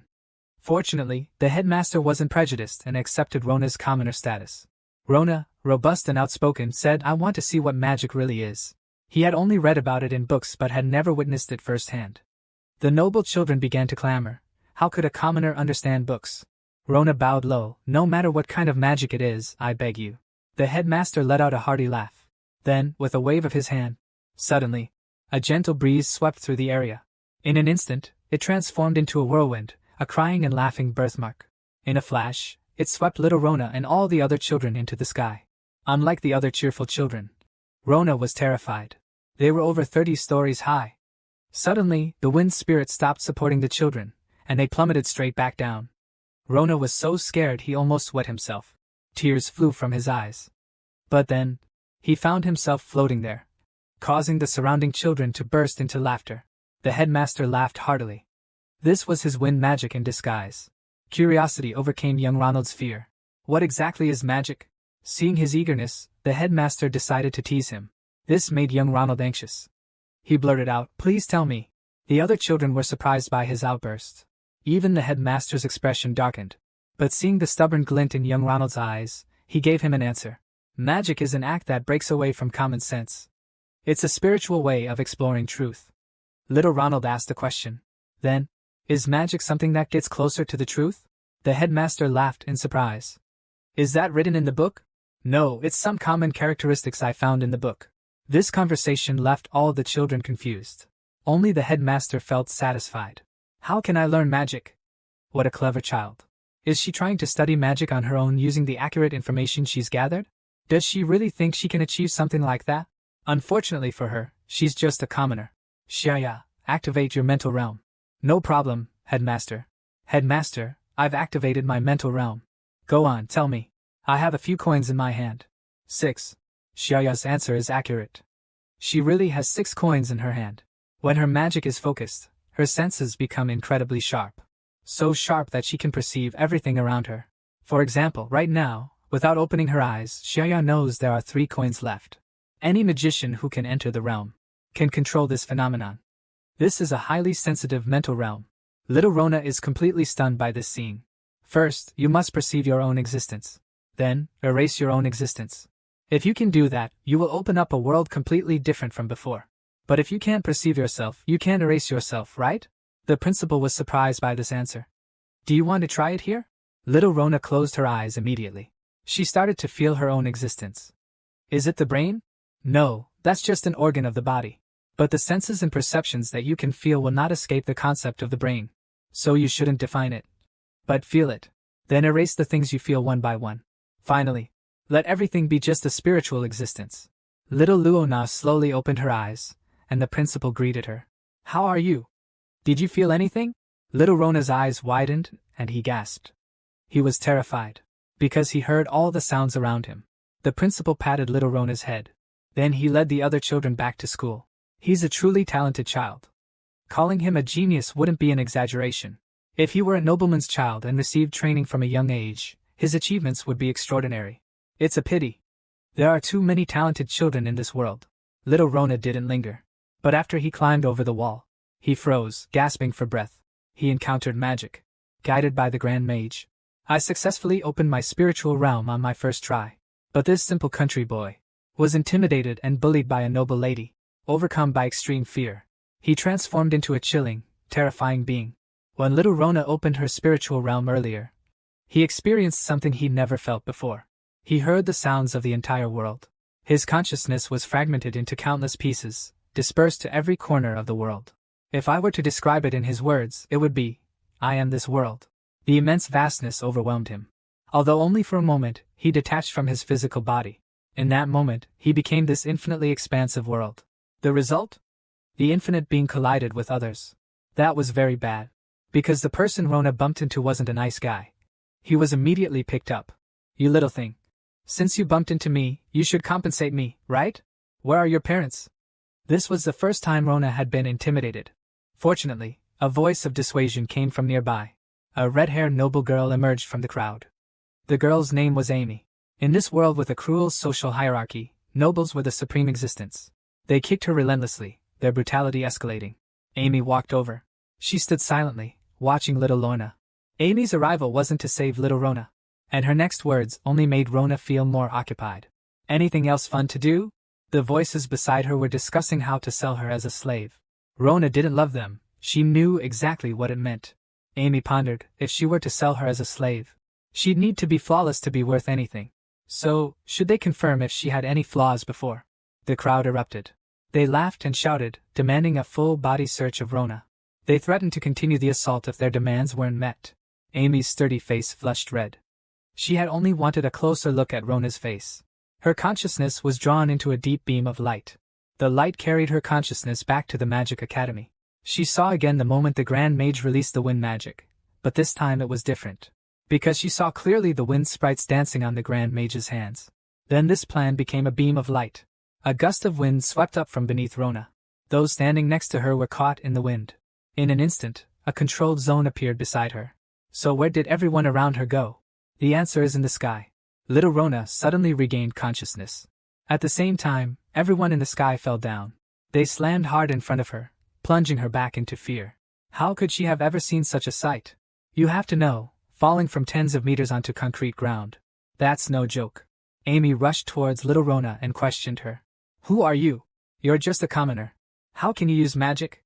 Before Rona could react, the commotion had attracted everyone on the street. Seeing this, Amy didn't hesitate to crouch down and charge up, vanishing from Rona's sight in the blink of an eye. But little Rona couldn't jump that high. She knew she was in big trouble. And how could she possibly explain what had just happened? Right now, she has only one thought: I need to find Dad. And this world is truly cruel. As the sun sets, in the first-class noble family of Kalnas, the head of the Kalnas family asks his daughter if she has talk. The young girl replies that she has already learned everything there is to learn, and that it's not fun at all. After saying this, she continues up the stairs, fuming. The head of the family mutters that even if she is a genius, she shouldn't let her guard down. What will you do if someone stabs you in the back? Amy froze at these words. After a moment of thought, she said, Dad, I want to learn magic. If you know anyone at the Magic Academy, please introduce them to me. In just one day, 12-year-old Rona had opened her spiritual realm twice. The first time was under the guidance of the Grand Magician. This allowed her to experience this vast world. But this also made her feel incredibly strategic. The second time was due to extreme recklessness. Instinct drove her to open her spiritual realm again. But this time, it caused her to go berserk under the violent magic. The thrill afterwards made her understand the evils of the world. Winter arrived. The north wind brought a cold current from afar. Father called out for Rona everywhere. My mother went to Rona to cut wood. This startled my father, because the heavy snow hadn't stopped yet. She was holding books she just picked up for Rona, eager to give them to her. But now she had to hurry out and find her, because when she took Rona to the city that spring, she thought she had almost lost her. Although Rona simply told her she was lost. The child was in tears, and it broke my mother's heart. In a low snowy forest, a withered tree stood tall and straight, but its body was covered in axe marks. A child holding an axe stood before it. The child was breathing heavily, because ever since she'd used wind magic that day, she hadn't been able to use it again. And because she'd used it unconsciously, it was as if she still had no knowledge of how to cast the magic. However, when completely focused, she could still enter a highly sensitive state and expand her spiritual realm. And within this realm, she could perceive everything: touch, form, even smells. She could sense it all. She even found a spot on the tree, although she didn't understand what it was. But it didn't stop her from firing. She just fired at that light, and it actually blew the tree to pieces. Little Rona instantly got excited, and at the same time, Rona's father, who was hiding behind the tree, was blown up. Now, if this were you. If your 12-year-old son could blow up a tree, wouldn't you be blown up? But after calming down and thinking about it, doesn't this prove one thing? My son really is a genius. This made her grip the tree branch even tighter. Little Lorna, unaware of her father's presence behind her, only knew that in the coming days, she needed to continuously repeat her training and felt she needed more knowledge. 3 years later, a maple leaf fell onto the youth's pointed hat. This maple leaf also awakened her. She picked up the axe beside her once again. She came to a thick, sturdy tree. She raised her axe. Then she swung it down hard. With a resounding blow, the tree, having endured what it could not bear, fell straight down. The young girl stood tall, her hair shimmering with a pale blue light. She had been keeping her mental domain active for 5 hours straight, immersing herself in this nature. She remembered the words of her principal: if one could open their mental domain, it will open a new world for you. That phrase is not an exaggeration at all, it's even too much. When she got back to her own house, she saw 2 white horses. She also realized that this magnificent carriage further indicated that the person sitting in it was incredibly wealthy and prestigious. Back home, she just couldn't believe it, because that person was actually sitting at the same table with her parents. The source was to Merlin, the deputy steward of the Orson family. First, she bent down to show her respect. Then the assistant butler placed his hand on her shoulder. He picked her up directly, as if scrutinizing an object. He turned her around, inspected her thoroughly before speaking. You have a good reputation. Despite being a mountain farmer's child, you are literate and exceptionally filial. Have you considered working for the Orson family? The family's grand library needs relocation. Over 10,000 books, including confidential materials, for 2 years. We need to classify over 10,000 books. Only you and I can complete it. Rona knows that if it's the Orson family library, then there's bound to be advanced knowledge that a magician needs. Also, listen closely, this is something that only your family knows about. Whatever the reason the books are leaked, you and your family will die. This is a job that you're risking your lives for. I'll give you a hefty reward. It's enough money you'd never earn in a lifetime. Don't worry. It's enough for the rest of your life. That sentence obviously got to my father. I don't listen to you because of the money. I just want Rona and our family to be able to achieve his dream. But in this context, those words sound rather weak. The butler burst out laughing after hearing this. He didn't believe it at all. What dreams could a commoner's child possibly have? How could they ever amount to anything? If it weren't for the money, why would he beg him to hire his son? The father's face changed after hearing this. Didn't you say you'd let him read the books in the library? Of course he can read them. I mean, I can't watch him 24/7. Could be from a noble background. He shook his head. How could he think that? That's my son. And since he's a mountain man's child, he should learn how to live in the mountains, shouldn't he? But seeing Rona working in the mountains, he suddenly felt remorse. Because he had truly raised Rona to be a mountain man's child. Rona shouldn't be like this. That's why he later heard that the steward needed a commoner who could read. His father knelt on the ground, tears streaming down his face, begging the steward to hire his son. He said he wouldn't ask for any money, and if he had known the steward thought this way, he wouldn't have begged him. The man was devastated. He demanded the steward leave immediately. The steward didn't speak. He just turned around. People like this get angry when their motives are exposed. Forget it, said Rona. I apologize, steward. Please forgive my father's rudeness. I'll go. My sudden reply surprised my father, and the housekeeper too. Are you serious? I'm not trying to scare you, but if any word of this gets out, your head will be gone. It's all right. Please let me go. I definitely won't make any mistakes. And if something does happen, I won't blame anyone. I'll come back for you in a week. You can change your mind anytime. But you have to think it through. Because once you enter that mansion, you absolutely cannot leave for 2 years. My father almost went crazy. Those landlords are just looking for a scapegoat. Why would you accept something like this? And Rona's reply was incredibly simple. Dad, thank you for giving me such a big gift. Dad immediately burst into tears. Rona understood everything. Others didn't. But he did. Dad was truly very warm and kind. For his success, Dad had already sacrificed so much. Even at this moment, Dad only had one thought.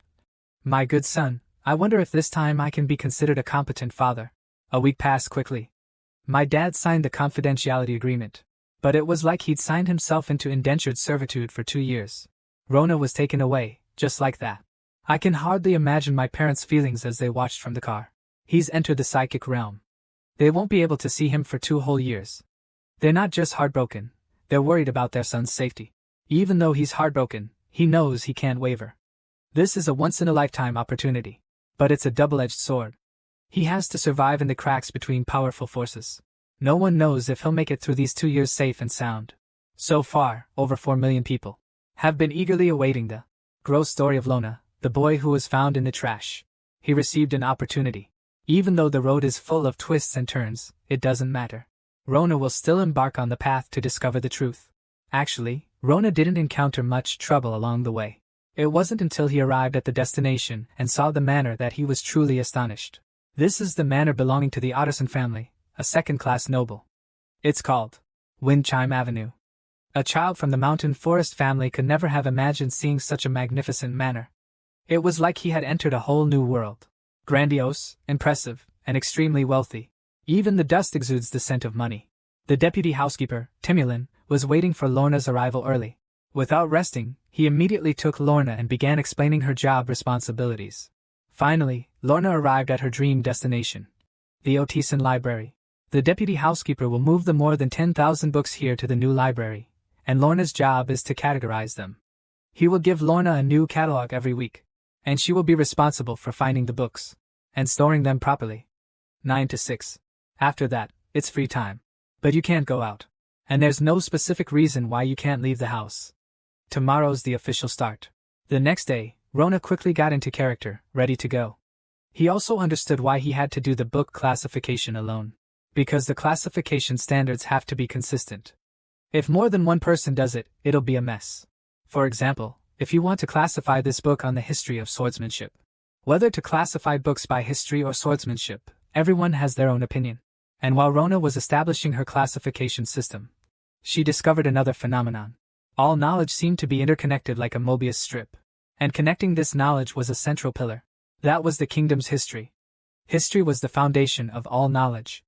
After thoroughly understanding history, if she strengthened her knowledge in other fields, her learning speed would be faster.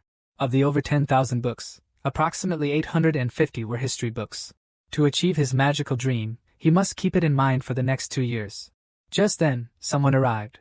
Lorna quickly hid the book because he wasn't allowed to read. It was the assistant butler. Working late again, young man? You've done a great job categorizing the books. You're young. You have a long way to go. Don't ruin your health. Otherwise, if you neglect this responsibility, you'll have to bear the full consequences. Suddenly, the butler stopped and walked directly towards Lorna. This made Lorna break out in a cold sweat. Had his nighttime reading been discovered? However, the housekeeper just said a few words. Not only the housekeeper comes to the library, but also the head of the house and the young master. Don't neglect your attire. And fix your hair. The way you look like you just crawled out of a grave. It really scared Rona. At the same time, she realized she had to be more careful and not get caught. Late at night, Rona discovered another problem. These books are too difficult to understand. 3 emperors, 7 kingdoms. But the history of one Ptolemaic kingdom is daunting enough. Memorizing all these books is really tough. I need a mnemonic device. While I was thinking and thinking, my eyes started to glaze over. I fell asleep at the table. If it were me, I'd probably have fallen asleep even earlier. Suddenly, the books on the table were picked up. A man appeared in front of Rona, talking to himself. This little one is really bored. There's no need for this now. Because he's just a fool with a grand dream. But that's normal. But that's to be expected. After all, truly important books wouldn't be kept in a library like this, so Rona didn't dare say much. Because she understood the intricacies involved. Working honestly didn't mean she was safe here. While the noble's leisure relied on the commoner's loyalty to be sustained. But there were countless cases of commoners risking their lives searching for nobles who had disappeared.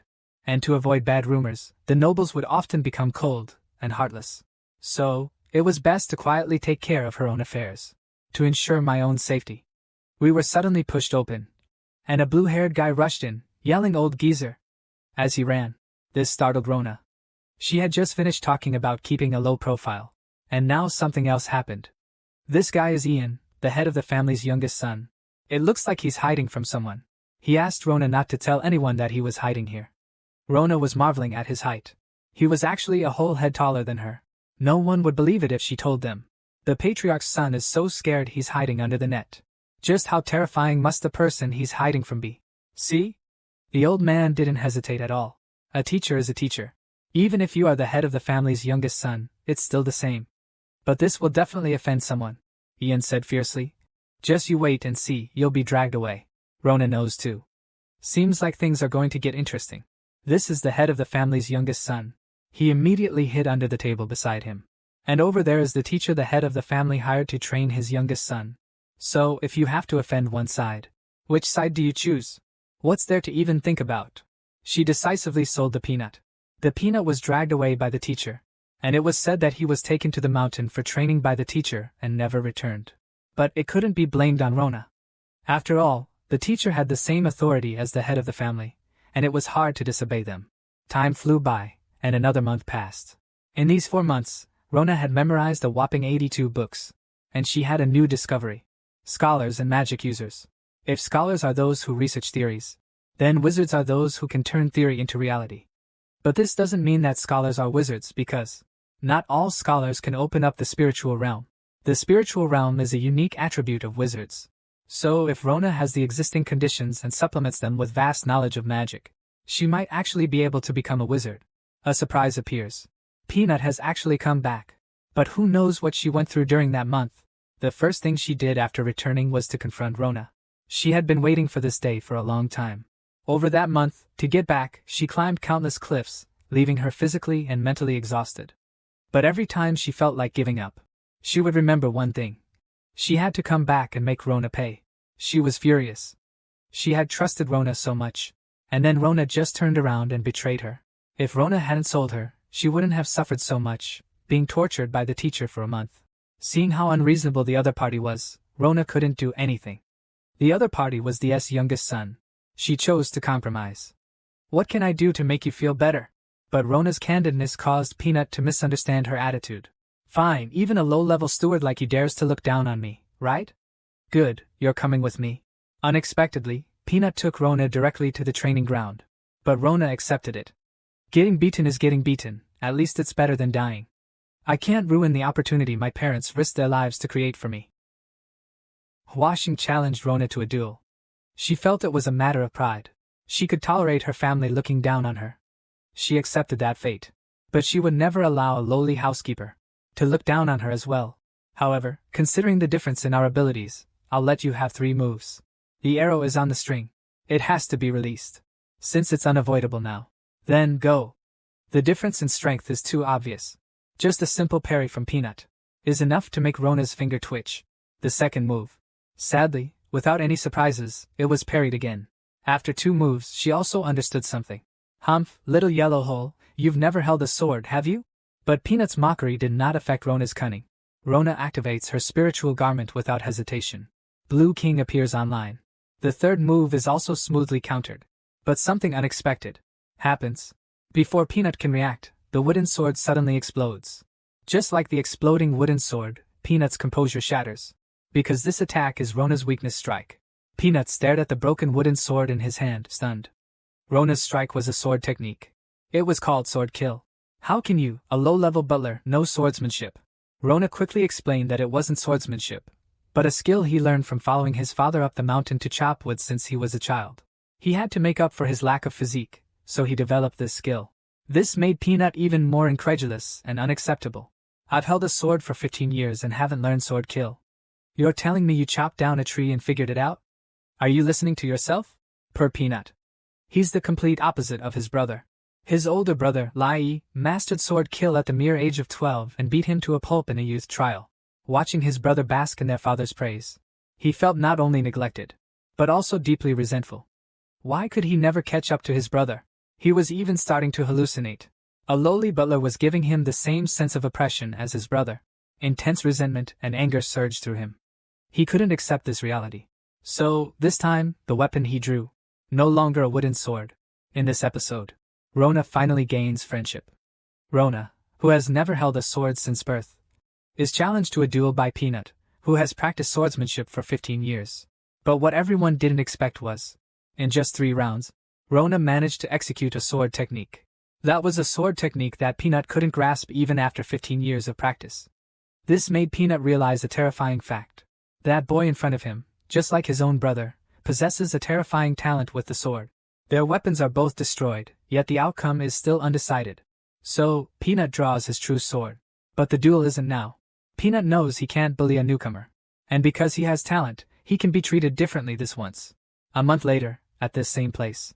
We'll settle the score and decide life or death. Rona understood what this duel meant. If she lost next time, she'd surely lose her head. She asked Huashing to reconsider, but he refused. If you can learn swordsmanship while chopping wood, then you can definitely learn swordsmanship. 1 month from now, to the death. I will surpass you. After some investigation, Rona discovered why Huashing's personality was so extreme. The head of the Orson family had 3 sons and 1 daughter. The eldest son was a recognized 6th-rank swordsman. The eldest daughter was also gifted, but preferred music to the sword, so she often traveled as a royal pianist. The 4th child was Lai, and he was known as a swordsmanship genius, unlike his highly promising brothers. The youngest son, Ian, also known as Peanut, was deemed so talentless that his father had to hire a special tutor for him. This constantly pitted Peanut against his brothers, and now Rona's actions were like salt in the wound. Understanding the truth, his tears dried instantly. He thought that he'd be alright as long as he didn't lose, but now a new problem had arisen, and he had to confront it. He was confident in his physical abilities. Therefore, if he could just learn swordsmanship, he might have a chance to survive. Peanut was training relentlessly. I'm deeply gratified to see Master Peanut training so seriously. It's unlike him. The kid's grown up. He's actually become so hardworking. But the old man's gratification was met with Peanut's critical hit. You call this training? I can still stand on 2 legs. Seeing such a driven Peanut, the old man started to speculate, is there something even tougher going on? Could it be that Auntie Lai learned a new technique that stimulated him? But that doesn't make sense. Auntie Lai has even activated her framework. There shouldn't be anything new to stimulate him. So, what is a framework? Let me explain it this way. If mages have a spiritual domain that they apply to every cell in their body to further strengthen their physical form and break through their limits, the framework model is the exact opposite of the spiritual domain. Following the book's instructions, Rona decided to give it a try. First, she needed to sense her own existence. This part was simple. Even he could do it, as it was similar to the spiritual realm. But the next step was the complete opposite of spiritual projection. He only needed to draw power into his body to complete the framework construction. But Rona knew that training the framework now would be the least efficient. So, she decided to learn construction based on her spirit. This path would be more suitable for her current state. Meanwhile, Peanut was training with a near-frantic, self-destructive intensity that made his teacher's heart ache. Because Peanut was literally crying while training. He was frustrated because he still couldn't grasp the framework. Until the training stick was taken away. The teacher was heartbroken.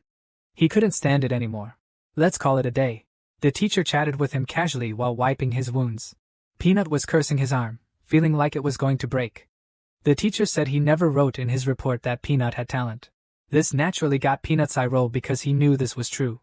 So, he was trying hard to overturn this statement. The teacher felt he was doing well, but he thought it wasn't enough. He knew where he wasn't good enough.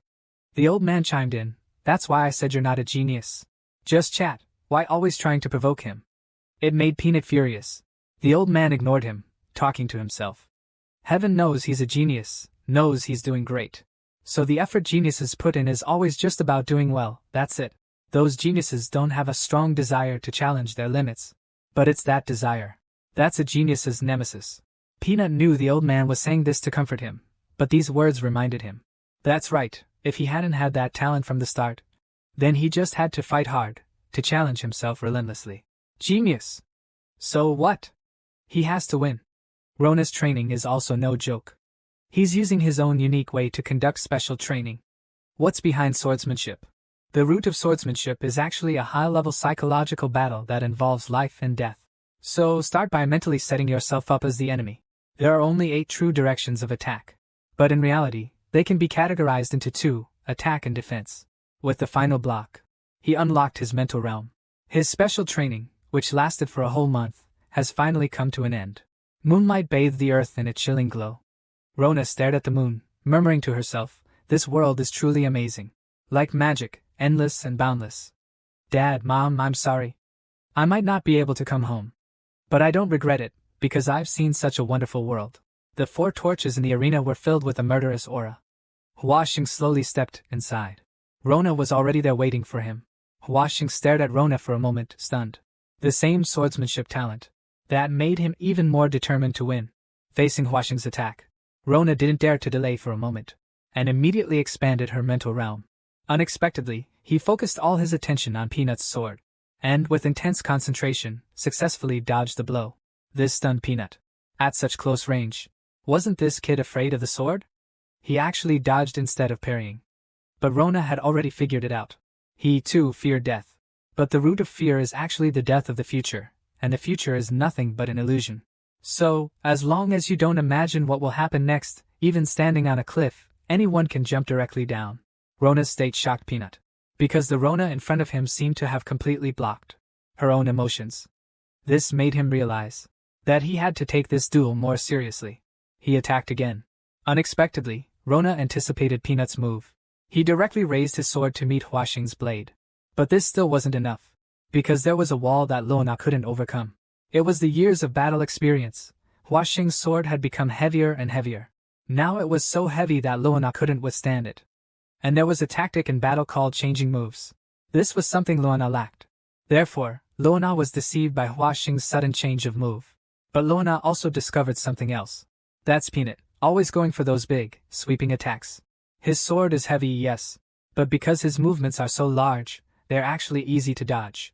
But if Peanut could adjust his fighting style, perhaps the outcome would be different. However, there's another possibility. That is, Peanut simply doesn't know how to adjust his fighting style. Because if he could adapt, that last blow could have severed his insides.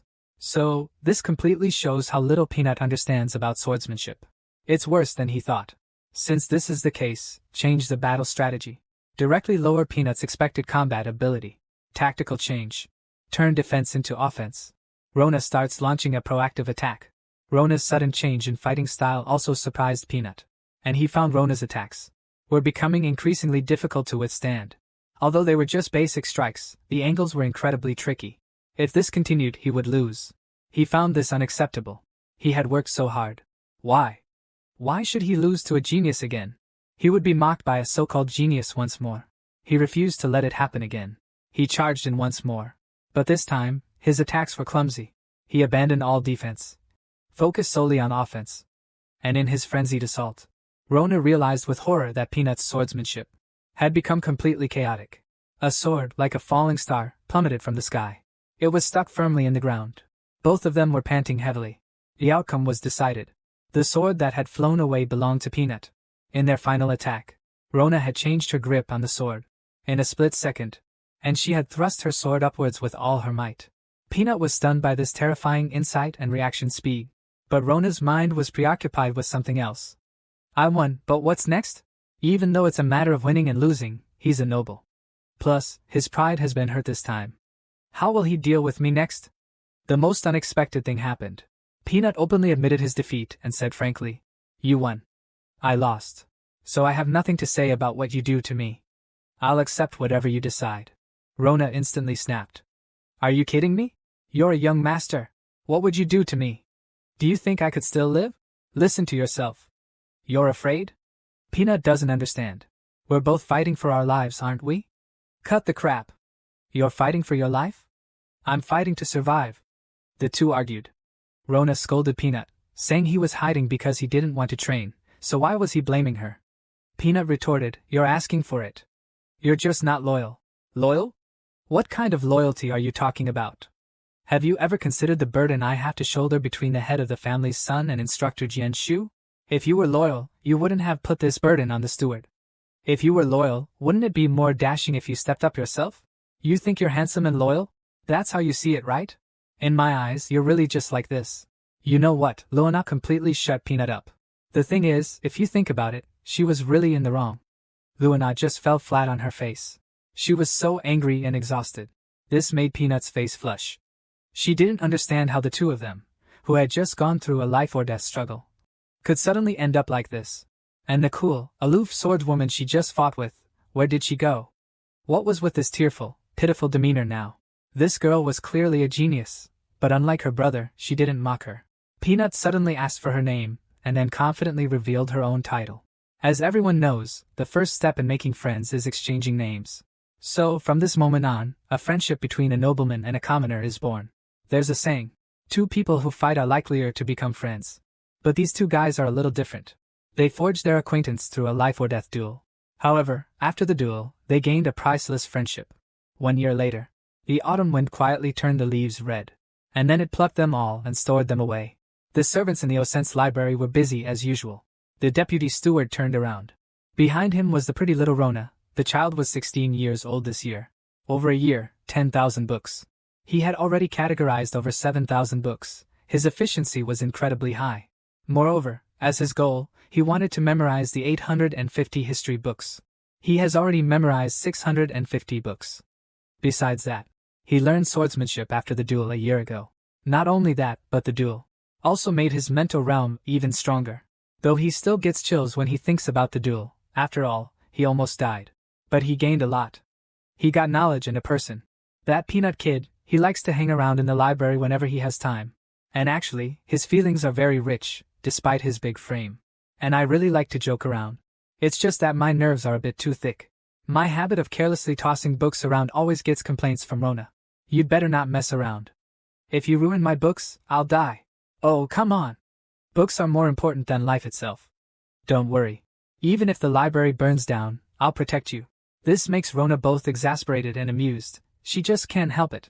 Actually, there's a reason why Huashin came today. He told the teacher he's going to the library to study.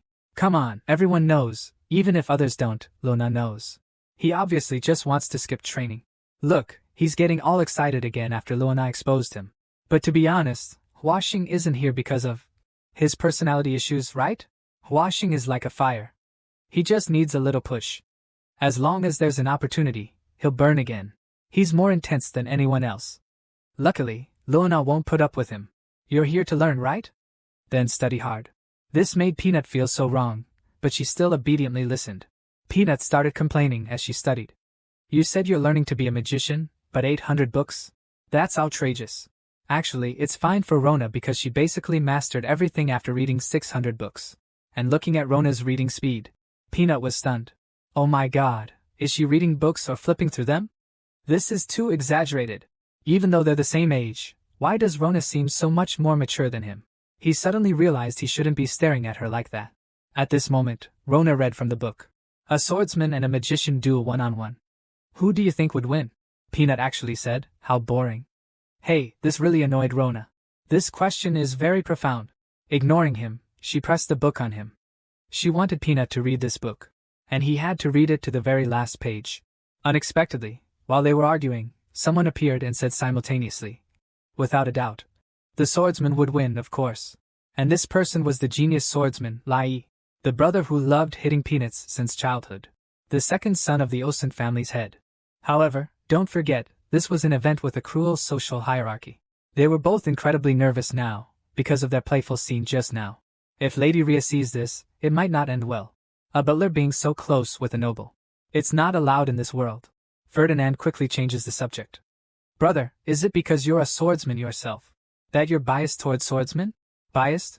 There's no need for such a word. Just look into swordsmen on the continent.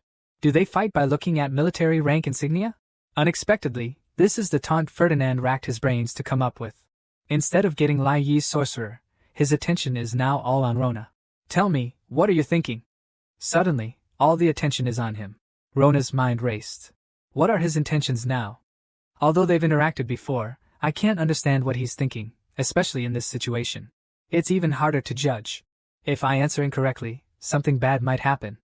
I can't answer carelessly. He gathered his thoughts. Assuming the swordsman and the mage are equally powerful, I think the moment they enter the mage's mental realm, the swordsman probably won't win. Instead, the swordsman, with their superior physical abilities, would be able to take down the opponent before they could cast their spell. No, you're wrong. Before Rona could finish her sentence, Lai had immediately dismissed her. A magic user would inevitably lose. The swordsman would be the victor. This sudden denial made Rona a little flustered. But Rona knew what Lai was thinking. It was always like this when they were kids. Whenever Lai saw something he disliked, he would happily trample on whatever was precious to the other person. You seem to enjoy history. You must have heard of this thing then. The armor of the war god. Looking at Rona's expression, Rona must already know what Lai is thinking.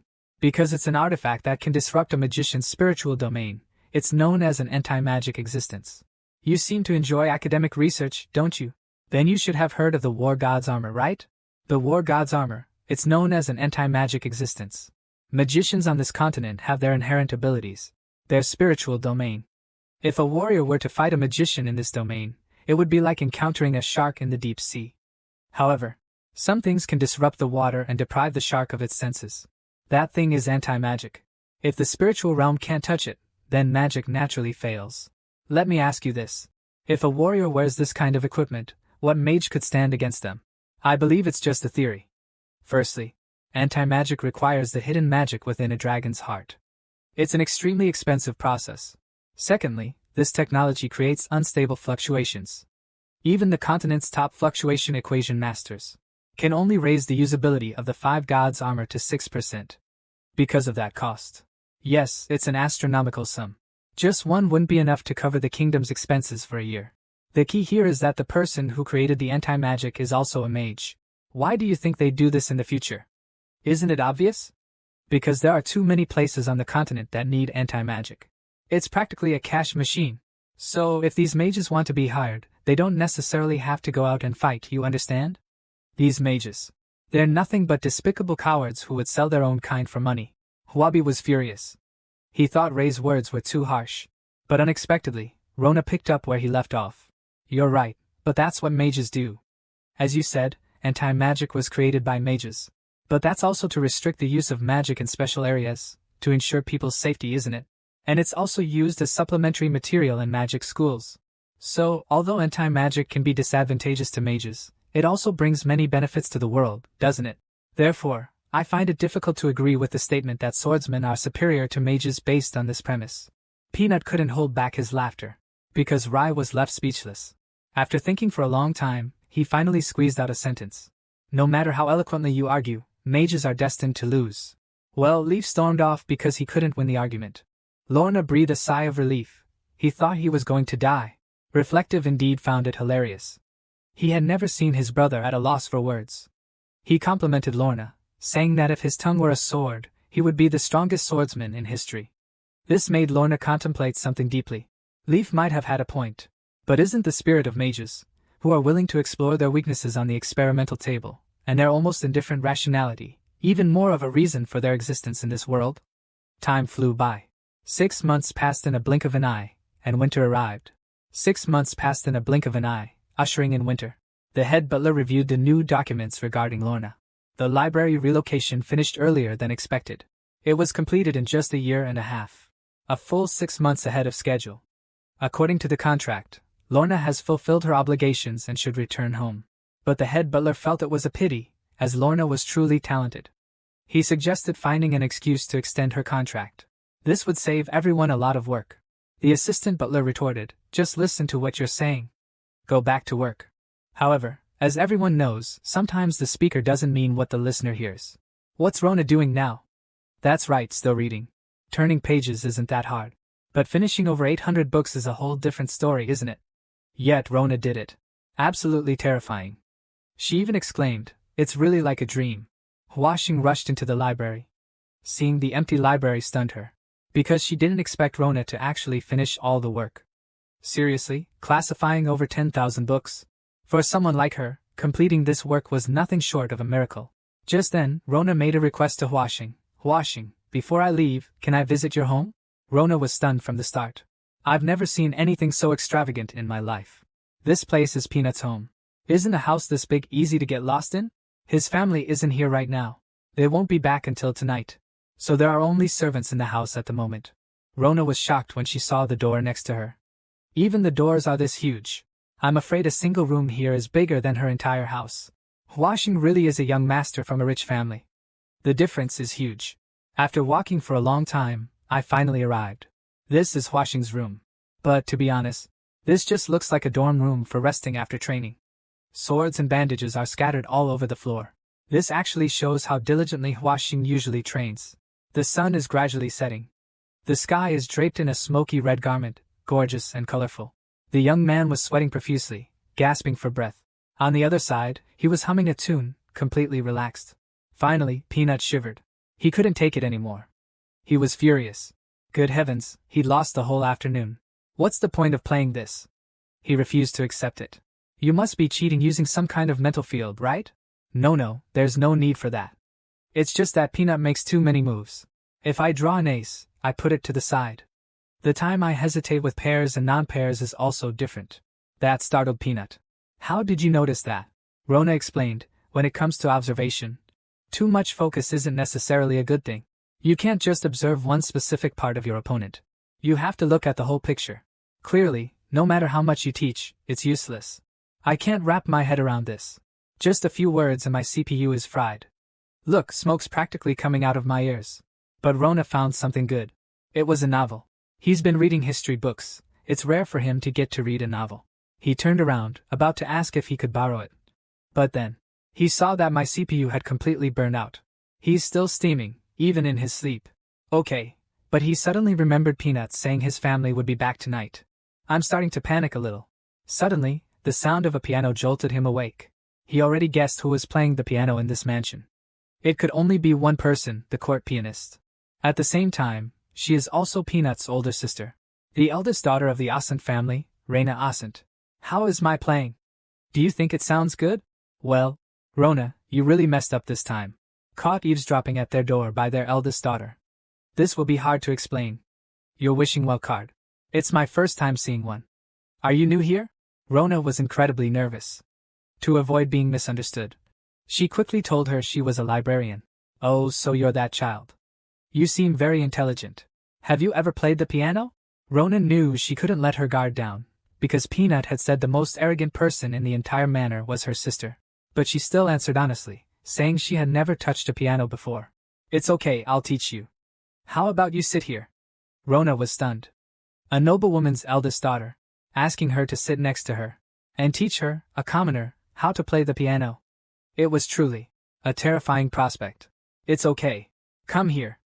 I brought this up. No one dares to scold you. I'm not the one who can refuse. I guess there's no way out. I'll just have to go obediently. Here, these are the keys of the piano. You try, see? It's very simple. Press these 3 keys at the same time. What's Rona thinking now? It's wild, but it's really nice. But she's also starting to relax her guard and asks if she can try playing. Rena says, go ahead and try. Because she didn't actually have any bad intentions. It's just that Rona was being too cautious. This whole impulsive rambling led Rena on.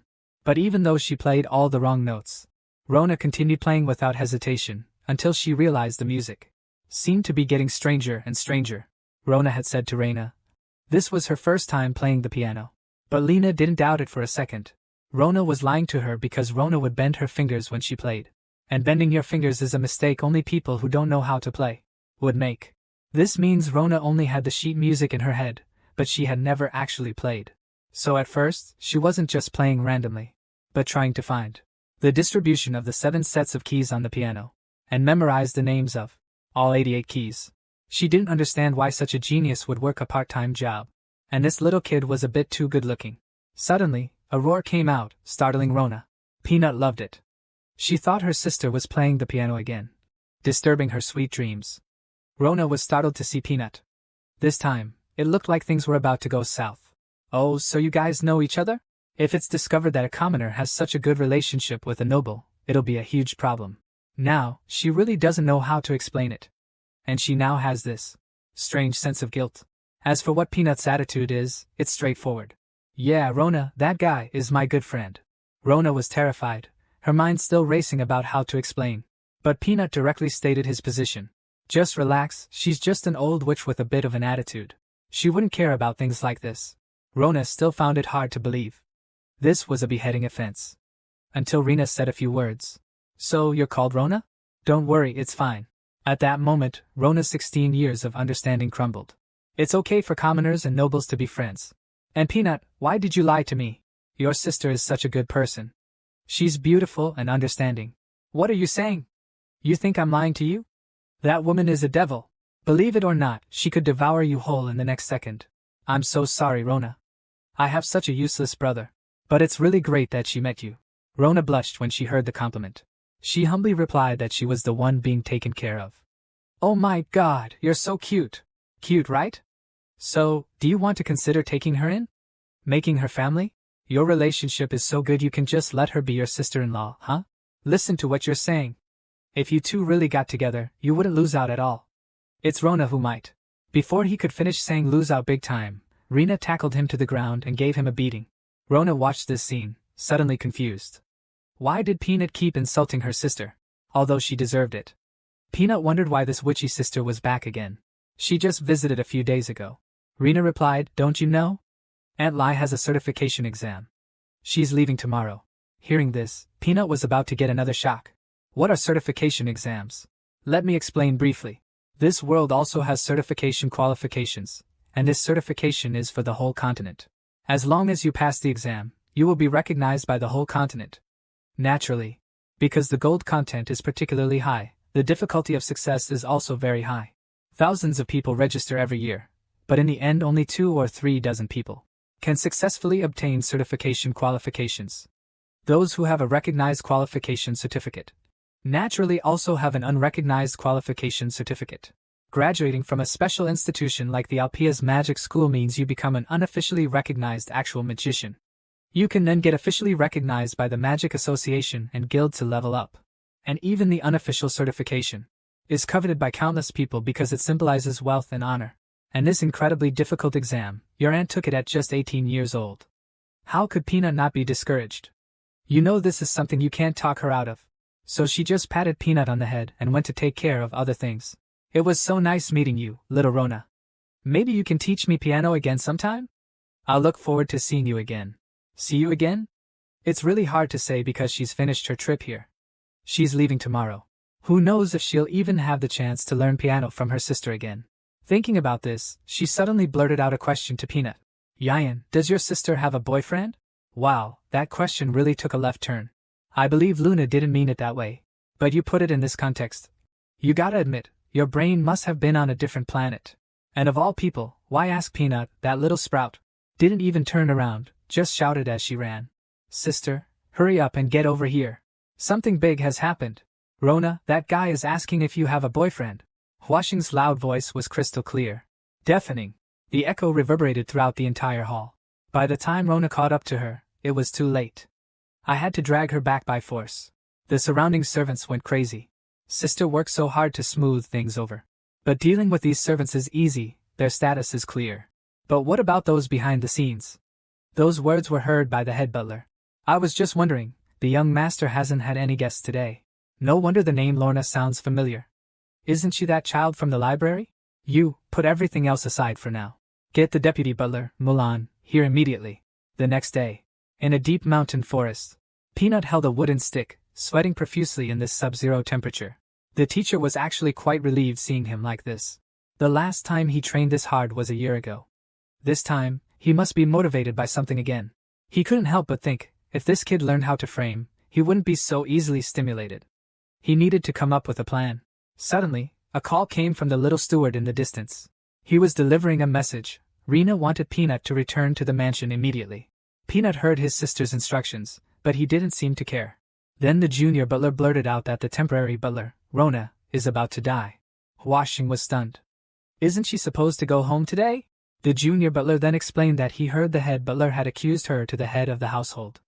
The details are unclear, but it's supposedly because of her relationship with the young master. That's where the problem lies. The teacher still didn't understand the situation. Huaxing hastily explained a few words, and turned to run. He had to go back and explain everything clearly to his father. Then his father would probably forgive him. But the old man disagreed.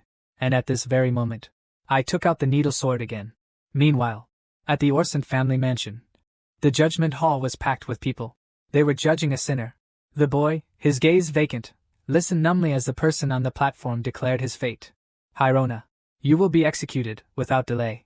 Carry out the sentence immediately. The status of commoner and noble is ultimately an unbridgeable chasm. Rona, in the hall of judgment, is sentenced to punishment.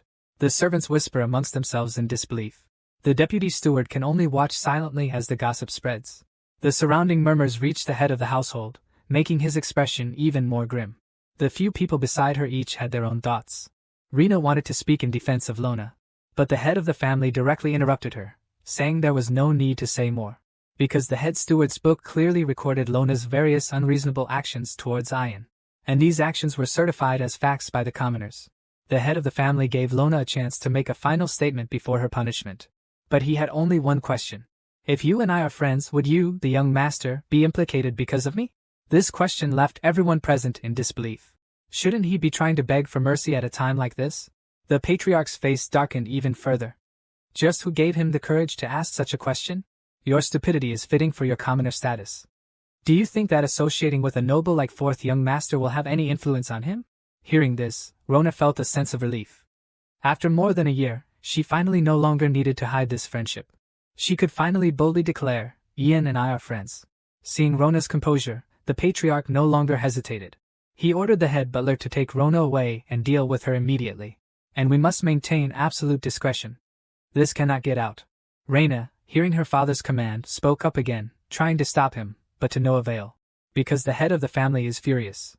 Now, in my capacity as head of the family, I order. There is no room for maneuver now. Some servants felt the decision was too drastic.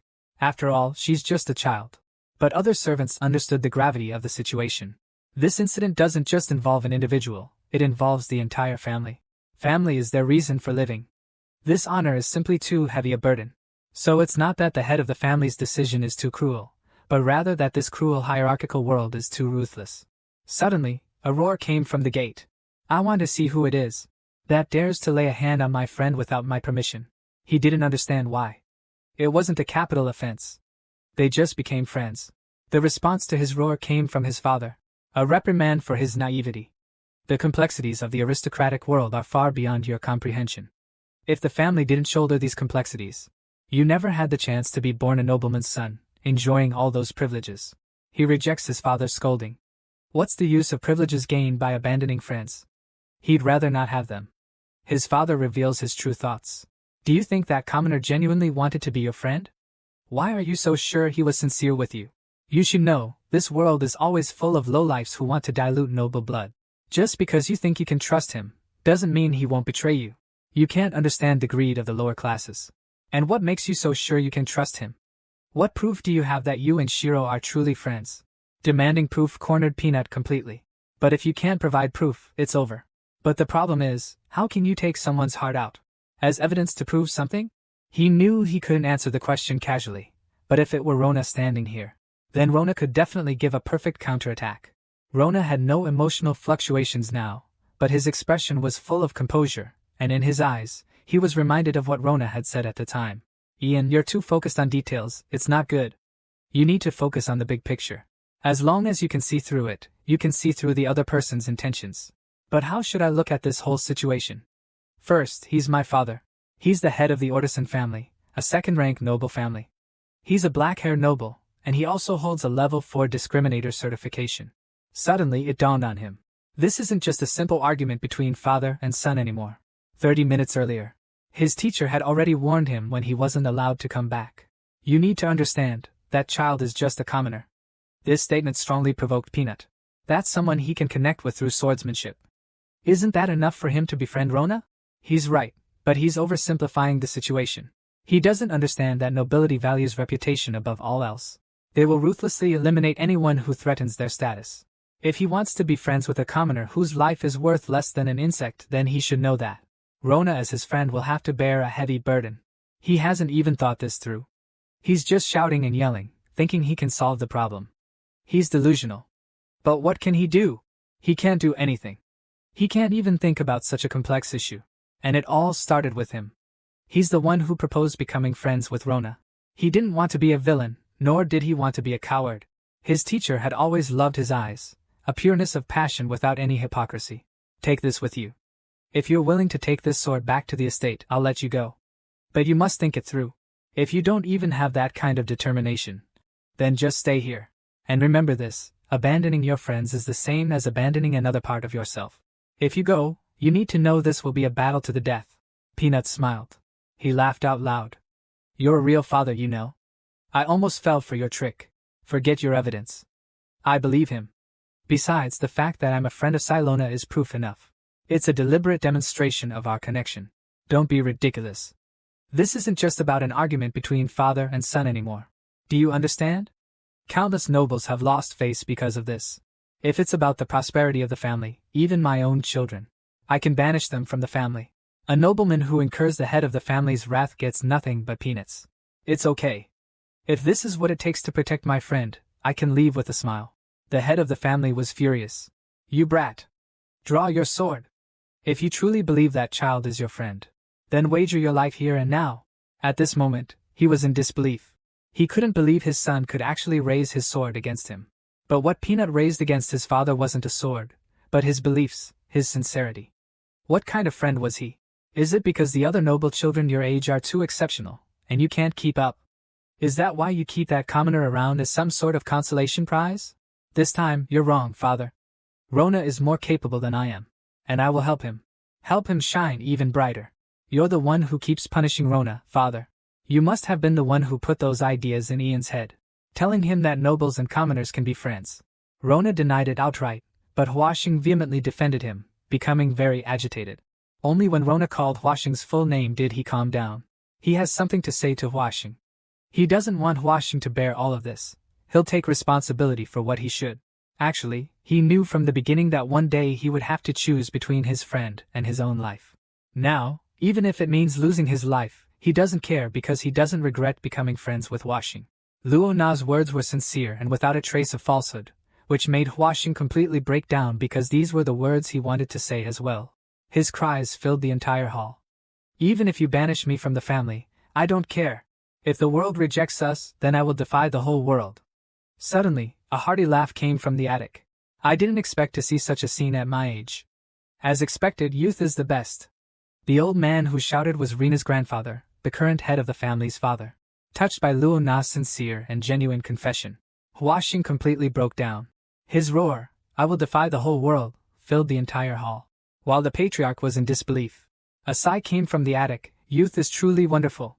It was the old master. The old master was Rena's grandfather, the current patriarch's father. He had just returned and witnessed this scene. His appearance stabilized the chaotic situation. The wise old master had already guessed what had happened.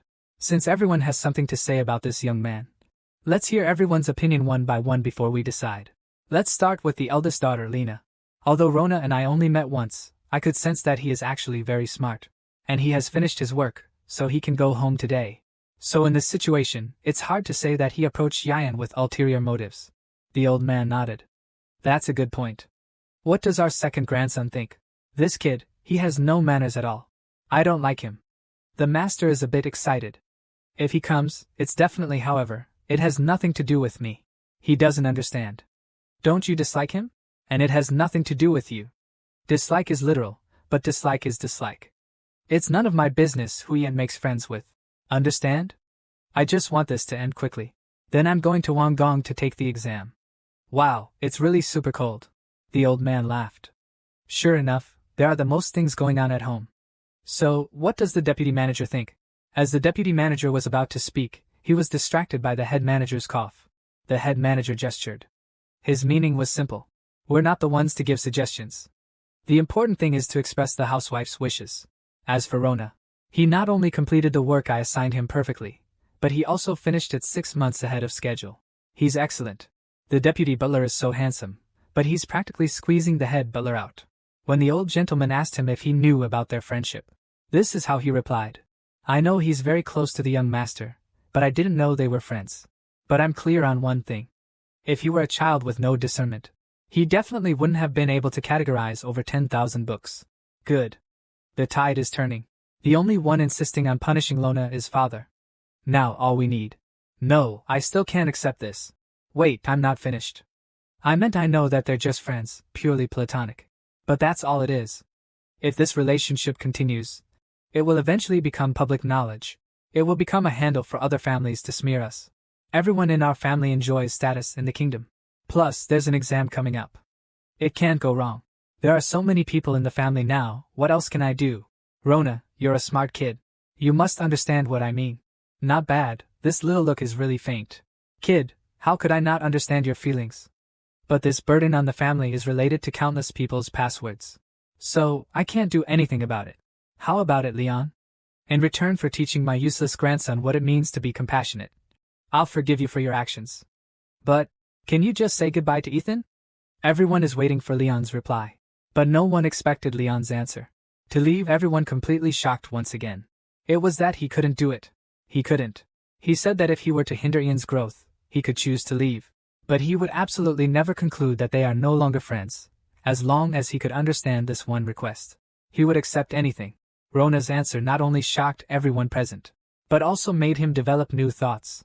He thought that Rona would be relieved as long as she could survive, but he realized that she had already understood the lessons her teacher had taught her. This made him feel incredibly ashamed. So he made a new decision.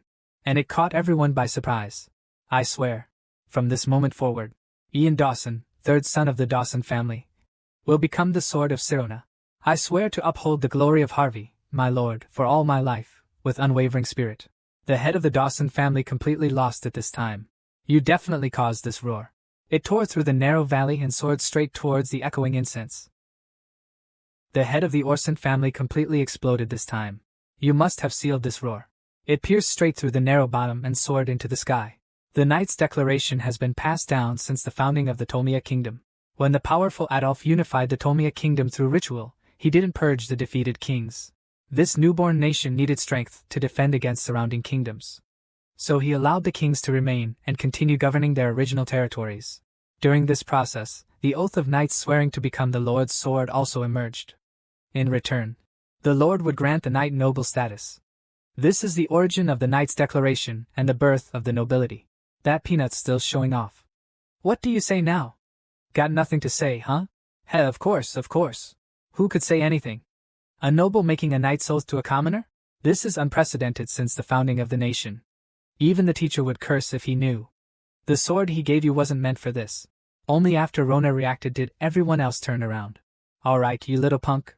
Since you're willing to become his sword, it means you think he's worthy, right? Answer me. Does this worthiness stem from his excellence? Or from your own emptiness? Peanut's response was a stark contrast to his personality. It's a sword. It doesn't make judgments. It only protects. Look, everyone's stunned. How could anyone understand a roughneck saying something like that? Grandpa laughed in exasperation. I guess not understanding to this extent is a first-place achievement. I'm really impressed with you. But for your friend to receive a sword that can give you this kind of gua sha, that's quite a feat. Sirona, listen carefully. Although this roughneck hasn't been tempered yet, but he would never betray his master. From now on, I entrust my grandson to you. Oh, right. Since they both went to such lengths, I can't just let him go back like this. Butler, use the carriage meant to take Sirona back to bring his parents here. Shut up and go now. Don't be careless. All right, everyone disperse now. Go about your business. As for Peanut, Leffen back in his room. Just picturing his family's expressions will keep him entertained for a whole year. Sirona, on the other hand, thinks it wasn't worth it. There was no need to go that far for him. That's the truth. I didn't make that oath just because of our friendship. You're different from my brothers. You have the power to attract others, so I want to entrust my life to someone like you. I don't regret it. Oh my, that's just too much. The way that was said, it's definitely taking on a different meaning. And Rona has no idea how to respond.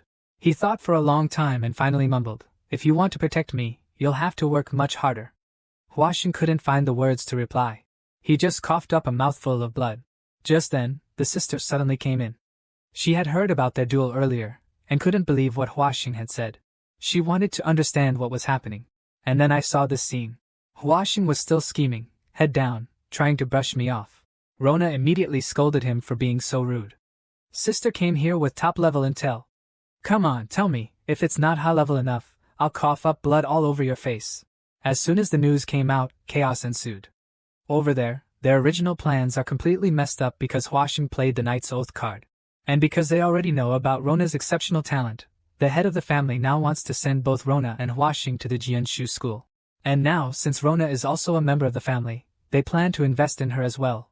This is also for Huashin's future, I suppose. Huashin was furious. What the heck? They just made all these arrangements. I thought I could have some fun with Rona. What are you talking about? How dare you ask? Don't you know what you did? You a failure. Couldn't keep your mouth shut. What's with this talk about Rona going to a swordsmanship school? He's clearly a magic student, and he even opened his mental realm. My sister blew up when she heard that. But then he realized something. Isn't this even more ridiculous? This is truly embarrassing. You lost to a magic student in swordsmanship. How can you even face anyone? These two sentences were so embarrassing that Peanut started cursing, holding his head in his hands and letting out a frustrated roar at his sister. When his sister learned that Lorna had defeated Peanut using her mental realm, she was even more surprised and immediately started praising her. To be able to use the mental realm to this extent is truly a masterful tactical application. But Lorna couldn't handle the praise. She immediately became shy, and the two instantly worried. She's too easily embarrassed.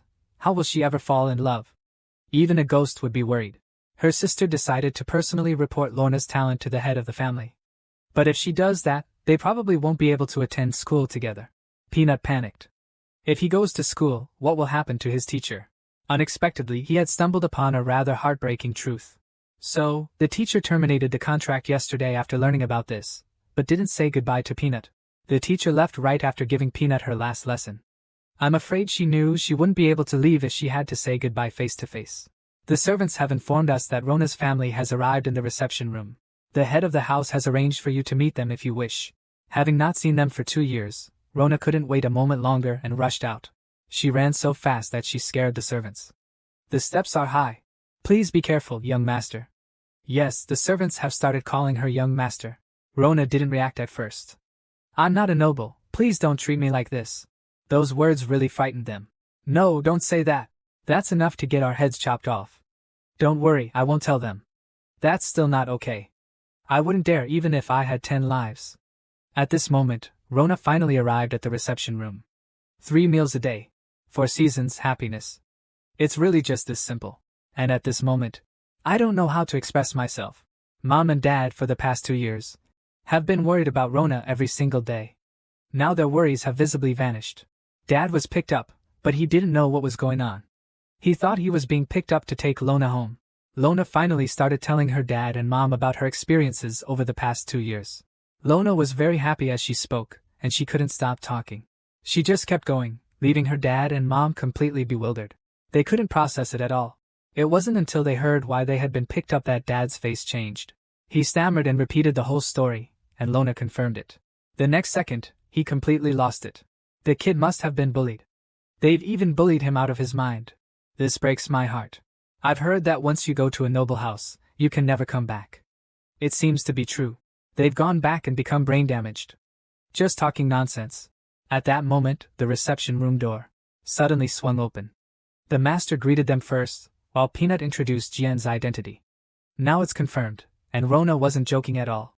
In a country with a rigid social hierarchy like this, a commoner suddenly receiving an audience with a noble, don't blame them, this reaction is actually quite normal. And the parents of Luna were relatively calm. Other ordinary people would have knelt down upon seeing the head of the house of Orson. But even at this point, the old man still found everything unbelievable.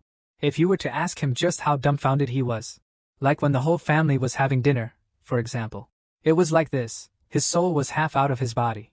Even after the meal, half of his soul was still floating outside.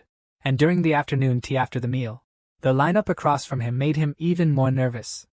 He didn't really understand what fate was. But he knew that nobles wouldn't normally be so kind to mountain people like the Yuan family. He felt he had to make things clear to them. This must be a misunderstanding. He started with some polite words, saying he never expected this to happen. The head of the family directly picked up the conversation. Yes, indeed.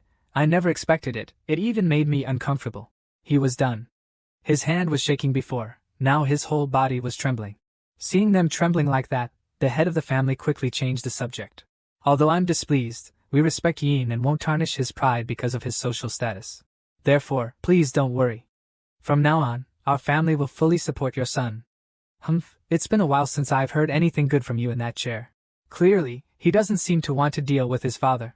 In stark contrast to her terrified father, Rona was surprised by the change in the head of the family's attitude. In the last 2 episodes, he still wanted to get rid of this commoner. But now, he's willing to make a decision to protect a commoner under his wing for the sake of his family. And you can also see here, the head of the house would never lie to them. The head of the house knows that supporting him with all their strength is something he'd risk his life for. The head of the house knows that magical talent in the spiritual realm isn't something you simply gain through hard work, and he also knows that she wants to be a magician. So he'll help her obtain an unofficial magician's license in the fastest way possible. Therefore, the Alpia's magic school, one of the 5 great families of the kingdom. It's absolutely the most suitable magic school for her right now. Other schools aren't recommended. Only an academy of the caliber of the Alpia's magic school is worthy of the Orson family's status. Stop rambling and just get to the point. Do you want to see what state your father is in right now? You mean, your son can become a magician after graduating from that school? Right. That's the only way your father would understand what the family had meant. It's understandable though, even though she studied magic as a child. Your father thought it was just a childish fantasy. And from another perspective, a mountain dweller wouldn't even dare dream of making their child a magician. Because of the issue of status, all existing magic schools are special schools. Aside from the children of nobles, commoners are simply not allowed to enroll. So, there's only one way now. I want to adopt Rona and let him continue living as my adopted son. Actually, this is also the result of a family council. There is no other way. There's also a foolish cousin of mine who still doesn't have children. If we register the household under his name, the problem will be easily solved. But don't worry, we have no intention of taking Rona away from you. This is just a registration on paper. We can also use this document to make Rona a noble. This is absolutely a mind-blowing operation for Dad. Because Rona can directly become a noble. Who wouldn't want a chance to turn their life around? But he was afraid that he would lose Rona because of this. He looked at Rona. But this glance made him even more panicked. Why was Rona so calm? What was her attitude now? Had Rona already made up her mind? Suddenly Rona moved. She looked at her father, and placed her hand on his. She squeezed it tightly and looked up, answering for her father. Of course, this was impossible. She has her own father, so he can't possibly become someone else's adopted son. Seeing this, his sister quickly tried to persuade him. It's just a registration document. They will still treat his current parents as his biological parents, and this way, he can also achieve his dream. It's a win-win situation for him, isn't it? The old patriarch also began to persuade him. Becoming a noble is not an opportunity that everyone can get. But Rona's attitude remained resolute. If he had to change parents, he'd rather be a commoner. But if you want to be a commoner, you can't go to magic school. In that case, I won't take the magic school entrance exam. The old patriarch and Rona started arguing. Rona's attitude was, if you insist on this, I'd rather not practice magic at all. This infuriated the old patriarch. He couldn't understand. He had given him such a good opportunity. Couldn't he understand such a simple principle, that to succeed, one must make sacrifices? No, he actually understood. Rona was a very smart child. If he didn't understand sacrifice, he wouldn't have survived this long. He just has his own bottom line, he understands. No matter how great his dream is, it's all inherited from his parents. If his parents are the roots, then he is the one who received a PhD nourished by dreams. From the moment he was 6 years old, from the moment he crossed the line, it all came from his parents' guidance. The books he read himself were all brought back to him by his parents in every way they could. My parents taught me everything I know about being a good person, even the opportunity to become a butler and join the All Saints family to study. All of that came from my parents' sacrifices. Everything stems from my parents. They are my roots, enabling me to dream without limits. And now, this opportunity they're giving me, compared to the infinite possibilities my parents gave me, it means nothing. Asking me to deny my roots is no different from asking me to wither and die. He was deeply grateful for the patriarch's help, but the only parents he would ever have were the two standing before him. Was it guilt? Or a matter of morals and ethics? No, it was neither. The patriarch understood Ronan's mindset. Just then, his father bowed before Ronan once more. He pleaded with the patriarch, practically begging him to take Ronan in as his adopted son. And in that moment, he revealed a secret he had kept hidden for 16 years. The truth was, Ronan wasn't his biological son. Ronan was completely stunned. His mother was in disbelief, but his father continued to explain. That's the truth about their inability to have children. He revealed the truth about Rona being found in the stables. He even mentioned that Rona is definitely a child of noble birth. So, being adopted into a noble family would actually be Rona reclaiming his rightful place. Actually, even without his father saying anything, the head of the family had already guessed it. Because from the moment they met, he noticed that Rona looked completely different from his parents. He couldn't help but wonder if his father's speech was a declaration of giving up on his own son. Rona stopped his father's speech. His father's eyes were filled with guilt.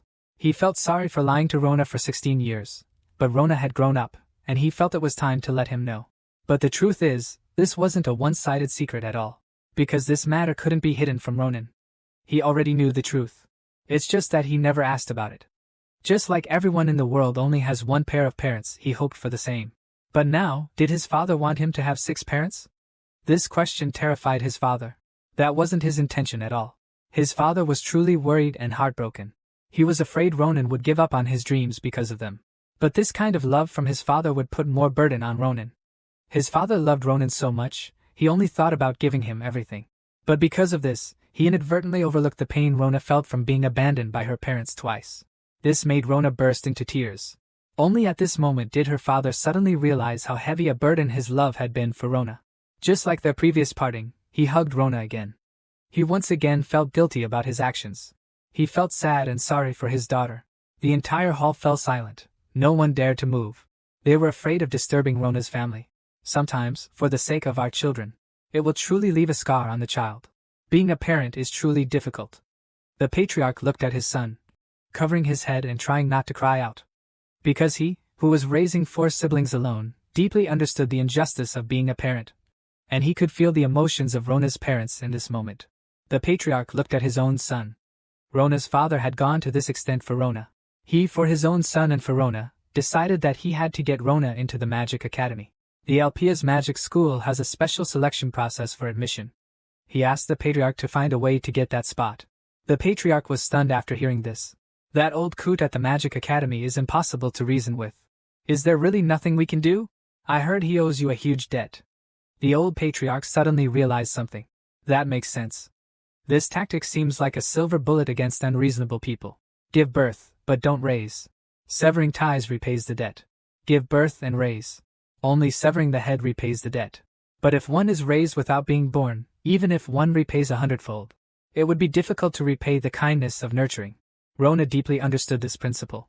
Therefore, if he were to be forced to exchange his parents' names for wealth and glory, he would not hesitate to abandon those so-called dreams.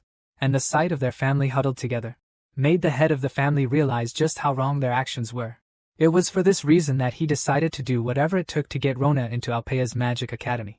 Until the day 3 days later when Peanut went to the Tree Building Academy. Under the care of the Orson family head, the Rona family enjoyed a long-awaited reunion at the Orson estate. The boys, bound by the discriminatory oath, for the first time in a year since they met, were given a brief period of complete freedom to enjoy each other's company without any worries. But time always flies, and 3 days pass in the blink of an eye. Today is the day Rona and his family depart. It was also the day they had to say goodbye. Peanut cried her eyes out, but I'm sure most of it was because she had to go to school. The 2 young people promised to meet during the holidays and to keep writing to each other. Peanut made another promise, a two-way encouragement.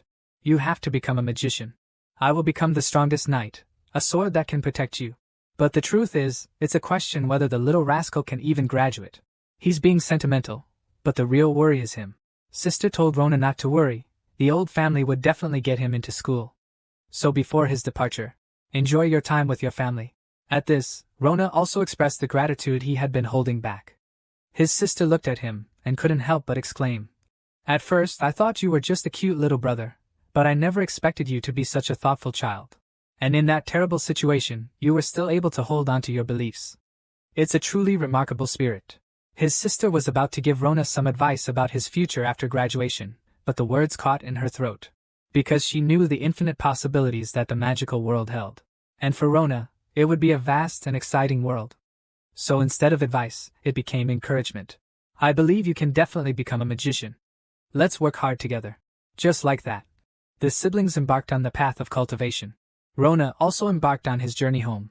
The 2 boys, who were born into different social classes, also began to pursue their dreams, striving for the top of their respective fields.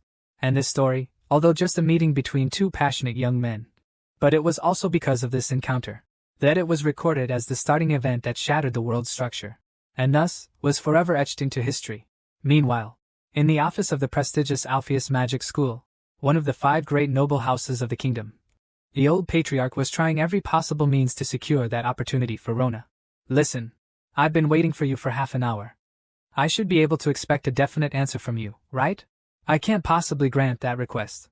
Even for a 50-year-old brother, it's a no. Hey, what are you shouting about? Have you forgotten how much trouble I got into because of you in my youth? Look, you old rascal, you're really going overboard. You're trying to force my hand with this, aren't you? Looks like you're in a hurry. But this school wasn't established to be a training ground for the dogs of the House of Gray. Sure, we get a lot of commissions every year, but there are conditions for admission to Zeus. You know, there are standards. You're really getting on my nerves, I'm so annoyed. Fine. But I need to tell you. This time it's different, I'm not asking you to take him in. It's the opposite. That kid is unusual. When I saw him, you know what I thought? I saw a younger version of you. If he's a good student, then he should enroll formally. Is there something wrong? There's a problem. A big one. That kid isn't a noble. Wait, it can't be that coincidental, right? Don't tell me. He's a kid with blue eyes and golden hair. The head of the family traveled all the way to Alpia's Magic Academy, just to ask the headmaster for a spot at the elite academy for the boy, Rona. It was a funny coincidence. During their conversation, the old headmaster learned that Ronald was the child who climbed over the wall 4 years ago. The two started talking about Ronald. The child actually said he wouldn't regret being friends with someone even if he lost his life. Those words were really beautiful. But that was just my first impression of him. I thought he was just a child who knew how to tug at people's heartstrings. But when I offered to adopt him, he said he would deny his own roots, the roots that would have led him to a premature death. Nonsense like that. Come on, tell me, what the hell is the point? He actually dared to refuse becoming a nobleman. At such a young age, this kid already understands the essence of Britain. Exactly. It's like he inherently grasped this truth. You know, so many people are still lost because they don't understand this, right? Modern people always have so many new opportunities presented to them, but those opportunities can also be the very moments they deny their foundations. Once they stumble, they'll be doomed. And look, never compromising on what you believe is right. Doesn't that remind you of yourself when you were young? Not compromising is because I was convinced it was absolutely right. But not compromising also means possibly facing judgment. Actually, I think now that's really dangerous. Old Whitey, you still can't forgive yourself, can you? You've done everything you could have done, and you've trained so many talented people. Shouldn't you forgive yourself now? What are you talking about? Forgiveness? Where would I even begin? That would be arrogance, my old friend. I've been raising these children so that this world won't have to see another person like me. Even if you say so. If that child is truly like me, who can guarantee he won't follow the same terrible path? You're a genius, Alpheus. A once-in-a-century genius. You, the so-called light of the family, simply took a wrong turn. Though that one time nearly ruined everything, you came back. But honestly, I gotta say, who would have thought someone like you would end up in the sticks as a wrinkly old headmaster? You sly blue-haired devil. Look at yourself before you talk about me. You're just a talentless idiot. He actually became a recognized third-class swordsman, and was even appointed as the army commander. I'm really worried about the future of the Tolmia kingdom. I don't feel like arguing with you. Let's get back to the main point. Old Whitehair, don't you think this is like fate? Besides, he actually met you before. The boy you sent outside the wall 4 years ago, he just came back like this. You're pulling my leg, blue hair monster. I don't believe in fate. But the talent that was hindered by Rain's identity, after 4 years of twists and turns, has reappeared. Is he really fate? Alright. Get me Sharona. I'll enroll him. Under the disdainful attack of the old head of the family. After much deliberation, the headmaster ultimately decided to accept, perhaps it was fate. He agreed to let Rona enroll as a special student. After that, 3 months flew by. The Orson carriage arrived to pick up Rona. Rona, brimming with excitement, had already packed her belongings. And, at her mother's insistence, she had cut her hair short. After 3 sweet months at home, it was finally time for her farewell before setting off. Speaking of which, it's not just us who are going to miss this. I'm not sure about this short hair, even though Mom said it's the trendy hairstyle among nobles. I guess I have no choice. It's all about fitting in. Dad doesn't seem to mind. He thinks I look good with any hairstyle. But I can't forget what I have to do before leaving. But he's grown up now. He's 17 years old. He'd be so embarrassed to be babied. But in the eyes of parents, children are always children, even if they've already ventured out into the world. The Orsons actually have a house arranged for them in the city, but Dad refuses to go, which puzzles Rona. Dad righteously declared, I am a hunter. A hunter's roots are in the wild. I will never go to the city. He said he wouldn't tell the truth. But actually, Ronald knew his dad was just protecting him, and that's why he refused. After all, commoners and nobles are always separated by a gulf, aren't they? The deputy steward had been waiting for a while. Last time, he was only sent with 2 servants when he went to the Osman house. But this time, the deputy steward was arranged for this trip. You can see from this how much the Osman family now values Ronald. The first day of going to the Magic Academy was about to begin. It was completely different from the warm scene of being with his parents. The two in the carriage remained silent all the way. Ronald's toes were about to dig out a 3-ring villa. Finally, Rona reached his destination. Supported by the assistant butler, he arrived at the place where his dreams would set sail. This was the Alpia's Magic Academy. Rona's tuition and textbook fees would be fully covered by the Orsons. He only needed to focus on his studies. And Rona suddenly remembered that after experiencing so much, he hadn't properly expressed his gratitude to the assistant butler. As expected, after Rona's expression of gratitude, he received the usual stern lecture from the assistant butler, instilled by old Orson. Even if a commoner rises, there's still a commoner. Never surpass a noble. However, before he could finish, the rest of his sentence was, after the young master enters the school, many nobles will look down on him. Even so, I hope the young master can endure and endure. If he can endure until the end, there will eventually be guidance, which is the day he will soar to success. Sigh, as expected of old Sundara. He's been like this since he first met Rona. When they first met, he was worried that Rona was being deceived by his father, so he said those seemingly cruel words. The assistant butler has actually been a tough-love person from beginning to end. He's a mess but doesn't realize it. It's exciting to think about what Rona will learn and who he will meet next in this place known as the Cradle of Geniuses. Quiet School is the welcoming slogan of the 2 rows of guards. The 5 great families of the kingdom, truly deserving of their name. Their style is grand. After all, not many would think that 2 teams of people would be lined up at the school gate to welcome someone, not. Goodbyes always come quickly. After sending Rona off, the deputy butler had to leave. And Rona, looking around, saw the school's operational system. Alpia's school has 10 classes for its class planning. There are 420 students in total. But the graduating class only has 30 students. And even fewer students graduate each year. Only 10. Suddenly, someone called Rona's name from behind. It was the old headmaster. He greeted Rona with concern. Rona expressed his deep gratitude to the old headmaster for his guidance during his youth. In a pleasant atmosphere, the old headmaster began to lead Rona to the entrance exam, a test that determines class placement. The old headmaster suddenly asked Rona if he could activate his spiritual domain. Let me tell you, old man, you underestimated him. He can't just activate it. It drives as steady as an old dog. You didn't tell me about your difficulties sooner.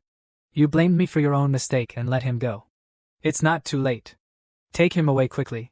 Run away. But we still have to start from the basics. The kids taking the exam are only about 10 years old. What if it hurts their self-esteem? Fine, whatever. Then you take him for a stroll around the school. It's good for him to see your school, and for the little masters to see him as well. Next episode. See you? Look, there's a child reading a book on a floating tree right here. Don't be surprised, it's just basic stuff. Alright, see you next time. You old geezer, I think you're watering it down. Fine, let's look at something else then. Here, this is the basic class. The level 10 to level 8 classes. Like that floating tree just now.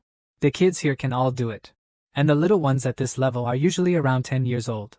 Alright, next episode I'll show you the intermediate and advanced classes. Oh yeah, Happy New Year!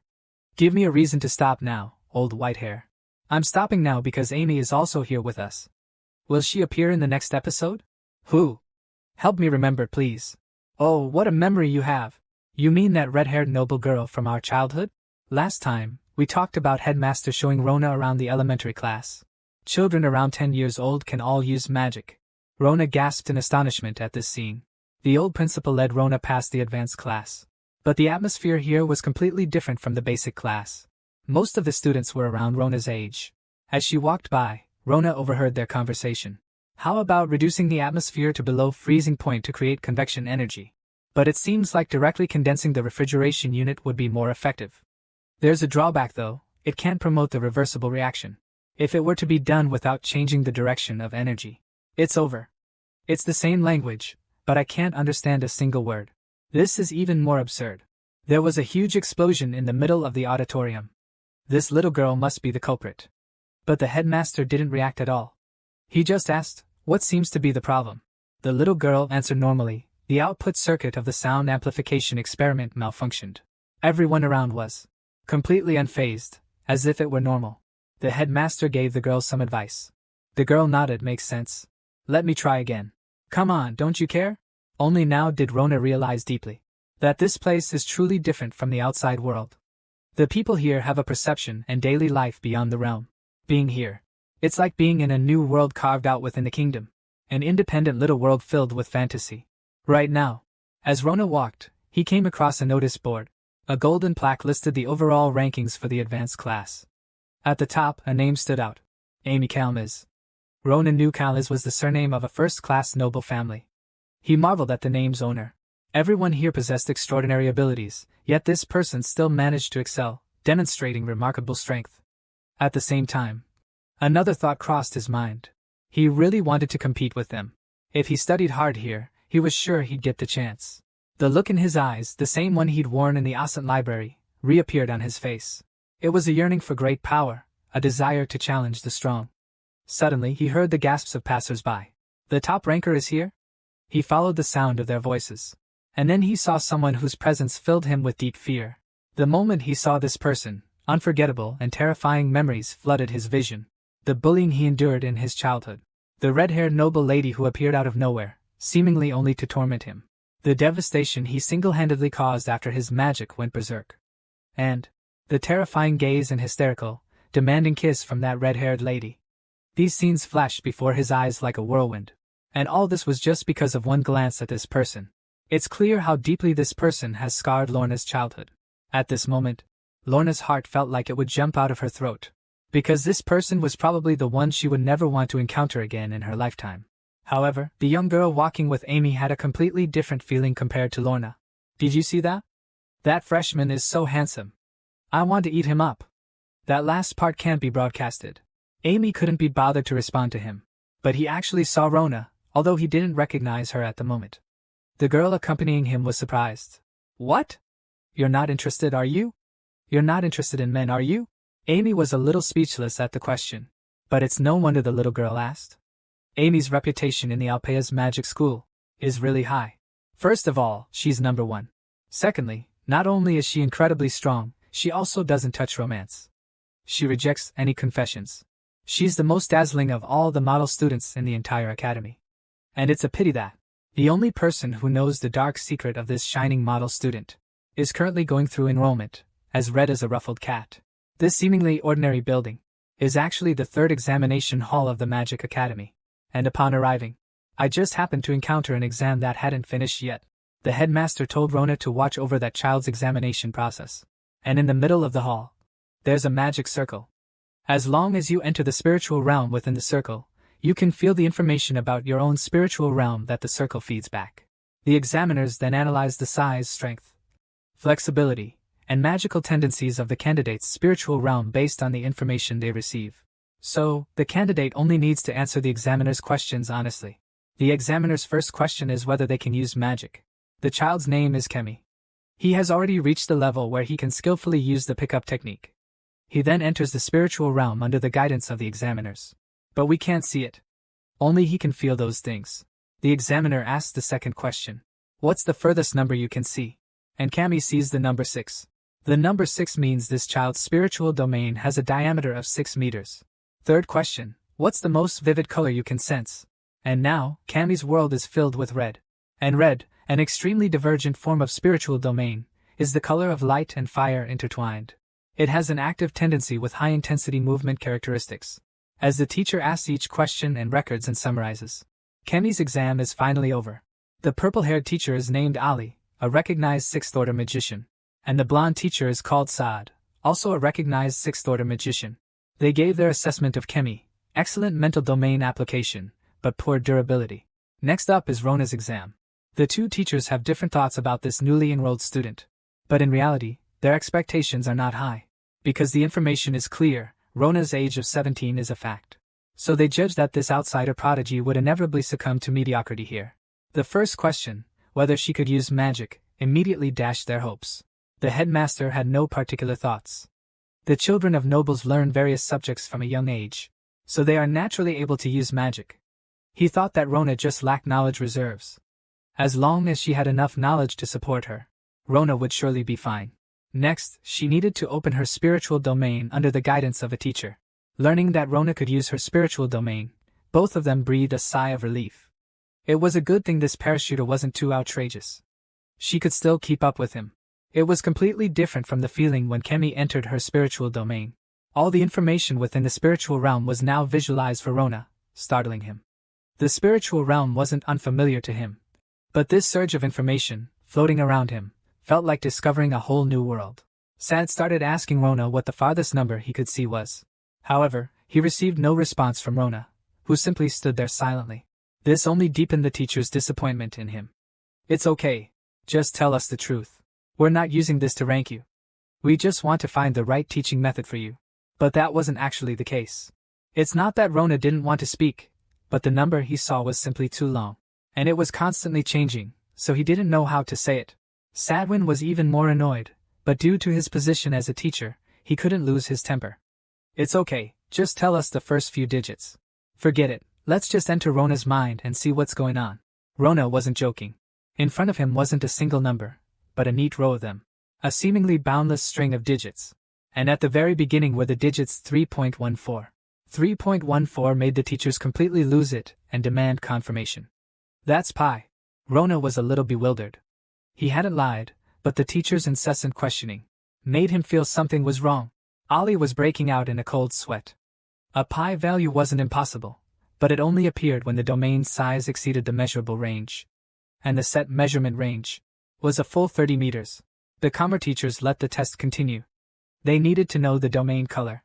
And a blue psychic domain is a convergent psychic domain, the complete opposite of a divergent domain type. This naturally surprised the teachers even more. Normally, convergent psychic domains. It's simply impossible to have such a large range. The old principal was stunned. At this moment, he finally understood why the old patriarch had dared to make such a bold statement, saying that Rona would give him a surprise. But for the old principal, this might be more like a shock. The test continued, even though it left them in a state of constant amazement. After recording the color of the domain, they needed to know more information. That was how many light orbs were floating around her. And the answer to this question, predictably, would still make waves. Rona was immersed in a sea of light spheres, and she didn't need to count them one by one. She could sense their exact number, 867. This answer didn't just surprise them, it terrified them. The teacher's hand trembled as he wrote down the number 86.7%. The headmaster understood exactly what this meant. This wasn't just genius, it was dangerous. Ollie suppressed his excitement and asked another question. Rona, tell me, how cold are you right now? Rona couldn't answer. She only felt a piercing cold, as if she were in an ice cellar. Ollie wrote his evaluation of Rona. Convergent psychic domain with outstanding defensive capabilities and extreme durability. Furthermore, this domain has a unique characteristic. Its size is completely beyond normal parameters. The exam ended. The teacher smiled and told the students to wait outside, claiming he needed to hold a curriculum meeting. Rona didn't linger and walked out with the other children. After all, he's the teacher. Gotta give him face. Even if I'm scared to death, I have to hide it. I can't let the students see, right? The moment Rona closed the door. Bam! The room exploded. Everyone started yelling after holding it in for so long. A mental domain density as high as 86.7%. That's a terrifying number. And this is pure, unamplified mental power. The teachers found it unbelievable. Finally, someone voiced their doubt. Is it possible he's lying? It was Saad who spoke. You have to understand, a density approaching 90%. A mental domain exceeding 30 meters in diameter, yet appearing on a 17-year-old boy who doesn't even know magic. How is that possible? He must be exaggerating the data. Ollie argued that there was no reason for a student to make a false statement. Even if one entered the upper stream in this way, the consequences would be that one couldn't keep up with the lessons, let alone the exams. Who would brag about that? The most important thing is that the numerical value of pi is the output of an error code. The teachers present didn't understand it. How could a student like him possibly know this? After a few words, he had completely refuted the reasoning of the sad group. Seeing this, the old principal quickly intervened. So, where do the teachers suggest we place him? Ollie suggested the strong class first. Up to level 6, students learn about the development and theory of mental domains. But from level 5 onwards, they begin to learn magic. This child's mental domain is completely formed. So I recommend he can start directly from level 5. Saber couldn't sit still after hearing this and cast an opposing vote. He's just a 17-year-old boy. If you put him directly in the advanced class, I'm afraid a bad situation might occur. It's not even out of the question for an accident to happen. So, I believe he should start with the basics. Hey, there's some truth to that, but it's not like all students are like Teacher Saad, is it? Starting with sarcastic cynicism, the two sworn enemies began to bicker. Don't you just want him to go directly into your level 5 class? You're beating around the bush with all your fancy talk. What's wrong with wanting to teach talented students? Are you just going to slack off day after day, like you always do? Hey, look at that. That's the daily life of a teacher, isn't it? We're all the same. It's just because of face, so we don't usually see it, right? But luckily, there are people here who can talk normally. We won't go into too much detail about their various analysis and stuff. Anyway, in the end, they believe that level 7 is the most appropriate. And after the old principal's deliberation, he also agreed with their opinions. Right, I don't think I mentioned our school's class system, did I? Let me explain it briefly. Our school, from grades 10 to 8, are foundation classes. We cultivate students with an emphasis on developing their spiritual realm, known as talent education. And from grades 7 to 4, we have the advanced classes. To help these students use magic correctly, we focus on teaching them the formal knowledge and operating modes of the spiritual realm. Finally, grades 3 to 1 form the graduation classes. They are completely different from the previous ones. They will face rigorous training aimed at cultivating them into professional magic users. And then, starting today, our own Rona will wear the grade 7 badge. He will begin his journey at our school with grade 7 curriculum. He begins his magical journey at the Alpia's Magic Academy, standing on a mountain peak that spans 75.425 kilometers. How should I describe it? Right, it's easier to understand if you say it's like a school the size of a village. Then, including the dormitories, there are more than 30 buildings, over 40 training grounds. And finally, Rona has successfully entered this academy and started school. Today is her first day of classes. She's introducing herself to the class. Just saying her name caused the girls in the class to cheer. There's no way around it. The young man is just too handsome. She can't help but draw attention. And this school is just like ours. It ends at 5 o'clock, and the rest of the time is free. The students are very enthusiastic about learning, and many of them go to the 24-hour library after school to read. Student-led clubs further ignite their passion for learning. Rona is no exception. She quickly immerses herself in this academic atmosphere. While jumping directly into 7th grade curriculum is complex for her, she can keep up. Because the amount of knowledge etched into Rona's mind allows her to perceive the world with increasing clarity. This morning's classes are over. The afternoon is for practical training in the spiritual realm. But this presents a problem for her because the schedule doesn't list a location. She simply doesn't know where to go. Overcoming her shyness, she forces herself to greet a classmate. She chooses the girl about her own age sitting in front of her, but her sudden approach startles the other girl. She seems quite shy as well. The girl stammers, telling her that the practical training is at the 2nd integrated training ground and that today is the advanced classes overall comprehensive training day. Ah, that's a problem. Advanced class comprehensive training, what does it mean? It means all the students from the advanced class will come to the 2nd comprehensive training ground. And that childhood shadow will definitely come here to report, which also means she has a very high chance of running into you. And Amy is definitely the last person she wants to run into in her life. Good luck to her. Thinking back, comprehensive training is twice a week. Unless there's a natural disaster, then she'll probably run into her again. So she wants to keep a low profile, absolutely not attracting attention. Then she hopes Amy will quickly get promoted to the graduation class so she can escape. This is Mitra, the dedicated instructor for the spiritual field in the advanced class. She's a recognized 6th level magician. Just like any regular teacher, she's now starting to welcome the new students. So, who could this new student be? Rona instantly felt the gazes from all directions. Even worse, the teacher asked her to stand up and greet everyone. Hey, this is like being publicly shot to death. She's terrified of being recognized by Amy and then publicly shot. But there's no other way. She can't live with this. In this situation, she can only grit her teeth and go through with it. She just wanted to quickly introduce herself, and then shrink back, hoping Amy wouldn't notice her. Hey, exciting, huh? That's pretty exciting. I'm afraid she'd rather pee in the street and get stared at than be stared at like this. And what do you call this? This is what you call Murphy's Law. The more you don't want something to happen, the more likely it is to happen. My best friend recognized Rona instantly and started swooning. She told Amy to look at that face. But Amy wasn't interested. She'd never even heard the name. That's when things took a turn for the worse. The more she thought about it, the more she felt like she'd seen Rona before. So, she started searching through the memories stored in her red eye. And that's when it all went wrong. She unearthed memories from her red eye that completely shattered her composure. In her mind, when she was a child, she was swept into the sky by a terrifying wind magic. If she hadn't already activated her structure back then, she would have been finished in that one fall. And the perpetrator of that disaster was just a child who hadn't even grown up yet.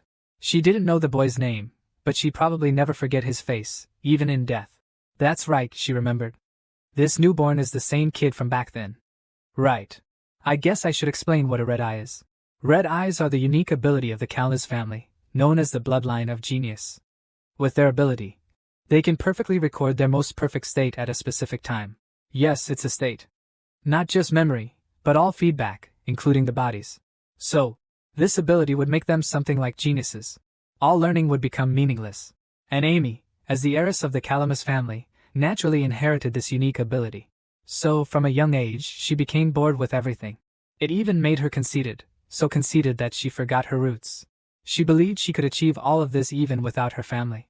Because she was a genius. And these inferior people's thoughts were too simple. So simple that she could control them at will. Therefore, the immature her spent her entire childhood in reckless wantonness. Until that day, she met Rona, which was nothing short of a disaster. This person was the only one who made her entire childhood unpleasant. And now, this person was standing right in front of her. This bizarre, almost supernatural coincidence made her so angry she forgot. She instantly forgot her image and blurted out Holy Mary. This outburst contrasted sharply with her usual demeanor. So, naturally, it startled her friends. She struggled to smooth things over. Of course, this incident also made her even more annoyed. Seeing Rona never brought anything good. And now, she had to spend time with Rona at the same school? The more she thought about it, the more frustrated she became. No way. That's awful, just terrible. It's driving her crazy.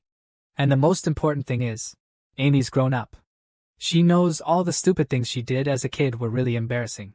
She's even gone to great lengths to clean up her past, to erase all traces of those incidents. But this one kid, whose name she doesn't even know, she's tried everything to find him, but she just can't. And because of her slip of the tongue back then, those lowlifes thought she wanted to take Delona's clothes off. What if, later on, Rona meets someone new and they start chatting? And then, during a perfectly normal conversation, she accidentally lets slip that she used to hang out with a bunch of thugs? The image she's worked so hard to build would completely crumble. And that's not even the worst part. The worst part is, what if this guy turns around and tells everyone that he once tried to take her clothes off? Forget her image, her whole worldview would shatter. She wouldn't be able to stay at this school. No way. Absolutely not. This, above all else, is absolutely intolerable. She has to find a way to prevent this from happening. And at that very moment, Rona felt a chill run down her spine, sending shivers down her back. The practical training course for spiritual domain combat was about to begin. Teacher Zhu Jian slowly walked towards the large magic circle in the center of the auditorium. Then, he directly opened his spiritual domain within the magic circle. With the magic circle's enhancement, his spiritual domain, usually only visible to himself, was now displayed in its entirety for everyone to see. This is the magic of the circle. Image mapping. The teacher's spiritual domain is a basic sphere with a diameter of about 10 meters. This lesson is about teaching everyone the various uses of the spiritual domain. Then, he snapped his fingers. A magic target has appeared 20 meters away. Next, he will use fire magic within this spherical mental field, only 10 meters in diameter, to attack the magic target 20 meters away. This made Rona so excited she almost cried. It wasn't easy. After so many years, she could finally see magic again. I saw magic power awaken as flames, gradually converging above Mitra's finger. Then, he lightly tapped his fingertip. The fireball that had just formed burst out instantly. But just as it reached the edge of my spiritual domain, it suddenly died. It didn't even touch the magic target. Then, the fireball dissipated at the edge of my domain.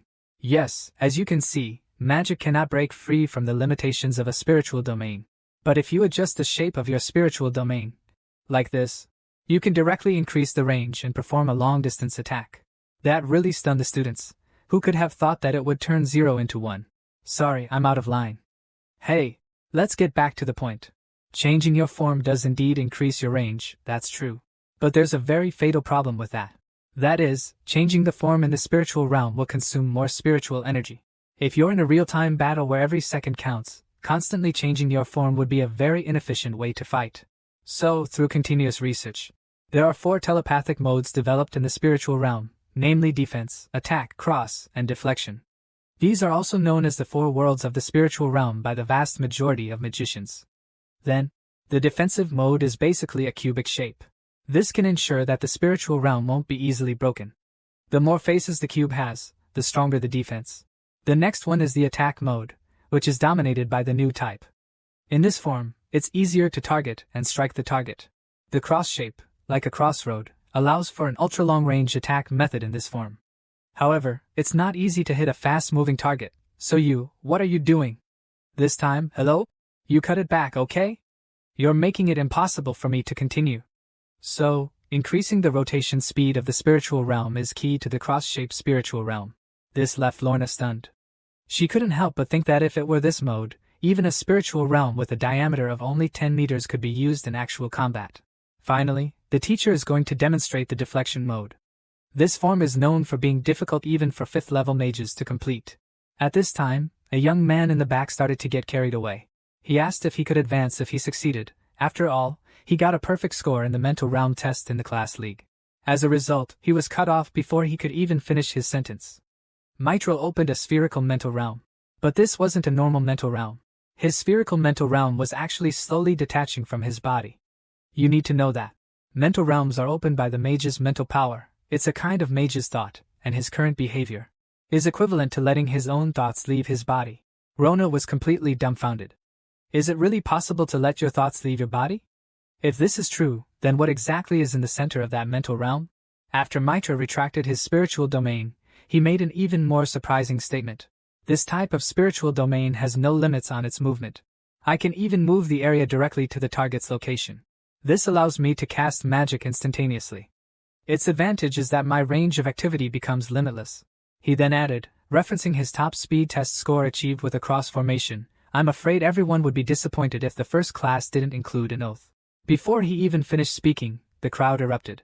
Lorna was startled by the sudden eruption of cheers. Indeed, the person Mitra was referring to was Amy. Her friends were also excited. However, times have changed. The top student has become a complete loser. It's no use begging anyone. He's in the same situation as Rona right now. Right now, he really doesn't want to be the center of attention, just like Rona was. He can only grit his teeth and go through with it.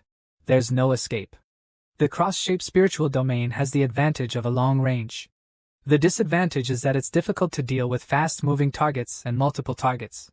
But the spiritual domain can move quickly, so as long as the mage's spiritual power can keep up, then this drawback will disappear. This could directly allow mages to transforming into a high-speed runner with unlimited range. And Lorna was once again stunned. Although she didn't know how she achieved this level, it was a technique even a layman could recognize as slick. This wasn't simply about speed, but achieving perfect accuracy while moving at that speed. Not only that, from Amy's expression it seemed that she still had plenty of room to spare. This meant this wasn't even her limit. It made Lorna even more perplexed. Why would someone so talented be hanging out with those delinquents? The experiment was over. It only took about 20 seconds. Amy started walking towards the stage, but unfortunately, she couldn't help but glance at Lorna. Just that one glance, hey, we connected. And with that same glance, everyone was stunned. It was unbelievable. This Ice Queen just glanced at my heart, right? And completely different from her outward calmness, her current mindset is like this. She's regretting it to death. She couldn't help it. She accidentally looked up. But it's because of that glance that now both sides can be sure that the guy opposite definitely still remembers that incident. Amy's psychic domain trial concluded with a very elegant fireworks display. Successfully completed. Test level LV9. Time taken, only 20 seconds. After the experiment, it's time for each class to practice. The students all start to move from the stage to the center of the auditorium. The teacher suggests that the 7th grade class start practicing with defensive formations. This is because building a solid foundation will be helpful for controlling the deformation of the spirit realm. And since she hasn't stepped off the stage yet, she begins summarizing the knowledge she just absorbed. Firstly, to build a defensive spirit realm, the first step is to compress the spirit realm, making it resemble a building. Next, a framework must be cast on this foundation to prevent the building from collapsing. If the theory is correct, this will be a fortified bastion. If my theory is correct, then forming a defensive spirit realm shouldn't be too difficult. He can do it. But there was a problem. If he couldn't see it himself, he wouldn't be able to get theoretical confirmation. So the kid focused his attention on the image projection magic circle on the field. To complete his theoretical practice, he didn't hesitate and borrowed the image area from his teacher. But a freshman wanting to use the image area naturally made the teacher a little uneasy. Fortunately, teachers all hope their students will succeed. After a moment's hesitation, he agreed to Rona's request. As expected, the moment Rona stepped onto the stage, she drew a crowd of students. In just a short while, the image projection area was packed. All the students put down their practice exercises, eager to see what this 7th grader could achieve on her first try. Rona, however, was immersed in her own theory. At this moment, her mind was still. She knew she would attract attention, but if she wanted to succeed, she couldn't care too much about what others thought. Spiritual domain. Activate. The projected spiritual domain instantly covered half of the projection area. This startled the surrounding students. The diameter of her spiritual domain was simply astonishing. Rona finally saw her own mental realm. Now, her theory could finally be put into practice. But a new problem arose. She couldn't stop suppressing her mental realm. It had already reached 18 meters and was still rapidly expanding. She frantically tried to stop its growth. With great difficulty, she managed to stop the expansion at a diameter of 20 meters. But this was enough to cause a stir in the crowd. The average diameter for a level 7 was only 13 meters. This 20-meter range was significantly larger. This led everyone to a new question. Did she intentionally expand it this much? But expanding a mental realm to this size, shouldn't it be as thin as paper because of the reduced density? Why does Rona's mental field still look so thick? Rona didn't know about everyone's questions. He only knew that he had finally managed to stop his mental field. So now he should start transforming. But as the law of fate would have it, the unexpected always happens when you least expect it. Another problem occurred. Now the entire mental field, before he could even build a framework, was already showing signs of collapse. This isn't right. During a phantom screen, it's not supposed to be this easy for collapse to occur. But those involved are blind, while outsiders have a clearer view. Amy couldn't understand why this person could do a phantom form so smoothly for the first time. Rona was still immersed in his theories. Could it be that I was startled by the visual effects? But that doesn't make sense. My focus wouldn't be disrupted by something like this. So, is there a difference between being outside the image area and inside it? The answer is yes. There's a fatal flaw. When I was outside, I looked too relaxed watching Mitra demonstrate her mental domain. It gave me the illusion that it wasn't difficult. But the truth is, if I deliberately try to maintain the size of my mental domain within a certain range, it actually consumes a lot of mental energy. Thinking about it this way, it makes sense. Since I was keeping my mental domain too small, if there's any risk of collapsing, then expand the spiritual domain to your usual size to maintain balance. The next year, the spiritual domain began to expand again amidst everyone's shouts. Its scope was about to engulf the entire mapping area, and it wasn't over yet. Rona's expansion continued. When the diameter display jumped to 28 meters, the crowd wasn't just surprised anymore. It's changed from surprise to bewilderment. Now the entire mapping area is covered by the psychic domain. Everyone is looking up at this monstrous blue sphere. They're speechless. The value in the image display area finally stopped at 41 meters. Now the entire psychic domain has expanded to its usual diameter. The outer shell is solid and shows no signs of collapsing. So, the next step is to build a support frame for this shell. Rona focused all her attention. In order to protect all lives at once, the entire sphere instantly transformed into a rhombus shape, seemingly compressing inwards. The outer shell of the domain further transformed into a giant ice sculpture covered in spikes. Soon, Rona completed the construction of the entire skeletal framework under everyone's gaze. The crowd instantly erupted. Rona, a 7th grade freshman, had actually completed the construction of a defensive spiritual domain on her first try. Moreover, it was a visibly thick spiritual domain, resembling armor. Amidst the cheers, Rona basked in the glow of her completed theoretical practice. She felt like she was inside a gemstone, a sense of security she had never experienced before washing over her. My eyes almost popped out. You can tell at a glance that he's a defensive prodigy, and succeeding on the first try makes his terrifying talent even more impressive. Of course, some are surprised, some are excited, and naturally, some are at a loss. Take Amy, for example. She doesn't know how to describe her feelings right now. She can already imagine all the chain reactions that will follow. Rona's talent on stage is clear for everyone to see. A student this gifted is sure to overturn all the prejudice in this school. So, her influence is bound to grow. This is bad. Leaving Rona unchecked is too dangerous. But I can't just rush in and kill her. So, I have to change tactics. I must approach her discreetly, and then figure out a way to eliminate her. 7th grade newcomer, Rona. successfully constructed a defensive mental realm on her first try. And the diameter of her personal mental realm has reached an unprecedented 41 meters. Looking at Rona, the teacher was astonished. This child in front of her was like a little monster who had cultivated in seclusion for half a lifetime before suddenly appearing in the world. Rona saw the teacher approaching. He wondered to himself if shrinking the size of his domain would have any impact. The teacher said that if he shrunk the size of his domain, the density would become higher. Now, the density is already high enough to make it impervious to physical attacks. And even against magical attacks that can cause mental effects, it has a certain level of resistance. After absorbing the teacher's teaching, Rona dispelled his domain. And as he dispelled the domain, he realized something very embarrassing to him. He was surrounded by humans. The students from the advanced class were cheering for him. Rona, with her shy personality, couldn't handle the situation. He didn't even dare to look up, he just ran away. And watching the little one, the teachers sincerely praised Rona. Rona's descent made her a household name. But don't forget, where there are people, there's society. And society is complex, so the eyes looking at Rona are far from a simple emotion of admiration. For instance, there's restlessness, competition, and a desire to compare. Or perhaps envy, longing, feelings of liking, as well as extreme disdain, displeasure, even hostility are possible. The most important thing is, those dreadful eyes hidden in the dark, these are unavoidable once someone gains a certain amount of fame. Good luck. By the way, there's another beautiful view here. Hey, do you think I'm talking about the scenery? No. It's not, it's day 2. I'm talking about the beautiful scenery, not objects, but people. This person, just entering the classroom, is enough to make the students get excited. This person has been eyeing our Rona from the very beginning. Rona recognized her sister at first glance, wondering who she was. She was the head examiner who made a deep impression on Rona during the entrance exam, Ali Persina.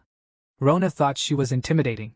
We mentioned before that she's the teacher in charge of the 5th grade. But now she's teaching in the 7th grade. What do you think is the reason? You guessed it right, she came for Rona. She believes that she needs to help Rona progress quickly in order to recruit her. Therefore, she specially took time out to teach in the 7th grade. Rona was suddenly shocked, because she distinctly felt Ali's gaze, even though she couldn't figure out why. But it didn't stop her from feeling several times colder. And Ali's teaching style was so direct. Greetings and such were all-encompassing. No need for all those formalities. Waving her amulet, she cut straight to the point. We're here to learn, you little guys, just listen up. Alright, anyone care to explain the principle behind this magic? What is air conditioning? And what is cooling? Teacher, I'm so cold. Feeling cold means you lack energy. There's no such thing as cold energy in this world. Temperature can rise infinitely, but it won't drop infinitely. When energy reaches its zero threshold, it's called absolute zero, at room temperature. If you take away just a bit of energy, you'll see this very common ice crystal. So, what happens if you break it down into particles and create convection? What would happen? The answer is, you'd create something just like what we saw before. A fatally low temperature. So, how does a mage absorb energy? And how does a mage cast magic without any devices or props? A mage within the spiritual realm is powerful enough to rule the world. That's not an exaggeration. Although it's only a localized space, it allows them to become godlike. Within the realm, a mage can fully utilize all 5 senses. Within the realm, they can fully utilize all 5 senses. I can touch light, see smells, even smell textures. It is because of these special senses that magicians gain the ability to manipulate phenomena. But not every magician who possesses a domain can use magic. To cast magic, a magician also needs 2 godlike qualities, omniscience and omnipotence. Magicians use magic through omniscience and omnipotence, neither of which can be lacking. Even with omnipotence, without knowledge, they still can't use magic. This is also why even though magicians possess exceptional perceptive abilities, they still have to learn about the world like scholars. After listening to the teacher's words, the child understood. It's because they don't have the concept of omniscience that they can't use magic. You all will learn various subjects in the future, and the spiritual realm is no less important than half the kingdom of magic.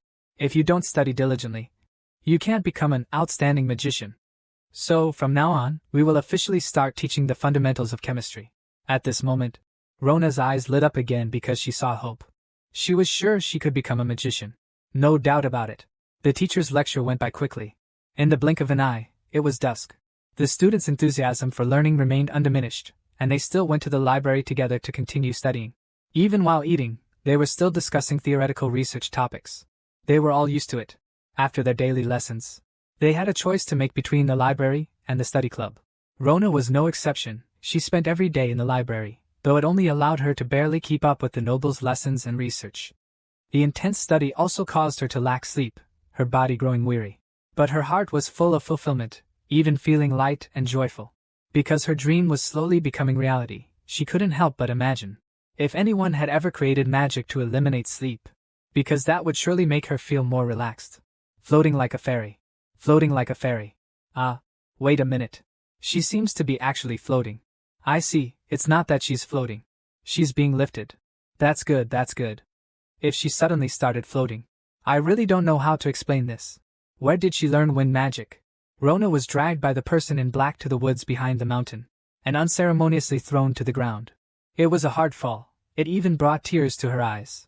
The person in black furtively looked around, and after making sure no one was there, they took off their mask. Rona saw the identity of the person in black. Nervous? That's a pretty redhead. Who else could it be? The noble daughter, the cherished child, who was taken to the back of the mountain, Carmise. Hey, wait, that's wrong. It's a wild and deserted area. A lone man and woman, ready to make a spark. This is getting spicy. Rona was dragged to a small forest by the man in black. And, after confirming no one was around, the other person also took off their mask. It was the noble's beloved daughter, Calniz. You do remember me. As soon as she finished speaking, Calniz unexpectedly cast a fire spell. I should have killed you right here. Let's see what Calniz was really thinking at that time. When Rona was being beaten up by those thugs, it was actually Amy who stopped the thugs. At first, she wanted to let Rona go home, but she couldn't help herself. It was almost like she was enjoying it. She wanted to see Rona's tearful, delicate face a little longer, so she didn't let Rona go right away. Now she's looking at that face again. She hesitated and, under Rona's gaze, withdrew the flames from her hand, because she realized Rona wasn't afraid of her actions at all, and Rona had already seen through her little scheme. Rona stood up. How could I ever forget? How those thugs ripped my clothes off. Stop. Stop it. How can you remember it so clearly? No, that's not how it was. You've misunderstood what happened back then. Oh, well, I'm not that kind of frivolous woman. The whole thing with the clothes, that was those thugs acting on their own. I didn't order them to do anything like that. No. Although I did say I wanted to see. Anyway, it wasn't like that. I wasn't interested in men at all in the beginning. These words made Rona even more fierce. She brought him to the small grove just to say this. Oh, of course not. Ugh, am I stupid? Why am I explaining this here? Rona looked at Amy, who was curled up in a ball. She misunderstood. Amy was just afraid of spreading rumors, that's why she's like this. Rona stood up and patted her ID, declaring that what happened couldn't be undone. But she wasn't that petty. As long as Amy apologized, it would be fine. What? Apologize? Wait a minute, something's not right. This guy's words are really off. Speaking so self-righteously. Making the other party confused so he can occupy the moral high ground? Fake. You actually used this tactic on me? You underestimate me. Seriously, sister. You're overthinking this. Humph, I'll apologize. Look, you're just a commoner. What would I get by apologizing to you? I'll apologize, but what's in it for me? After hearing that, Lorna was truly annoyed. She thought an apology was the bare minimum for someone who had been hurt. Imagine. If Amy were an empress in the palace, she wouldn't survive past the first 2 episodes. Humph. I mean, even if I apologize, I can't be sure you'd accept it.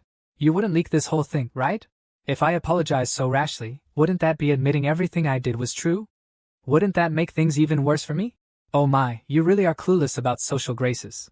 You're right. If there's nothing to gain, then there's no need for trouble, right? My, aren't you high and mighty? Someone like you will have a hard time surviving in this magic school. Hook, line, and sinker. Did Rona really fall for it? Not at all. He's inwardly mocking Amy, thinking she wouldn't last 2 episodes in empresses in the palace. You know what's the scariest thing in this school? It's the upperclassmen, you fool. If you make a bad impression on them, not only the seniors but even your classmates will become your enemies. Hey, wake up. Don't antagonize Haruto. And another thing, if they find out you're a commoner, you'll probably have to withdraw from school. Rona was stunned by these words. The incident at Hannah's house regarding social class was still fresh in his mind. He knew exactly how much of an impact it would have. He asked if Amy was worried about the rumors spreading, which is why she wanted him to leave. Oh, of course not. I just need to make sure that you're someone I can trust. Tell you what, bring me coffee every day. I'll see how well you run errands and then decide if you're trustworthy. I heard they're very selective here. For a commoner to get this far, it must have been quite difficult. It would be a shame to get expelled, wouldn't it? Tell me, am I right? Well, this is a real dilemma. In this world, this kind of threat is a real killer. So, Rona caved in. She agreed to bring Amy coffee. You've got a good head on your shoulders. If you conduct yourself properly, I believe your future will be bright. But if you dare tell the teacher, we both die. Amy flew away right after saying that, leaving Rona alone in the wind, confused. She really had no choice. It's better than getting expelled, right? Though this behavior makes her uncomfortable, she can only accept it. Thinking about it, she had a headache. Delivering coffee, where to start was a problem. The next day, outside the first library of the Magic Academy, the students looked like they had seen a ghost. Everyone was staring in disbelief at this incredible win, because Rona actually walked all the way with the coffee in her hand. Then, under everyone's stunned gaze, she held up the coffee. She respectfully handed it to Amy. And what was Amy's reaction? Swollen, she's so swollen.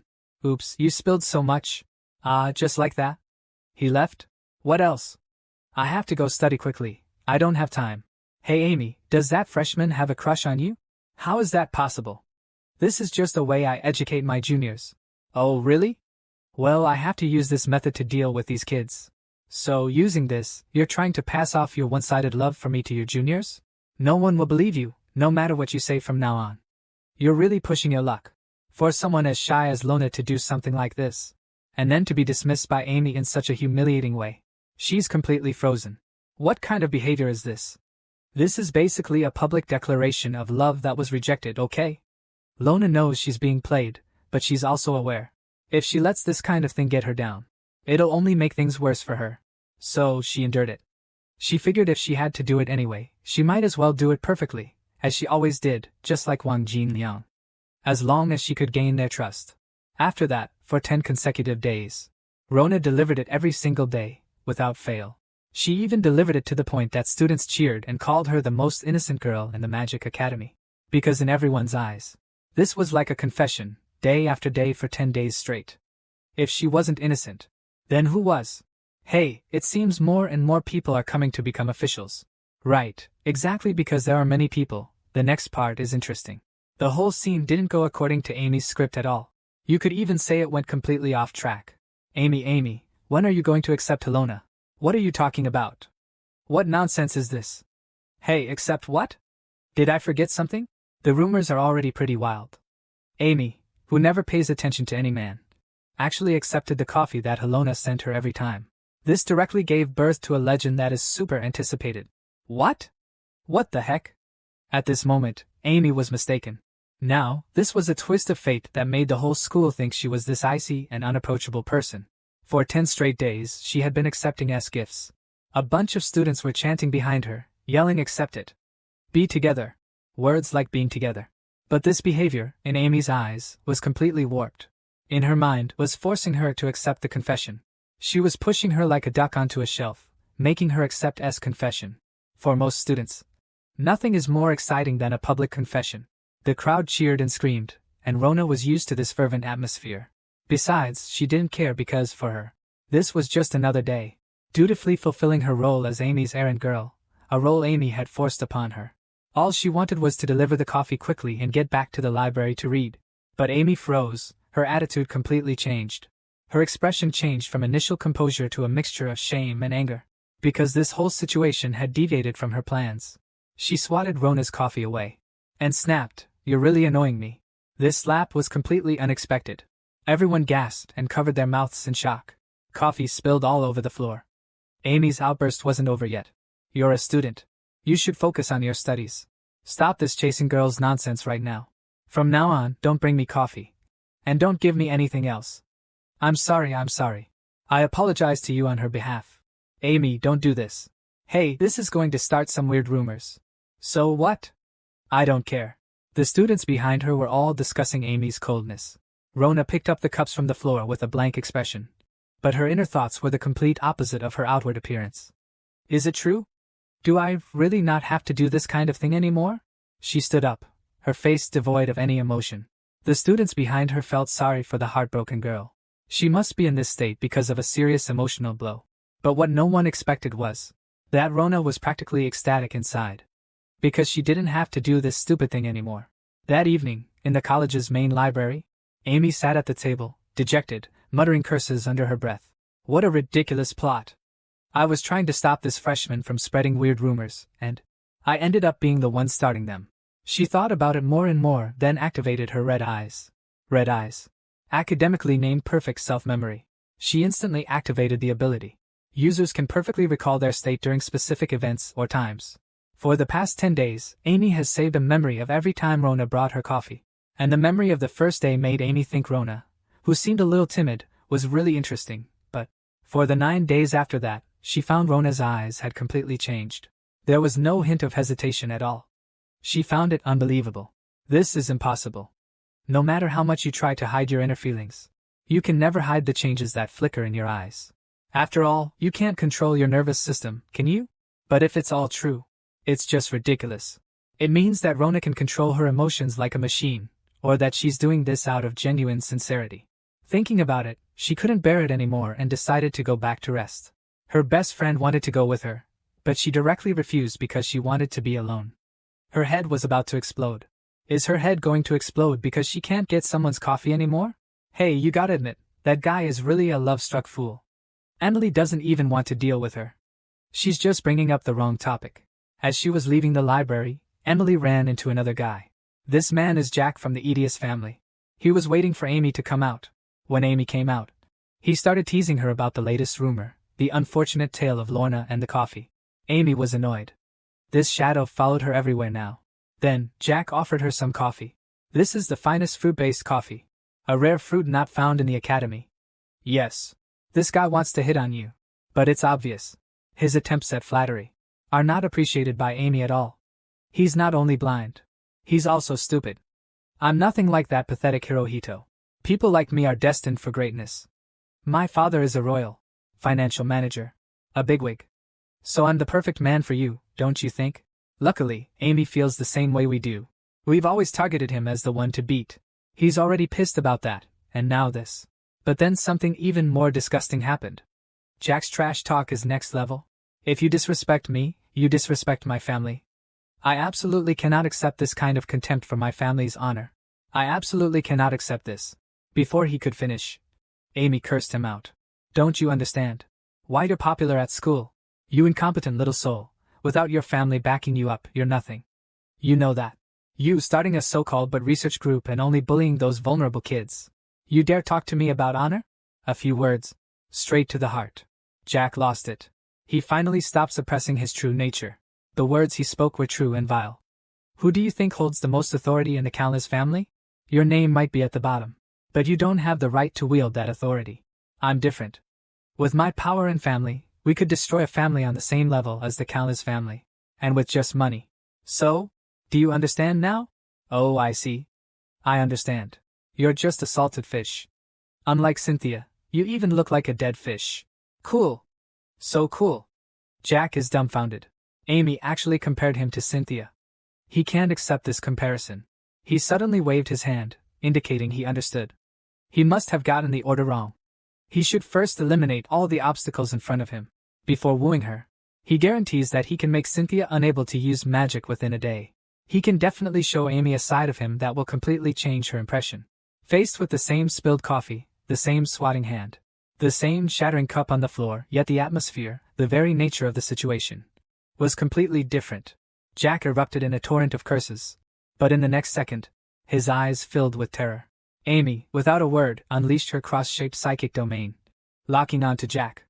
There was no doubt about her target. If he said even a single word more, Amy's fire magic would have stopped. Jack almost peed his pants. He thought for a long time before squeezing out his own words. This is the Magic Academy.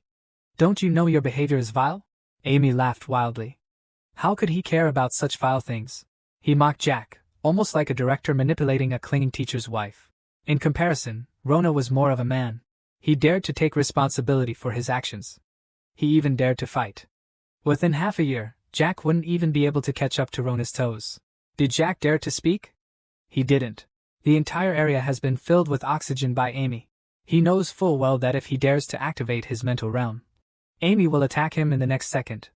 And he's deeply aware that he absolutely doesn't have the strength to directly confront the top player. But at this moment, he secretly vows to get revenge. He absolutely must return the humiliation he suffered tenfold. He throws down the line, "Just you wait," and runs without looking back. Amy doesn't bother to chase. It's not worth risking herself over such a small fry. Once he's gone, she breathes a sigh of relief. It had been a long time since he'd lost his temper like this. He couldn't help but wonder why he did it. Was it because he was worried that Jack would threaten Rona and expose everything? As he thought about it, he couldn't help but think of Rona. He had promised her that he would do anything for her, even run errands and get her coffee, as long as she trusted him. That image wouldn't leave his mind. The young girl's emotions were a mix of things right now. She hated that guy so much, yet she had gotten so angry on his behalf. It was ridiculous. Luckily, his head was clear now, and with the moonlight, some ideas had already taken root in his heart. A few days later, within the walls of the Alpia's magic school, a false kidnapping case unfolded. The victim's best friend found a letter, and its contents read, "We have kidnapped Helona. You must be at training ground 14 by 6 p.m. before we decide whether she can remain a male. Tell the teachers and you'll regret it for life." But why call this a false kidnapping? Because the one reading this letter is Helona, the supposed kidnapped victim. That's right. It's our beloved daughter, and the silly child has fallen for it. As usual, Rona left school, book in hand, completely engrossed. Her classmates, seeing Rona, "I don't care." It's been 4 days since that incident. The news has spread throughout the entire school. She thought everyone would make fun of her even more, but they didn't. So she figured the whole thing would blow over with time. She was incredibly lucky there weren't any even more outrageous rumors. Suddenly, she saw Edna's best friend. Rona actually thought the best friend was a decent person. After all, the best friend's attitude during the last misunderstanding made everything clear. She wasn't someone who jumped to conclusions. But now, she was standing there anxiously, waiting for something. Seeing this, Rona naturally went up to greet her. But I didn't expect my best friend to look like she'd seen a ghost when she saw Rona. It startled Rona so much her face went pale. My best friend lunged at Rona, demanding to know why she was here. And if Rona was here, where was her beloved daughter? Rona was a bit confused by the questions. Seeing Rona's puzzled expression, my best friend shoved the letter in her face. "Weren't you kidnapped? Why are you the victim here?" After reading the letter, Rona finally understood her best friend's extreme reaction. However, the signature Black Magician left her quite bewildered. My best friend then explained what had happened. 30 minutes ago, they ran into a man who looked kind of creepy, crossing their path to the library. The man took out a note. He claimed it was his boss's order, and that Amy had to take the letter. Her friend was so dismissive. "She has plenty of suitors," she scoffed. "But this is the first time I've seen someone pursue her in such an arrogant and domineering way." The man laughed after hearing that. "My boss also told me to give you a message," he said. He explained that his boss had noticed something was wrong. She snatched the letter and started reading. "They kidnapped Rona. He's not stupid. He knew instantly who the boss was. What a load of crap about a dark magic master. It's definitely Jack. He probably has some kind of middle school syndrome. He actually used such a cheap trick." Amy wanted to go for a while. He shouted that he had nothing to do with Rona, but the man didn't care, saying he was just a surname. "Go or don't go, it's up to you." Her best friend picked up the sexually charged vibe. She had heard of the dark magic master, a group of bullies who specialize in picking on good students. But why did these people kidnap Helona? "What does this have to do with you?" Amy was asked and didn't know how to respond, but he was sure it was his fault. His best friend was very worried. "This has nothing to do with you. Let's go tell the professor. If you go, you'll all be in danger." But did Amy dare? He didn't. He had many concerns. If this matter involved the professor and other high-ranking teachers, they would definitely be questioned about their relationship, which would lead to the digging up of earlier things. Then those things would be exposed. At that point, his past transgressions wouldn't matter anymore because something else would come out that would cause a huge sensation. That would be Helona's identity as a commoner. Once her identity was revealed, the outcome wouldn't be easy to manage. All of this is my fault, a consequence of my twisted desires. If it weren't for me, Rona wouldn't have agreed to deliver the coffee. And that incident from when I was younger has always bothered me. None of this had anything to do with Rona, but she got dragged into it because of me. I'm older now. Back then, I was too young and ignorant to stop it. Now that I'm mature, how can I let this happen again? Especially when she's suffering so much because of me. No way. Hearing this, Rona was stunned. Amy, that bully, did something so dangerous just to protect me. Since everyone's gone, what are we still doing here? My best friend is so naive. He said Amy never asked anything of him. She asked him to wait until 7 o'clock before doing anything. This is the first time Amy has ever made a request, so he feels like he should wait. Rona started thinking too. There's still over an hour buffer before 7 o'clock. But why didn't he report to the professor immediately? Could it be because of some secret between them? But that clearly doesn't make sense. Rona suddenly realized the problem. The most unlikely answer is the answer. Amy is trying to protect herself, not worried about her past mistakes being exposed. Thinking of this, she rushed out and told her best friend to wait there. Training ground 14 is on the other side of the mountain. I don't have much time. I don't know if I can make it by running. As I was running, I suddenly started flying. It was my best friend. She couldn't just sit back and watch. She decided to come with me. Besides, Rona definitely wouldn't make it running like that. Now we have to fly there even faster. Rona, grab on. Right.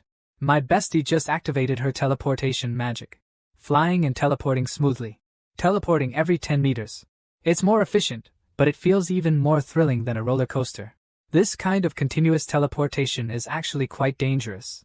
It's linear teleportation. If there's anything in the way, we'll crash and shatter into pieces. So after we reach the mountain, we can't use teleportation magic anymore. We have to switch to flying magic. I arrived at training ground 14 in the back mountains in just a few minutes. Rona felt extremely uncomfortable. It was so sudden that I didn't even have time to activate my spiritual domain. As soon as I landed, I started vomiting uncontrollably. It was worse than a roller coaster. I looked up, and there was no one there. I figured they must have changed locations. Thinking about it carefully, the fact that they were worried about exposure and moved beforehand means they might have more than just this one setup. This is definitely not as simple as it seems. My identity isn't important now, lives are at stake. With that in mind, I asked my best friend to go back and explain the situation to the professor immediately. She can travel back and forth alone much faster than me. Don't worry. You won't get into trouble for loving her, because it's all because of her. Her best friend was stunned when she heard that. It's all because of her. Her CPU literally burned up. What? Could these two actually be in love? When did they start this secret relationship? Why didn't I notice at all? Hurry! Her best friend snapped out of it. She stammered and told Rona, this bookish scholar, to wait for her there. This place was very dangerous. Finally, her best friend went back to report to the professor. Rona breathed a sigh of relief. This was her show now. She was too familiar with the mountain environment. The mountain is also her route. In the spiritual realm. Maybe she can find some clues. As expected. Not far ahead. In the spiritual realm. She discovered 2 sets of footprints side by side. But the footprints disappear here. They probably flew off from this point. Looks like we don't need to track her anymore. It's obvious there's fighting ahead. Rona just found Amy's trail. Then there was an explosion ahead. But nothing's happening here in the woods. This is just Jack playing around with Amy. In her words, it's a welcome sight. Amy just looked at Jack coldly, as if she were looking at a clown. Then something descended from above Amy again.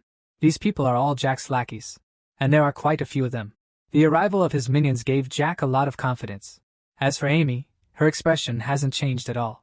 She only has one question. Where's Rona? This question made those people laugh. That bookworm's in the library? She has no idea what her girlfriend is about to go through. Everyone present had a deep hostility towards Amy, especially Jack. The villain's memory is sharper. She wants to teach Amy a lesson right now. Seeing everyone's reaction, Amy actually felt relieved. So Cynthia isn't here? That makes things much easier. So I just need to wipe you all out, right? You bunch of scumbags. Without a second thought, her magic began to gather. The oxygen in the air was becoming increasingly agitated. The next second, Amy shot a fireball without even turning around. Everyone panicked. They didn't expect this lunatic to actually attack. Jack, however, remained relatively calm. A cross-shaped domain isn't suited for actual combat. He ordered everyone to move and defend their positions. But would that really be effective? It seemed Jack really didn't understand Amy. For Amy, who excelled at high-speed movement within her domain, flying faster just meant shattering. Get down, all of you! Amy's speed is incredible. But he's clever enough to have found her weakness. The cross-shaped spiritual domain can only attack in a straight line. And now he's carrying out a horizontal bombardment. So now, vertically, Amy has no chance to retaliate. Just by dodging, he avoids the blade. Jack is completely dumbfounded. Amy, on the other hand, is very pleased. Come on, keep coming. You scoundrel. A single hit, and he's down. He's forcibly knocked Jack out of the sky. But because he used wind magic for protection, he didn't suffer any serious damage. Amy came up and started taunting me. Look at how much time I've wasted here because of your stupid actions. Then, the unexpected happened. Jack had a trick up his sleeve. 1 second, Amy was aggressive, the next, he was struck like lightning.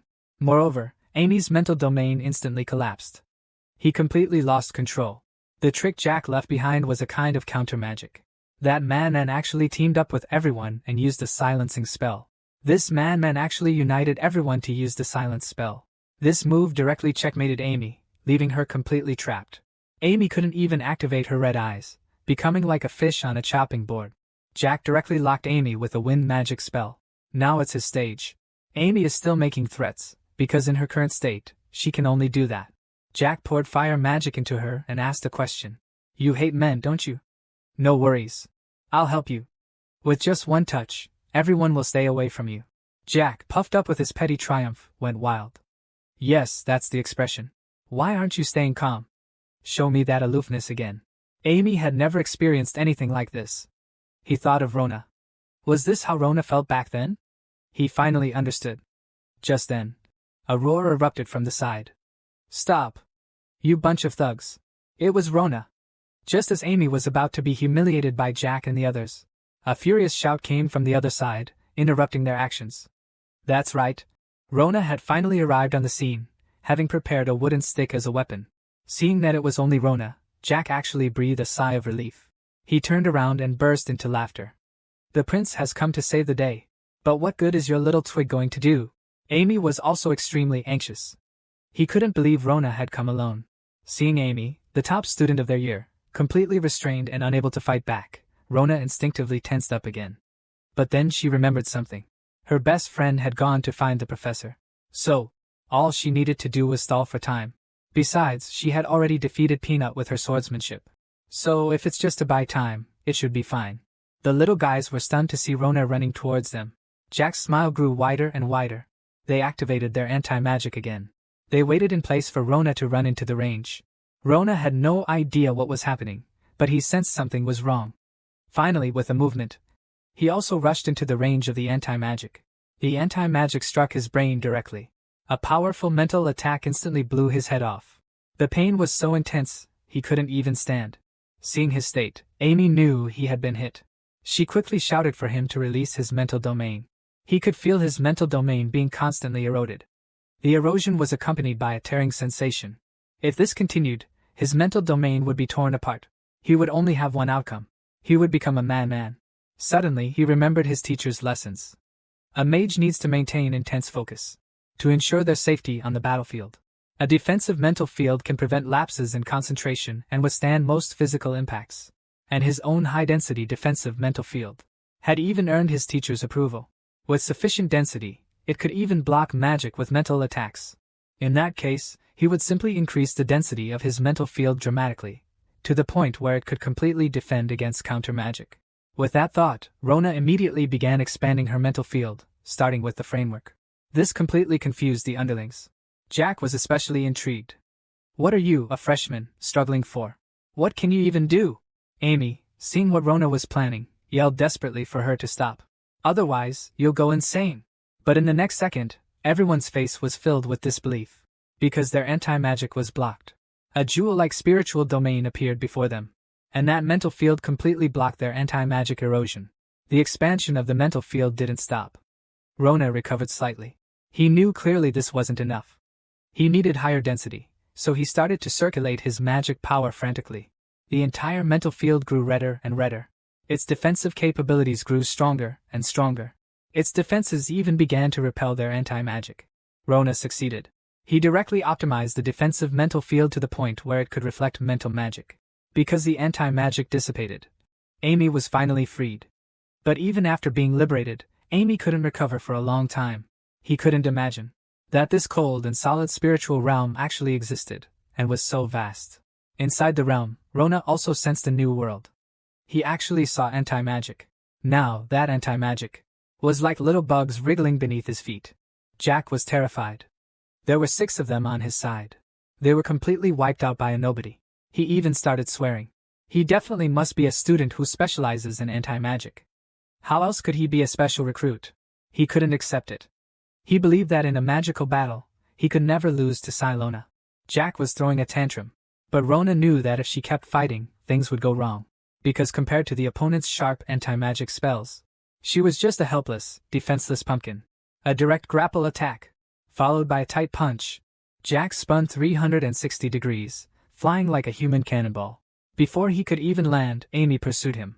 She landed another punch in midair, slamming Jack to the ground. Amy was furious. She pummeled him relentlessly. Rona was terrified. If I keep fighting like this, I'm afraid I'll kill Jack. Thinking of this, Rona grabbed Amy and spun her around. Before being pulled away, Amy reluctantly landed another blow. Finally, she calmed down. But another problem arose. No matter how Rona called her, Amy didn't respond, leaving Rona at a loss. Amy had probably reached her limit. As soon as she relaxed, she collapsed. After the fierce fight, Amy was completely drained and slumped against Rona. Rona expressed her gratitude to Amy.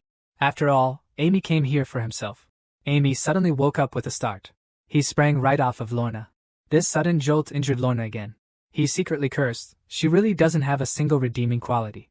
Amy, who had just bounced off of her, realized his lapse in composure. He quickly changed the subject. We need to leave, or the professors will be here soon and it'll be hard to explain. But the problem was, the professors probably already knew about it. Hearing this, Amy instantly panicked. To him, being discovered by the professors meant certain death. Damn it! Those professors never make things easy. Do you want our secret exposed? Meanwhile, Jack was eavesdropping on their conversation. Whatever, let's run. But by then, it was too late to escape. A flash of teleportation magic appeared behind them. The professors had arrived. Amy panicked. Please, let it be an approachable professor like that one. But her wish didn't come true. Instead, it was the 2 teachers who proctored the exam, Ali from the combat department and Saad from the fire department. And those 2 were known throughout the school as the hot-blooded instructors. My best friend rushed out right after me and fussed over Amy. Mr. Sadler immediately surveyed the scene. He shot a fireball into the sky to illuminate the area. The sheer devastation almost made his eyes pop out. The 2 little ones were giggling behind him. Sadler spun around. I thought he was going to yell at them. But he grabbed Amy. Wow. He really was both concerned and amused. I have to admit Sadler's a sharp one. Only teacher Ali is reliable. He started asking Rona for details. At this moment, Jack jumped out. He said he could explain the current situation. He's quite euphemistic. He just wanted to duel with Amy. Young people, this kind of thing is quite normal, isn't it? Ali wouldn't listen to this nonsense. That threatening letter is different from what he said. Plus, he'd already discovered traces of anti-magic being used at the scene. How can he explain this? Jack claimed it was because Amy was too strong, so he had to resort to this. Besides, you saw what happened. We're the ones who suffered. We're the victims. And it all started when Amy made the first move in the library. She broke the school rules first, didn't she? Hearing this, Amy couldn't stand it anymore. This is simply slander. It was clearly Jack who initiated the threats in the library. And now he's written about kidnapping Lorna in the letter. Jack is acting as if he has nothing to fear. But did we really kidnap Lorna? Besides, you were the one who made the first move today. And neither of you reported it to Professor Farr right away. You went straight here. That means you're both hiding something. Jack is spouting nonsense and blaming. Something about Rona and Amy. Jack's convinced they're hiding something. That's why he's being so arrogant. He's not just trying to force them to reveal their secret. He has another plan. Once he digs it out, he's going to let it ferment. He's going to feed it to the giants. He wants to expose their secret, spread it throughout the entire Da. Shut your mouth. Stop your nonsense. You and your friend used counter magic. You even used it as a means of attack. You know this could drive them both crazy. This is completely about killing with intent. So I think that's enough reason to fire you. Jack stopped demonstrating the notes when he saw this. His family's background is quite powerful. Even if he directly challenged you, a simple professor, what power do you have to fire him? Sad seeing the situation was wrong, immediately started to calm things down. Their family is the academy's sponsor. Don't make things too big, it will be hard to recover later. Oliver didn't care at all. He even said that as a faculty member, his duty is to ensure students are taught. Jack was still very arrogant. You have the power, just try it. See who leaves, me or you. Everything in this world revolves around money. Everyone bows before it. And you, Teacher Ollie, you should take this opportunity to learn more about this society. Ollie wasn't holding back anymore. He abruptly waved his hand, unleashing a soldier-type magic spell.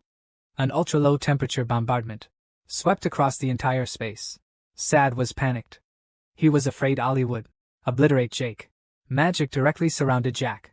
The next step, it condensed into icy soldiers, forming an ice cage. And the cage is filled with ice shards. If he moves even slightly, he'll be pierced. Rona was stunned. What terrifying control is needed to achieve this? No wonder Ollie is called an ice magic genius. Do you really think money can solve everything? Can you solve this now? I know you've hurt many other students, but it's not too late to turn back. Have you forgotten your original aspiration? Don't you want to become a wizard? Do you want to give all this up? Have you forgotten how you vowed to become a wizard? You shared the joy of your dreams with your friends. Your hard work, your dedication. Isn't this why you've come this far? Do you really want to destroy your own dream with your own hands? The profession of a teacher is not simply about imparting knowledge, but more about teaching the fundamental principles of being a good person. Jack hung his head, completely awakened by Ollie's words. The human soul, in its pursuit of success, often reaches a point of exhaustion, seeking another outcome to achieve its goals. But once the initial purpose is forgotten, or even strayed from, ultimately, even vast wealth will be of no use. Water, when allowed to settle for a long time, will still be exceptionally beautiful. People, even if they are foolish, can still rewrite their fate with enough effort. Let's strive together. Jack and the members of the Black Magician group repented for their wrongdoings and made efforts to become magicians again. But that's a story for another time. For now, after their injuries are healed, and considering how absurd Rona's actions were, a low-level student going up against a high-level student alone, such a thing wouldn't make sense even if it were written into a story. They need a reasonable explanation. We both know we can't hide this anymore. We need to tell everything now. Because Lona is a civilian. Because we're dating. Damn it. A 17-year-old girl, full of life. But she was taken to the mountain behind the school by 3 old men. Just as the thugs were about to do something, the Prince Charming arrives to the rescue, effortlessly resolving the crisis. And the newcomer is none other than Prince Rona. Amy was also subdued by Rona's heroic posture. She slowly lowered her head. She shyly closed her eyes. Hearing this, everyone couldn't sit still and screamed. That's right, this version comes from the live reenactment by this close friend. Even at the end, she didn't forget to add a line. I saw it happen with my own eyes. Rumors spread like wildfire in just a few days. The school's crisis bulletin board was flooded with all kinds of messages. Even a photo of the two kissing in the moonlight was leaked. The boys collectively hung their heads and sighed. The girls, on the other hand, were incredibly excited. When Amy went to confront her best friend, her friend didn't miss a beat, retorting, well, you were the one who made the relationship public, weren't you? Besides, this way no other boys will bother you. It's great, right? Hearing her best friend say that, Amy was helpless. But she could only accept it. After all, it was she who made it public. A few days ago, to answer her teacher's questions, Amy said directly that she was dating Rona. Seeing Rona hesitant and about to give another explanation, she kicked her. I forcibly stopped Rona from speaking. And in the end, I resolved all the teacher's doubts this way. But even though we announced this fake relationship, we haven't pretended to go on dates outside. To my best friend's questions, I used studying and not having time to date as an excuse, brushing her off. But I know in my heart that Rona isn't in a good state right now. Today is the day of the senior comprehensive training. After the 3 met, Rona greeted them normally. But Amy felt uncomfortable because Rona still addressed her with the former title. Here's the problem. They're supposed to act like they're dating. But Rona's attitude clearly shows she's keeping her distance. So she strategically suggested that friends should call each other by their names and not be so distant. But Rona maintained her attitude, saying, well, you are my senior after all. It's only right that you address me this way. Amy felt completely snubbed, but she could only accept it. The two turned their backs on each other and walked away. They were pretending to be a couple, but they acted like strangers. In fact, Rona wasn't willing to do any of this. As soon as she sat down, Rona heard the conversations around her. That person can't use magic at all. She must have gotten into school through connections. She must have spent all her time dating and not studying at all. That's why she can't use any magic. The people around her spoke loudly. as if they were intentionally saying these things for Rona to hear. But all this actually started 2 days ago. 2 days ago, rumors and gossip began to spread wildly. The boys in Rona's class wailed and complained, denouncing their goddess's new relationship. Fortunately, because they were already famous, no one thought it was a bad thing. Public opinion even began to shift towards congratulating them. But just then, another man appeared. He said this new student isn't right. Hasn't anyone noticed his secret? He slammed the paper down in front of everyone. It was the midterm report card. Rona, with a total score of 30, was dead last in the class. Didn't any of you think about this? I said. This new student can't use any magic at all. Plus, he's a special affirmative action admit. Isn't it obvious? He exploited everyone's trust to get into this school. He spread rumors about being a genius, all to get close to a well-off girl from the right-wing families.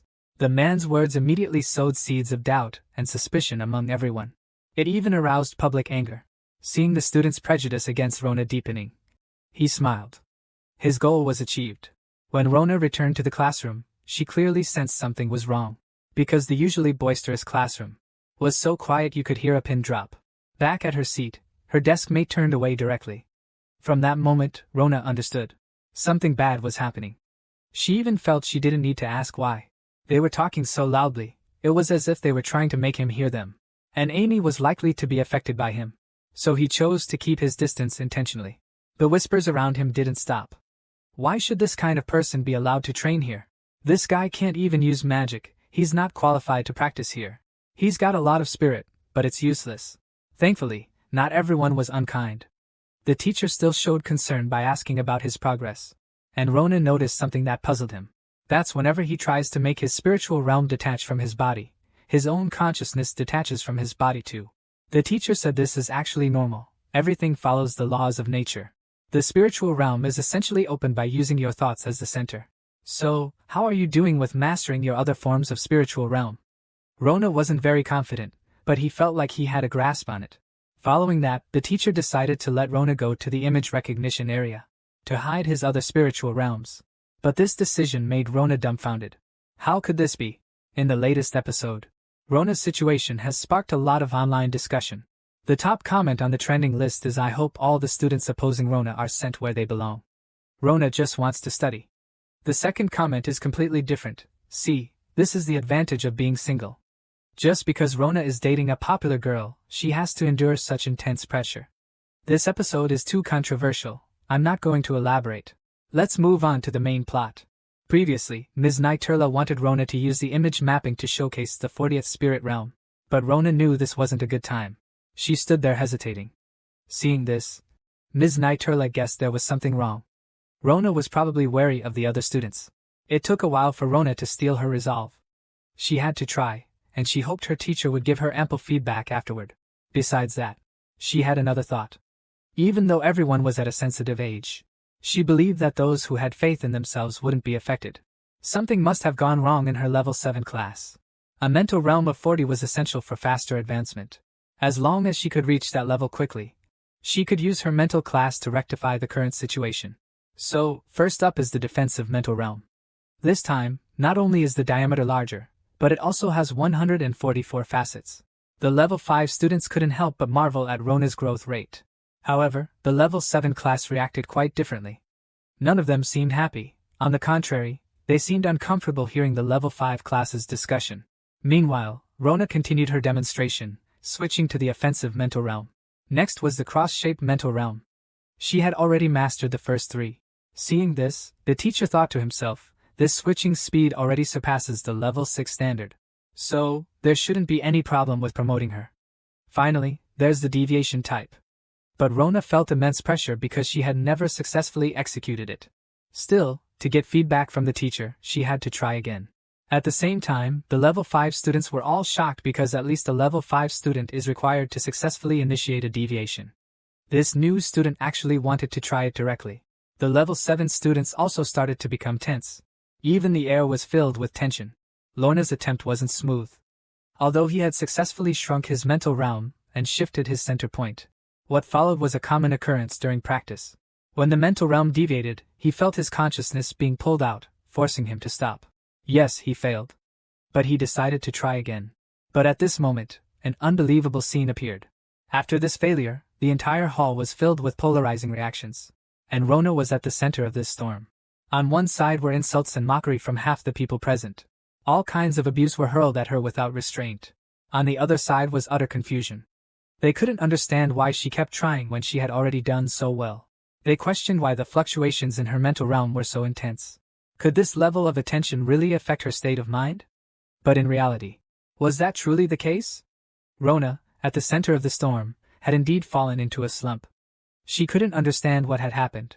He couldn't understand why they seemed to derive innate pleasure from the failures of others, or whether this meant everyone wanted him to fail. Perhaps everything was exactly as he suspected. He had known the dark side of the world since he was a child. But even so, he had tried, he had fought, but in the end, he discovered that he truly didn't belong here. Because no matter how hard he tried, he still couldn't overcome the darkness. Just then, another voice came from the side. Are you overthinking things? Don't hesitate. If you want to do something, just go for it. You came here to become a magician, didn't you? Those few words pulled Lona's thoughts back completely. That's right. I came here to be a magician. Why am I thinking so much? This time, his deviation form opened up. He no longer suppressed himself. He completely unleashed his mental power.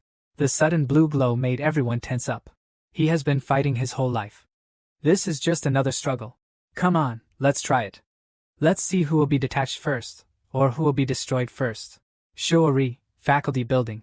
Teacher Ollie was reviewing the disciplinary reports of Jake and the others. Recalling the scene where Rona imitated Dix, he still found it unbelievable. Even if Jake and the others didn't fully utilize their anti-magic abilities, they were not to be underestimated. Rona's ability to defeat them meant she possessed greater mental strength than all 6 of them combined. Just then, someone called out to him. It was Mitra, and this time he brought good news. Rona had successfully opened the deviant form's spiritual realm yesterday, only a month after beginning her training. This joyous occasion naturally brought Ollie great comfort. It also reinforced his own thoughts. Then, Mitra made a request. However, Ollie felt it wasn't a request at all, but rather a mutual agreement. A few days later, during the 7th grade chemistry class, Mr. Ollie announced an early dismissal, but this time, it was because he had something more important to announce. He called out Rona's name directly, and publicly announced his intention to advance her. And not just to the 6th grade, but directly to the 5th grade class. In an instant, the whole class erupted. But not with excitement, but with overwhelming doubt. Just as Ollie was about to leave, someone finally snapped. A girl slammed her hand on the desk in protest. She argued that someone like Rona, who skipped class, shouldn't be chosen. Especially since she's a student who can't even use magic. Why should she be chosen? Hearing this, Ollie was stunned. Because he had no idea that Rona couldn't use magic. He could only look up and ask Rona if it was true. The factory workers had already decided how Rona should answer this question. Even if she couldn't admit it. She could only answer yes. I can't use magic. Fortunately, Orly didn't think this was a problem.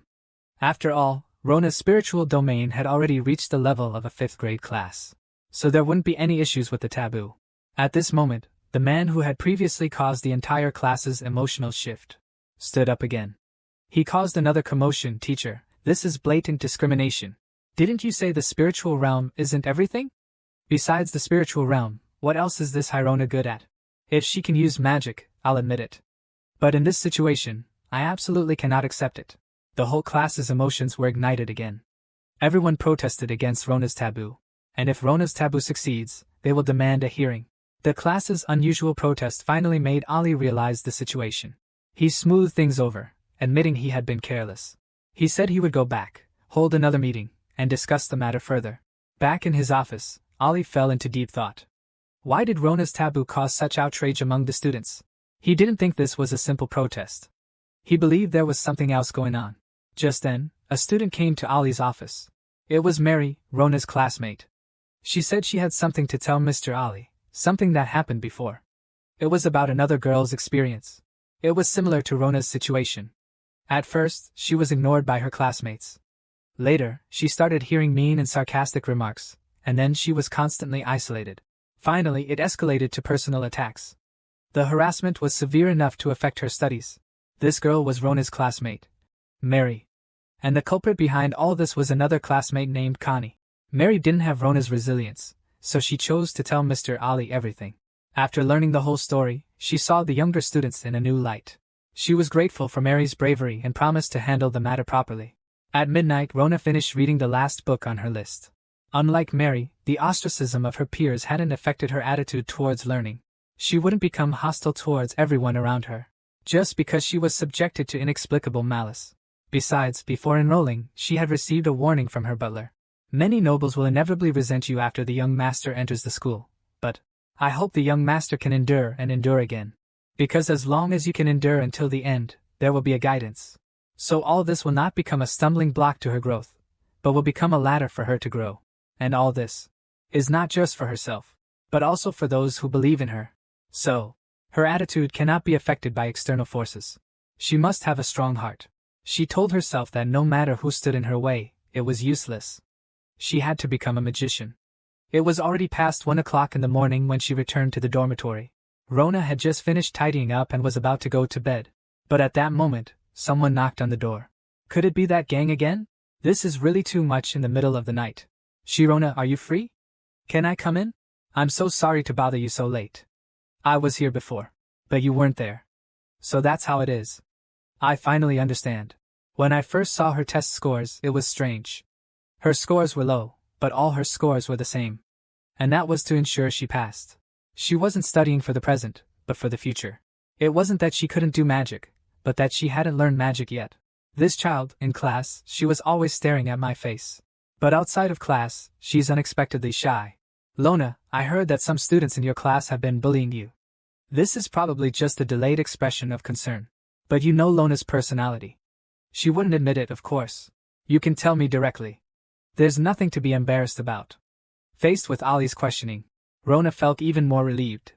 She didn't think it was a big deal, but the fact that she hadn't made any friends made her feel a little regretful. Ali was also puzzled by this. You hate them? Rona's answer was, of course, she did. She resented them. But she felt she should maintain a good relationship with her classmates. But she didn't want to be dishonest with herself, and she didn't want to get lost in that kind of relationship. She had thought about it carefully. Even if everyone in Class 7 thought she was wrong, so what? Class 7 was only about 40 people. So she preferred to believe that in this world, there would be more people willing to understand and believe her. Okay, I understand what you mean. Rona hopes to advance early. It's all written clearly here. My opinion on advancing Rona prematurely. Is this fair? It's not fair. Just because she can't use magic? The entire year bullies just one student. This is happening in a lower grade class, there are other students here. This is simply discrimination. I agree with Rona's advancement. I have a feeling she can graduate in 4 years. It's also in the school's best interest to have more students graduate early. I oppose this suggestion. I have no problem with opposing it. Tell me your reasons. I know that Rona is very talented, but she really doesn't know magic. I think we can't ignore the students' protests. As I said, she postponed her magic studies to gain more knowledge. Teachers have no reason to interfere with students' learning styles. I'm not questioning her learning style. I'm saying that Professor Ali is showing favoritism towards Rona. What are you saying? Although the students' omnipotence is weaker than Rona's, they prioritize omniscience. This decision will only take away the students' power and lower their willpower. A school cannot be sustained by one genius alone. Don't you agree? You haven't even seen the students' distorted state of mind, and it's not the school's job to hinder talented students. So, this feud is back again. Another good meeting is ruined. Luckily, the principal is always here to step in during these moments. Alright, everyone, settle down and listen to me. Neither of you are wrong. Mr. Daly's deduction is sound. Mr. Saad is also acting to protect the school and ensure its balance isn't disrupted. Actually, I can understand. We really shouldn't favor students. So I came up with another solution. You guys listen to this old man's idea. What do you think? The next morning, a message on the school bulletin board caused an uproar among the 7th graders. Due to the large number of objections to early advancement, the school will offer an opportunity for all 7th grade students to advance early. But there are 3 conditions. First, students will be selected based on exams. Second, only one student will be selected. The student selected will be advanced directly to the 5th grade. Third, the test content will be magic, specifically teleportation magic. The students were all blown away. As long as they could pass, they would be able to skip directly to the 5th grade. But here's the problem: teleportation magic. Teleportation magic is a 5th grade magic established by the school. The theory is simple, but applying it is quite difficult. Simple, my foot. A friend of mine in the 4th grade was practicing teleportation magic and ended up in the hospital for a whole year. That's your fault. What are you arguing with me for? Really? And you guys are just panicking. Look at Rona. How calm she is. Be calm, learn from her. Her words. I bet she's already started planning her teleportation magic studies in her head. This exam was an unprecedented challenge for the entire 7th grade, but only Rona stepped up and chose to face it head-on. Later, Rona was given a new title. It was called, the Lone Wolf of the 7th grade. News of Rona being ostracized by the entire Class 7 quickly spread throughout the school. And naturally, this news reached Amy's ears. She immediately knew. This was probably the reason Rona had been avoiding her. Because of this, skincare fanatic Amy went into overdrive, nearly scaring her best friend to death. Hey, where are you going? Do you even need to ask? I'm going to Class 7. The nerve of those people. Class 7 needs to be dealt with. Are you crazy? You're going to take on a whole class for a man? If someone bullied your girlfriend, could you just stand by? No way. Wait, stop. Let go of me. Are you crazy? If you do that, you'll only hurt her pride. Amy froze at these words and waited for her best friend to continue. Her best friend understood immediately, and kept going. Well, anyway, teleportation magic is too difficult for Class 7. Right. Otherwise, you could ask Rona about the teleportation spell. Maybe you two could even reconcile because of this. What does that have to do with me? Why should I take the initiative to reconcile? Yeah, you're just being stubborn. You'll see. That very night, a dark figure began to move through the school, heading straight for Rona's dorm. Just so we're clear, I'm not doing this because I like her. It's because I have to help her. I have to take responsibility. I'll make her beg for my forgiveness first. Even though he's treating me like this because of this matter. It's fine. He's actually been ignoring me for so many days. Prepared to die. Just adding my 2 cents. That was all what Amy was thinking. The reality is like this. Yo, Amy, is this how you guys usually go on dates? Straight to the boys' dorm? Misunderstanding. A huge misunderstanding. It's definitely not what you think. I was wondering why you two were so quiet all the time. Turns out, this is my first time coming here. It's truly a misunderstanding. Because Lona thought it would be a hassle to meet me. But, why is the teacher here at this time? I came to give Lona some advice on her college entrance exams. Oh, when did you learn to brew tea? No, it's all your fault. You're the reason I'm being humiliated like this. Sit down first, let's talk about the important stuff. Rona is probably the most confused right now. She can't figure out what's going on. Amy breaks the awkward silence. Testing teleportation magic is dangerous, especially since Rona hasn't learned how to use magic. But Ollie says it's not a problem. She and the headmaster both believe in Rona. Amy understands it must be the headmaster's doing again. Rona doesn't know much about teleportation magic, so Amy explains. Teleportation magic is light magic, and light is something that travels at the speed of light. Nothing in this world can surpass the speed of light. Teleportation magic utilizes this speed. It's a magic that transcends time and space. Basically, it transforms your body into light. And this magic isn't complex, even first years can easily perform it. According to photonization theory, light can be divided into 4 types. From top to bottom, superluminal, light speed, artificial light speed, and light speed magic. As shown, understanding even 1% of light speed allows you to use teleportation magic. Of course, due to this, if your photonization level drops, a tiny part of your body might be left behind during teleportation.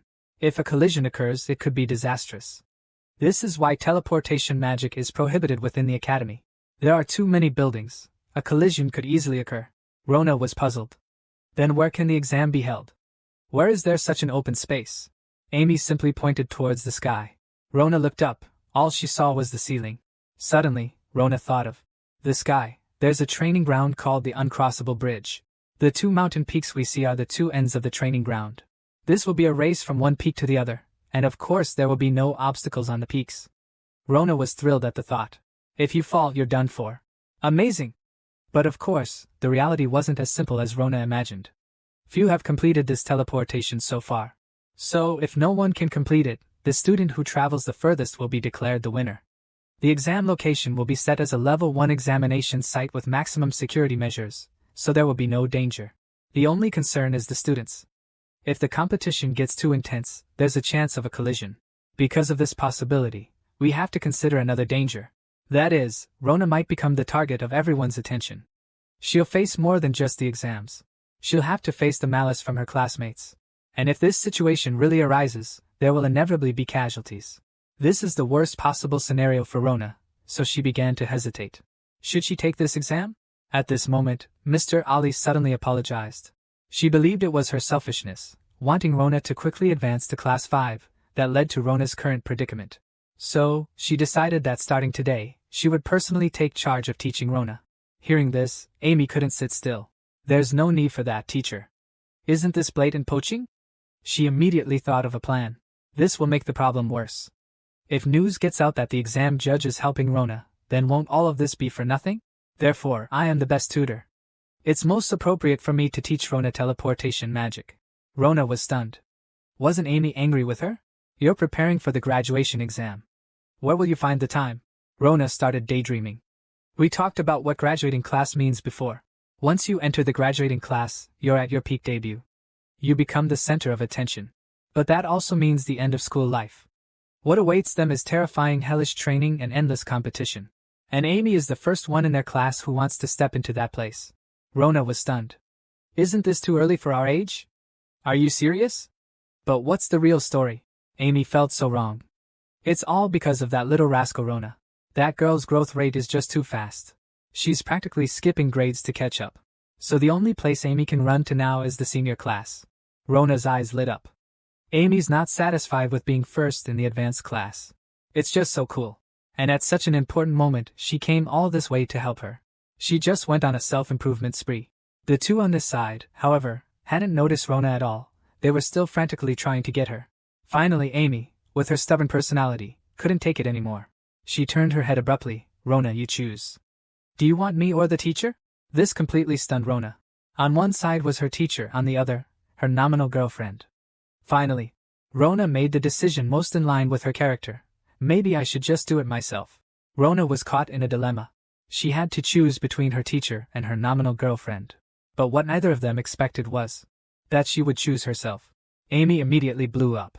Anyone would pay a hefty price for a high-level magician to guide them. This isn't a skill you can learn on your own. But Rona was insistent. She didn't want to become a burden on anyone. After all, this was one of the reasons Amy chose to join the graduation class early. She couldn't stay stagnant. She needed to strive for higher goals. Rona wanted to be like Amy, treating entering the 5th grade class as a part of her journey to becoming a magician. So even if she might not pass, she would do her best to have no regrets. Professor Ali finally stopped pressing the matter, accepting Rona's decision. But before leaving, he had to fulfill his duty as a teacher. Amy's window climbing had to be addressed. I'm letting you off this time. But if you climb through the window into the boys' dormitory again, you'd better be prepared. Amy let out a sigh of relief, having barely escaped with her life. Her legs gave way, and she slumped onto the bed. But the atmosphere felt strange, and she realized she needed to get out of there. Rona followed close behind, expressing her gratitude. Before leaving, Amy asked the reason for Rona's avoidance. She couldn't understand why Rona was keeping her at arm's length. And this issue clearly involved more than just Rona. Suddenly, she remembered her comment about taking revenge for a boy she liked. Her face flushed red. Was it because she wanted to maintain her image and pride in front of her crush? In fact, Rona really didn't want to distance herself from Amy. This sentence made Amy spit out in surprise. But the child misunderstood. It wasn't like she thought. Rona had always considered Amy her ultimate goal, and this had been the case since the very first day she came to school. From the moment she saw Amy's name as number 1 on the board, she decided to do everything she could to catch up to this top student. Now the relationship between them has become so awkward. If I tell Amy about this, I'm afraid it will be even more awkward. Amy found it funny after hearing that she was actually the target of the other person's pursuit. But it was clearly because of Lorna that she entered the Magic Academy. This destiny is truly wondrous. She couldn't sit still. She directly cursed at Lorna and untied her heart knot in her own way. Smiling, calling her senior, but secretly trying to catch up, that's a coward's act. If you want to surpass me, then stop calling me senior and let's compete fairly. Let's have a showdown in public. But if she couldn't catch up, she'd make sure Rona called her senior for the rest of her life.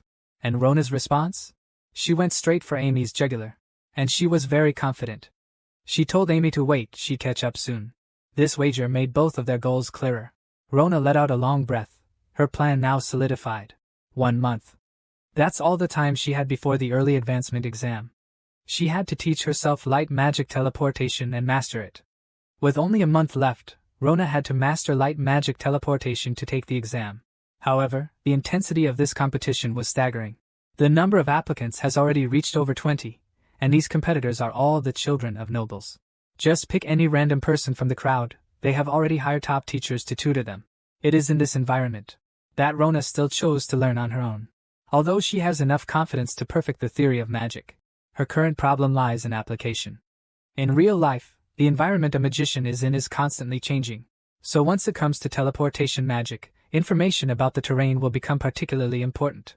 And in this situation, the magician must fine-tune the parameters of light. But can anyone really make such precise calculations? This calculation method made Rona's scalp tingle and even started to doubt herself.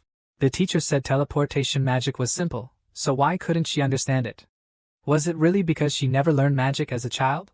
The students in the advanced class could definitely all use teleportation magic because they had received magical education since childhood, and they could all hire professional tutors to help them perfect their knowledge.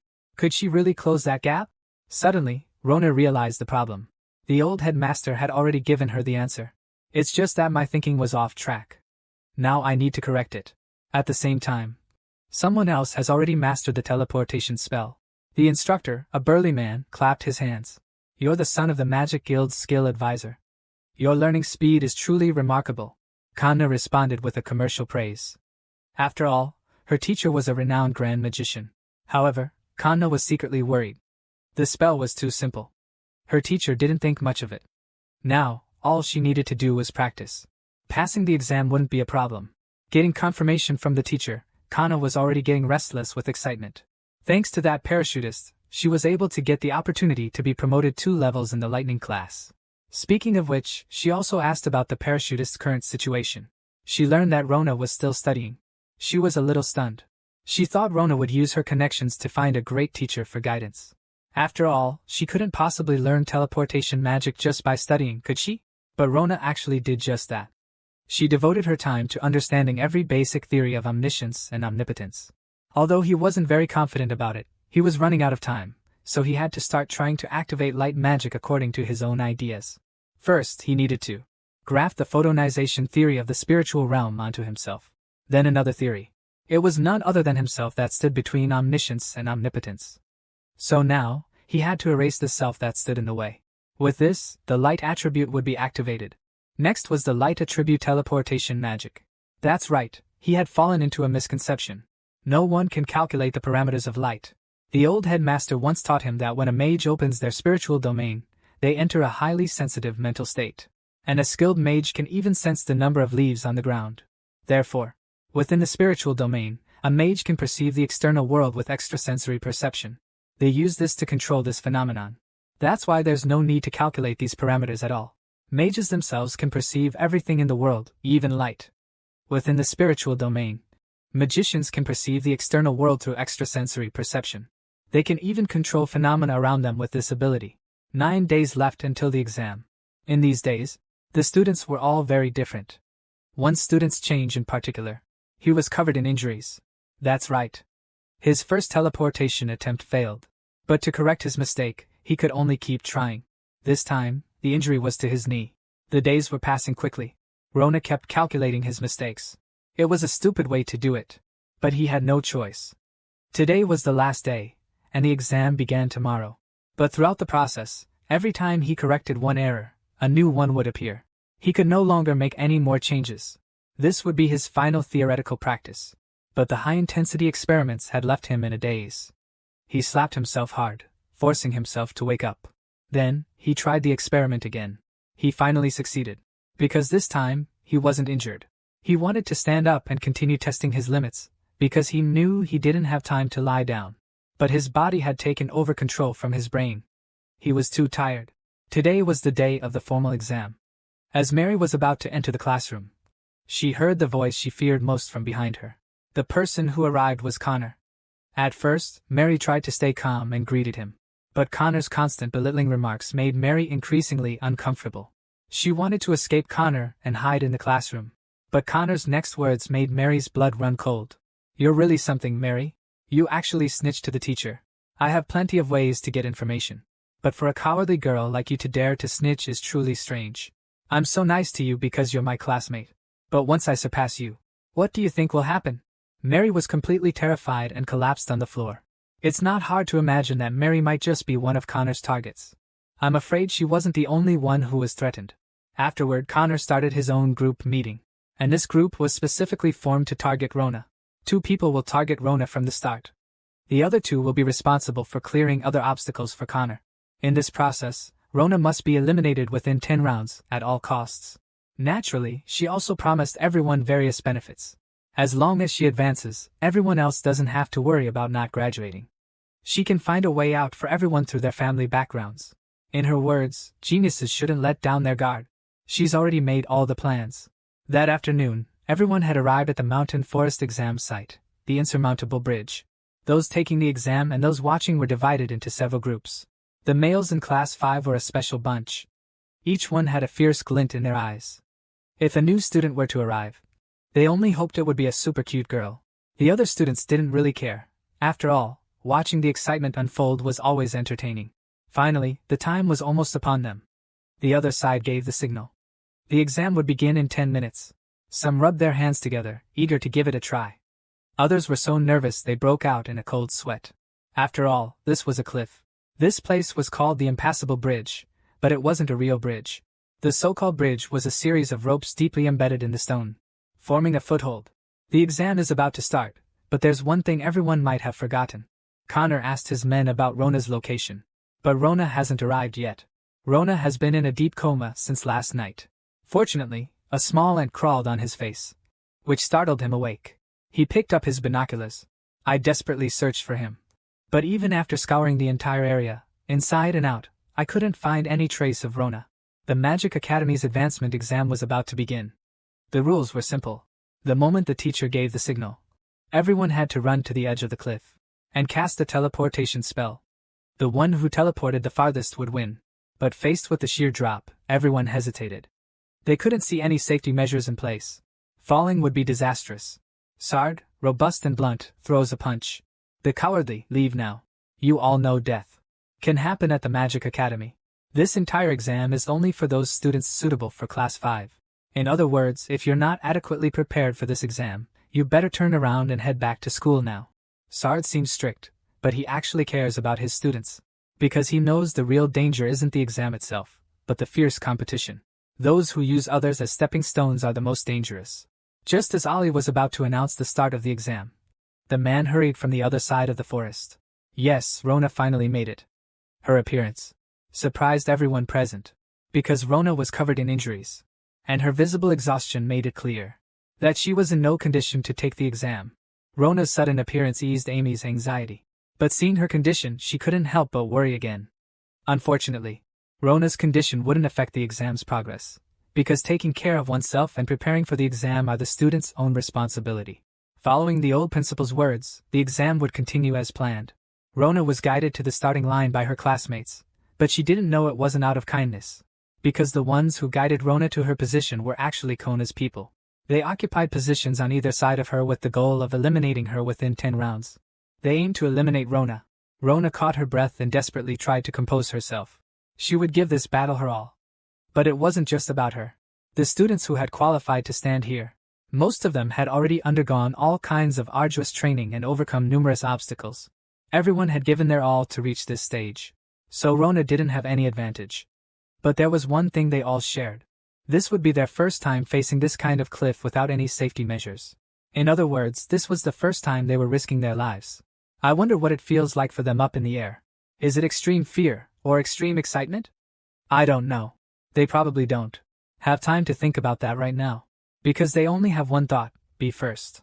As long as they're in the lead, they have a better chance of winning. But running fast doesn't guarantee first place. What matters is where they start teleporting from. Moreover, the starting position will determine the winner. If you jump too early, you will be slower than others due to the fixed distance. This will be a great test of one's courage. Because the closer you are to the cliff, the more afraid you will be of heights. So far, the exam has only reached the third second. 5 meters away from the edge of the cliff. The first group of students who couldn't wait any longer have already started teleporting. And the person who stayed behind to protect Connor also didn't have the courage to stay any longer.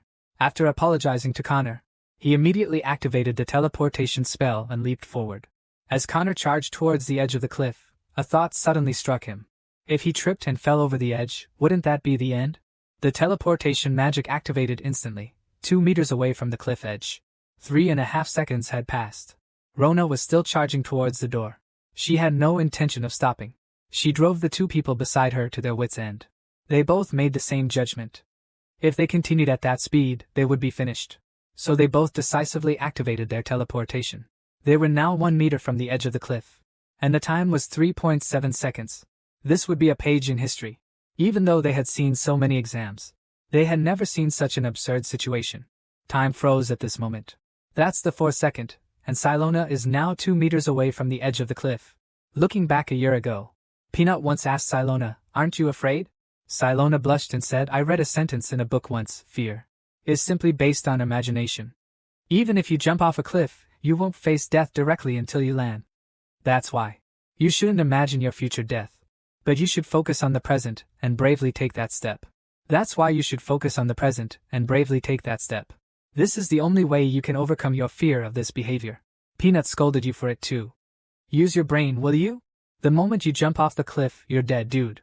But looking at it a year later, it's clear Peanut's advice didn't have any effect.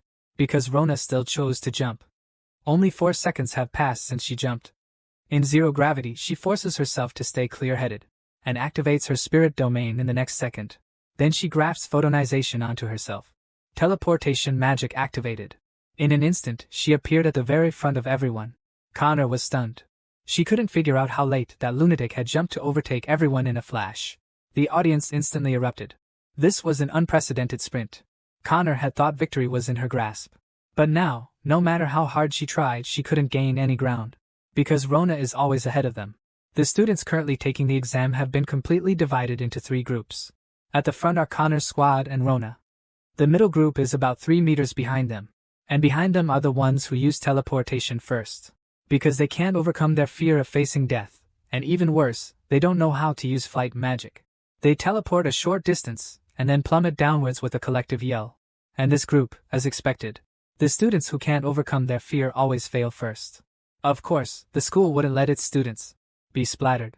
The bottom was already equipped with magical protection, so at most, they would just fall to the bottom and end up bruised and battered. But the professors wouldn't tell the students this. They called it a special gift for the lower year students. Whether they wanted the gift or not was another matter. The last group of students, after teleporting about 200 meters, also all failed. Looking at the first group, Connor was horrified to discover something unbelievable. It wasn't just that Rona was ahead of him, and he couldn't catch up. With each teleport, the distance between them was actually increasing. Before the race, Rona looked like he was on the verge of death. But now he didn't seem tired at all. And he was getting faster and faster. It was simply outrageous. The professors watched it all unfold. Compared to Connor's instability, Rona was like a machine, constantly repeating the teleportation. The headmaster said nothing, but his heart was filled with joy. The blue-haired kid was right. He was a real talent. Meanwhile, Amy noticed something. Normally, mages transform their subconscious into a conscious state. But Rona seemed to be controlling his most primal subconscious. Corona is probably controlling his most primal subconscious. And this is definitely not something a normal person can learn, let alone do. Seeing Rona getting stronger and stronger, like a machine without any fatigue. Connor knew he couldn't continue like this, because he was about to reach his limit. The word move came out of his mouth. Even though taking action now would be very obvious, he couldn't care less. If he didn't let his men act now, he would definitely lose. He made a slight angle adjustment, and this unusual movement made Rona realize something was wrong. This was a very dangerous move. Because if there was someone directly in front of him, this teleportation would result in a high-speed collision between the two. So, Rona immediately stopped in his tracks. He then found another position and activated the teleportation again. He thought that this would lead to another stalemate. But we all underestimated their risk. Connor had said from the beginning of the plan.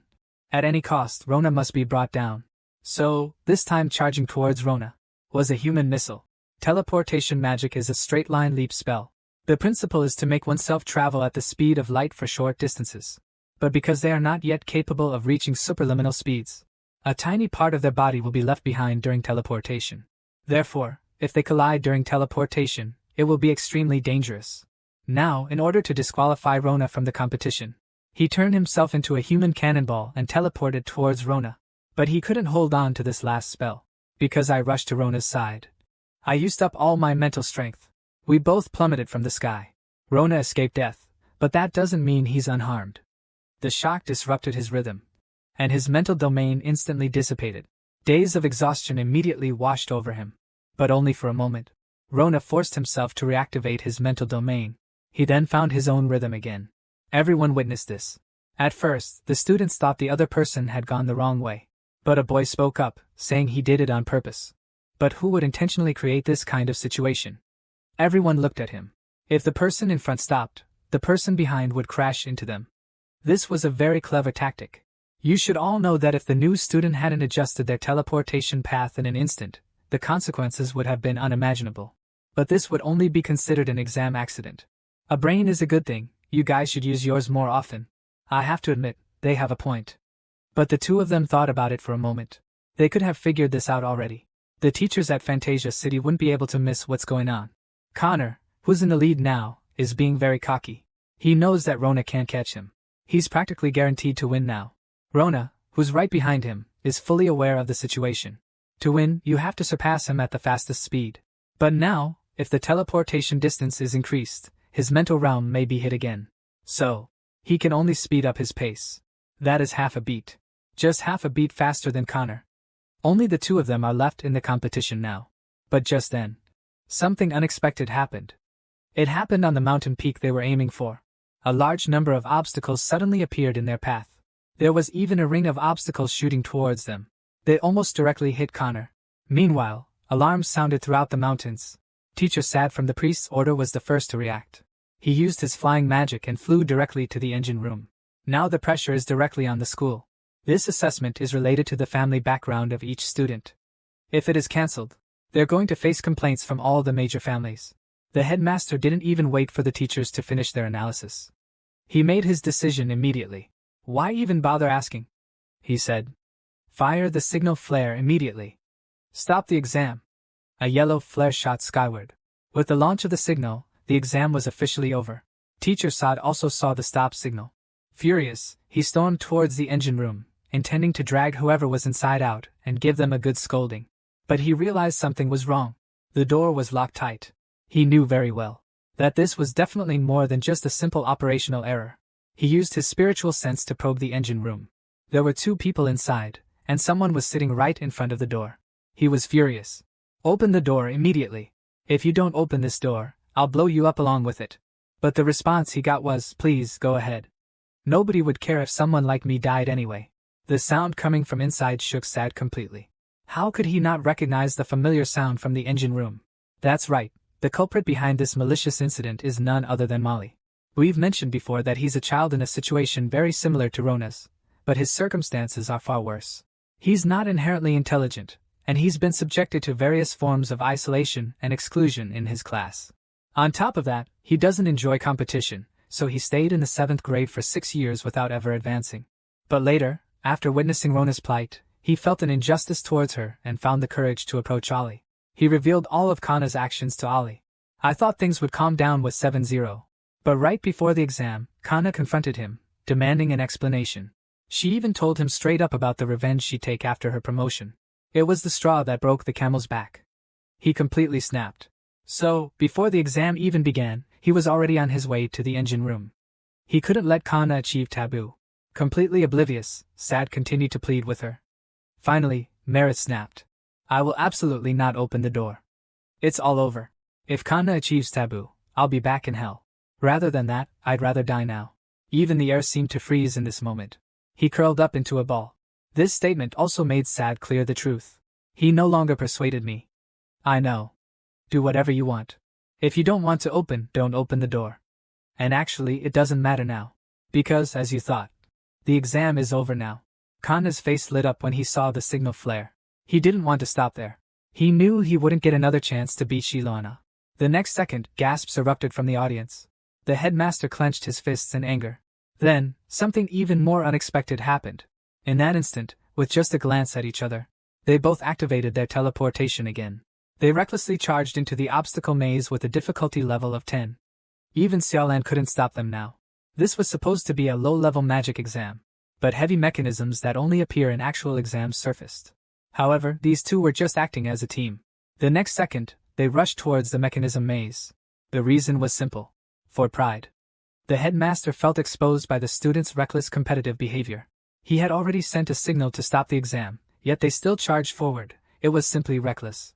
Those blinded by their desires and who make wrong decisions are destined to never become great mages. As the two entered, traps were triggered one after another, shooting straight towards their path. The two students held completely different attitudes toward the numerous traps. One considered how to avoid the traps and figure out the trigger mechanisms, while the other only thought about rushing forward, because the one who goes the furthest wins. But both currently share one characteristic. That's when her mental energy was about to run out. Connor went deeper into the transmission without hesitation, making Rona feel uneasy. It wasn't because Connor would win if this continued, but because she knew that if Connor kept pushing like this, she would die.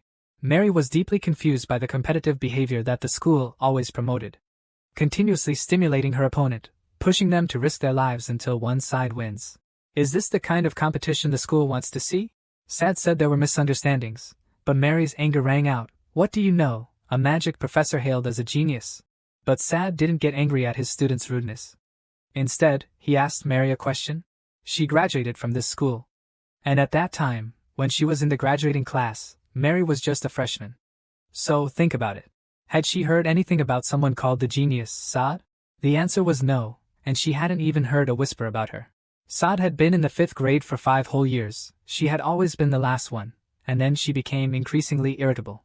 Because her classmates were progressing so quickly, and then one day she was caught by the principal, she was scolded terribly. At the time, facing the principal's reprimand, she was full of disrespect. You never cared about students like me. But when we fight, you know Saad is really boring. But the principal didn't get angry, he just asked her a question. Do you know what a magician shouldn't do? It is to compare yourself with others. A magician should be someone who can erase themselves. Only when you can focus on yourself, can you return to yourself, and truly erase yourself. On the contrary, if you rush forward, you will definitely lose your way. The road ahead of Connor has been completely blocked. For the first time in her life, she felt fear. Because now it's not as simple as falling off a cliff. Once she stops here, waiting for her, will be countless heavy machinery crushing her into pulp. She has a great future ahead of her. She didn't want to die in this exam. Her cries for help instantly filled the entire cliff. Everyone was terrified and dared not look over there. But in the next second, Connor was yanked up by a hand. The spot where he had just been standing was instantly covered in traps. Rona made it. She saved Connor's life. This scene made everyone breathe a sigh of relief. But someone raised a question. You're right, the life is saved. But what next? The mechanism hasn't ended. Rona made a decision right away. She needs to analyze the pattern of the traps shooting from afar and escape. So, the next step is to go up. But in a flash, the mechanism also changed its angle. Vertical transmission is meaningless. The mechanism will follow them. So Rona made another decision. That's teleporting back to the path I came from. That's right. Blindly moving forward isn't the answer. Going back is also an option. Other voices started to emerge from the crowd. They initially thought Rona was just showing off, but they didn't expect him to be capable of this. Finally, the crowd's tone towards Rona changed again. It transformed into cheers and encouragement directed at Rona. They shouted at the top of their lungs, as if apologizing to Rona in a different way, compensating for their misunderstanding of Rona's actions. Rona's ability to achieve this level during the exam wasn't just for a good grade. She once said, ultimately, progress is just a part of transformation. That person is striving to become the best magician. And competition is just a tool for progress.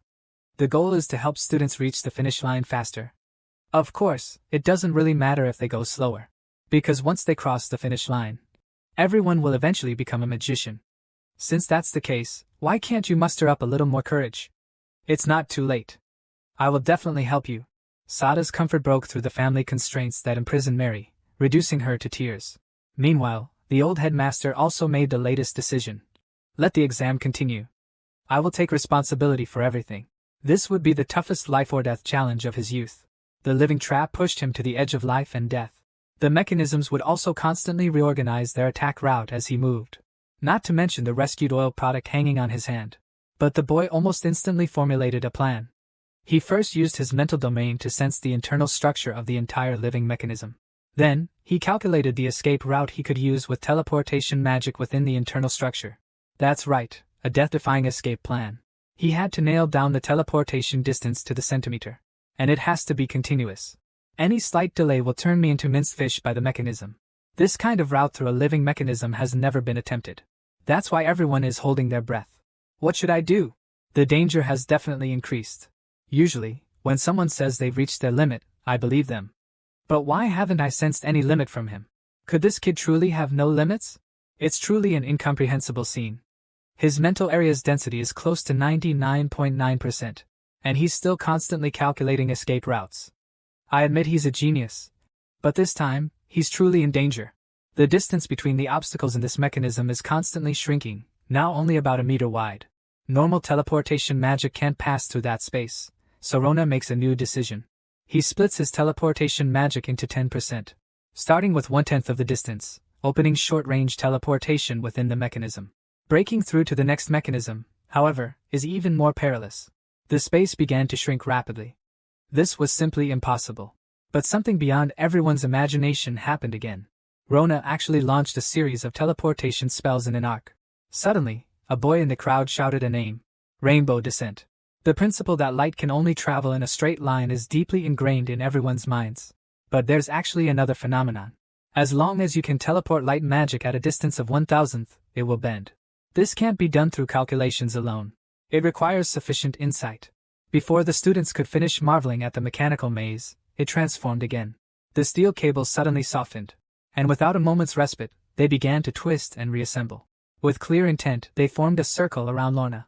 This scene made all the teachers gasp because this form was completely different from the previous mechanism. It even has a resounding name, the Dragon God's Labyrinth. Seeing this, Master Ali no longer hesitated, and activated his magic, rushing straight towards the engine room. Connor, who had fainted after being flung around wildly, slowly woke up. But the scene before him nearly made him faint again. For it was a giant maw. A giant maw belonging to the mechanical dragon that seemed capable of swallowing everything. Yet, at this moment, Corona was still calculating her route. Even though the mechanical dragon was about to swallow them in the next second, they were still calculating. Ali hadn't even stood firmly when he shouted to Sad. Why hasn't the mechanism stopped yet? Sad was completely unprepared. Because he didn't know the current situation inside the examination room. Until Ali mentioned that they were still taking the exam. Sad hurriedly ran into the engine room. But it was too late. Now, even Mithril has directly come to the engine room. What can you do in 1 second? If this second is a life or death second, what can a magician achieve? Within that second, Rona was clear about one thing. He had to completely relax because he was still alive. Under the extrasensory mental realm, he could achieve what is unimaginable for ordinary people. Now, the unit of time is 1/10 of a second. Next, we come to 1/10,000th of a second. He could see much more now. He clearly perceived the internal structure of the mechanism's cage. Then he analyzed the internal structure and formulated an escape route. But when he reached 1,000th of a second, the worst happened. It was a wrong escape route. A destroyed, traditional tube. This boy, despite being just an intermediate student, he somehow managed to conquer the expert-level Dragon God Labyrinth exam meant for advanced students. But he immediately burst into tears, convinced he had almost met his end in the maze. Yet, it was precisely this raw, unfiltered emotion that captivated all the other students. He wasn't boastful or pretentious. Ali and the others arrived late. Because Mitra had previously hidden the good news. That was 1 minute after Rona landed. He deeply regretted not witnessing such an important event firsthand. Now that he's back, he still needs to go through the entire exam process. Since the two students arrived at the same time, the headmaster still needs to announce the final saint. But the headmaster sat silently in place, lost in thought for a long time. It wasn't because he was overwhelmed by shock but because of pure gratitude. He was deeply grateful to Rona, grateful for showing everyone a new light. It was a great light that redefined photonization, but it was also because of his talent that he recalled the past. He remembered his words back then when he said he didn't believe in fate and the spark of greed that was now ignited. He envied Rona's pure heart and desire for magic. It wasn't until Saad approached him and reminded him that he snapped out of his thoughts. A young man who can illuminate the future of his students is waiting to announce the exam results. Though only one person passed. I want to thank all the students. Thank you for the courage you displayed today. The person who passed the test today is Hirohina. A figure emerges from the crowd. Someone nearby questions, isn't he giving up? He's still trying to use his foot electricity. just because we landed at the same time. But he would never do that. He wouldn't dare. Because he witnessed a true genius with his own eyes. For this, he expressed one of his few heartfelt apologies in his life. It's always been my fault. I'm sorry. By the name of the Master Wu-Yi, I swear I will bear all the responsibility for what I have done. His sincere apology was like a fuse, igniting everyone's guilt and remorse. Everyone who had slandered her apologized to Rona. I offered my sincerest apology. To this, he simply replied, "Good. I expect you all to keep your word." His eyes were so cold. It scared everyone into silence. They couldn't understand why Rona had suddenly become so terrifying. It was a good thing they apologized first. But really, it wasn't his fault. Wow, I almost teared up. He seemed a bit out of it. Seeing this, Annie turned around. It was time for her to leave. She knew she was running out of time. Rona had proven herself. Now it was her turn. Who would have thought, at this very moment, Rona also saw them leaving. "Amy!" The word burst out of Rona's mouth at an incredibly high volume. She raised her hand and shouted, "I fulfilled my promise, right? So I'll catch up to you soon. You wait for me. In front of everyone. You're saying this, bro? Alright. You win." But let's be honest, her brain isn't working right now. That statement didn't even go through her head, you know? So, when Rona woke up later, she completely forgot all about this whole thing she did. This was the first time in the history of the Kingdom Magic Academy that a collective punishment was decided upon. At the opening of the Academy Disciplinary Committee meeting, Mary frankly admitted her mistake, and hoped to receive the appropriate punishment. But even the 3 guards, including the one under the sleeping spell, all solemnly hoped that Mary would be acquitted. They all realized their own misery and competed to confess their mistakes. They even confessed to their plan of interfering with Rona's exam, and the situation on the scene exploded. Mary's situation is indeed unfortunate, and she did not manipulate the mechanism to harm anyone. But according to regulations, she must still accept the discipline and receive the corresponding punishment. Rona also stated at this time, "Since this is the case, I should also be disciplined." I ignored the stop exam signal and entered the maze. But I had no choice. I had to carry Kana through that dangerous trap. Sad sighed sincerely. He understood. This was exactly the result the old headmaster wanted. The students, unable to see the truth, were blinded by the pride and jealousy of competition. But now, they were all displaying the glory of being mages. They could all, like himself back then, repent for their mistakes. And these were the excellent qualities that they, as teachers, hoped to see. With this final chime, the incident was declared over, bringing an end to the long-standing misconduct within the academy. Moreover, the ruling ensured everyone received appropriate disciplinary action. Mary and Kana were suspended for 2 months, while the other students received a 1-month suspension. Rona was required to submit a written apology. Afterwards, Ali asked Rona why she rushed into the labyrinth knowing the exam was suspended. Rona's answer was that he didn't want to lose that opportunity. He didn't want to lose, and the only thing he could do was break the maze. That answer surprised Ali, Rona's new homeroom teacher. He didn't expect that the seemingly docile child would have such an unyielding spirit. Hot-blooded. With that, the matter came to an end, and Rona fell into a deep sleep. But he suddenly found himself in the Dragon God's maze. At that moment, he focused all his mental energy. When he completely focused every moment of his being, he began to erase himself from this world. He felt again the sensation he experienced when he first opened his spiritual domain. The feeling of being split into countless tiny pieces scattered across the world. In that instant, he felt the entire world. He even understood the infinity of this world. But then, the entire infinite world suddenly collapsed. Infinity transformed into a deadly suction force. It sucked it into endless darkness. Rona couldn't remember what happened at that time, but the scene appeared in his dreams. He couldn't figure it out, so he simply stopped thinking about it. After all, it had already passed. He picked up Amy's notes. Amy had lent them to him to improve his understanding of magic. Today was the weekly comprehensive training class. It was a good opportunity to return them to him and thank him. However, a sentence inside made Rona suddenly freeze. Soon it was afternoon, inside the second comprehensive training hall. Rona saw Amy and her best friend, Sally. But Rona's behavior was a little strange, because he was carrying a basket of apples and kept thanking Amy. Amy, of course, was confused, wondering when she had said she liked apples. Suddenly, he realized something. To clarify, in Korean, the word for apple is the same as the word for apology. He was actually trying to apologize with his writing, but his message was misunderstood. But that didn't mean he didn't understand. He immediately turned around and ran away. He completely blew it. After that, Amy easily passed her exams and entered the graduating class. But despite this, she seemed to have a problem, one that her brain couldn't quite process. After a month-long suspension of classes, the students had developed a new habit. That is, they would always save a seat for Rona during combined classes. Because she doesn't remember. But everyone else vividly remembers that incident. It was terrifying. After Rona sat down, Sari greeted her. Your girlfriend doesn't seem as listless anymore. During their small talk, Sari said seeing their current state reignited his motivation. Since Amy wants to be a soldier, he also has to hurry up and get into the graduating class to keep up with her. If a war truly breaks out in this world, all mages will be required to go to the battlefield. That's their duty. And Amy's specialty is sniping magic. Clearly, she'll be an excellent artillery platform. From the moment they enter the 5th grade, they have to start thinking about their careers as mages. That's why any specialization they have will be a huge advantage. This is Rona's new friend, Ned. He's an average student, but he has an unusual specialty, the ability to control lightning. Unlike the 7th grade, everyone in the 5th grade has their own specialized magic. And they're not just magically advanced, they're also more mature. Being the same age, they're just like classmates in the same class now. I caught them discussing a new topic together. At first, Rona had a headache because it looked like it would be another debate. Chemistry, biology, or literature, but the result was even more surprising. It was about Ms. Mitra and Mr. Ali.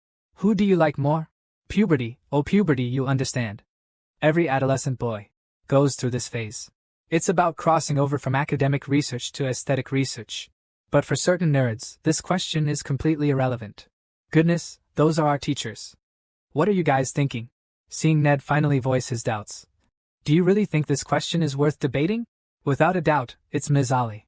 The three of them began their aesthetic debate. Rona couldn't escape this epic battle. Because in the next second, all three of them turned their attention to her. I'm putting it out there, today you have to choose one. And Rona's choice, as always, is unexpected. I choose myself. I will fight for myself. Unexpectedly, the two turned to leave in the next second. It's not because there's a problem with your answer. It's because of the person behind you. This guy is a classmate, Ape. His mere presence scared the two off, and instantly made Ned's face break into a fawning smile. He greeted Rona very kindly, and his friendly words immediately reminded Rona of that voice. Rona was on the verge of a breakdown, when his voice pulled her back and opened up her deviant psychic domain. He couldn't hide his excitement, but AK remained indifferent and said something puzzling. You're not that kind of boring person. Are you? Anyone could sense a hint of aggression in that sentence, leaving Rona stunned. Ned quickly smoothed things over, explaining that AK's personality was just like that, and she shouldn't take it to heart. AK then left with the words, just do your best. Class 5 is full of freaks. Ned started to explain that AK was actually a celebrity, and a genius. But he's an abnormal genius. Right in the middle of our conversation, AK suddenly walked towards the image mapping area, and all the students instantly erupted in chaos. It was Rona's first time witnessing such a scene, but not for Conid. He knew very well. Something had gone wrong again. AK's mental domain instantly expanded. But in the next second, his mental domain suddenly left his body. Yes, this is K's deviated spiritual domain. K's deviated spiritual domain rapidly. Chi-Chi flew upwards, becoming a giant mass. And the expressions of the classmates below all looked as if they'd eaten something terrible. Following a command, magic marked Chi-Chi's appearance, waiting for the oncoming magic. Only then did Teacher Mitra notice the commotion here. But now it's too late. AK's domain rushed toward the magic mark with incredible speed. Everyone was completely overwhelmed at the same time. The domain pierced through the magic mark. The next second, a golden light erupted. Ignite magic activated. Ignite magic. Focused expansion explosive magic. But it's worth mentioning. The released mage cannot control the blast radius, so be careful not to get caught in it. The perpetrator waved his hand lightly. See you again if fate allows. Hi Rona, are they crazy? They just got back from class and they're causing trouble. Shut your mouth. 3 more days of detention for you. Your damage. AK is the weirdest of the weird. He has terrible social skills and a bad personality. But he's a genius, a single-field genius. But he's also a patient, savant syndrome. Savant syndrome. People with cognitive impairment but exceptional abilities in a particular area, like art or academics. Especially AK, he's the king of physics in the world of mathematics.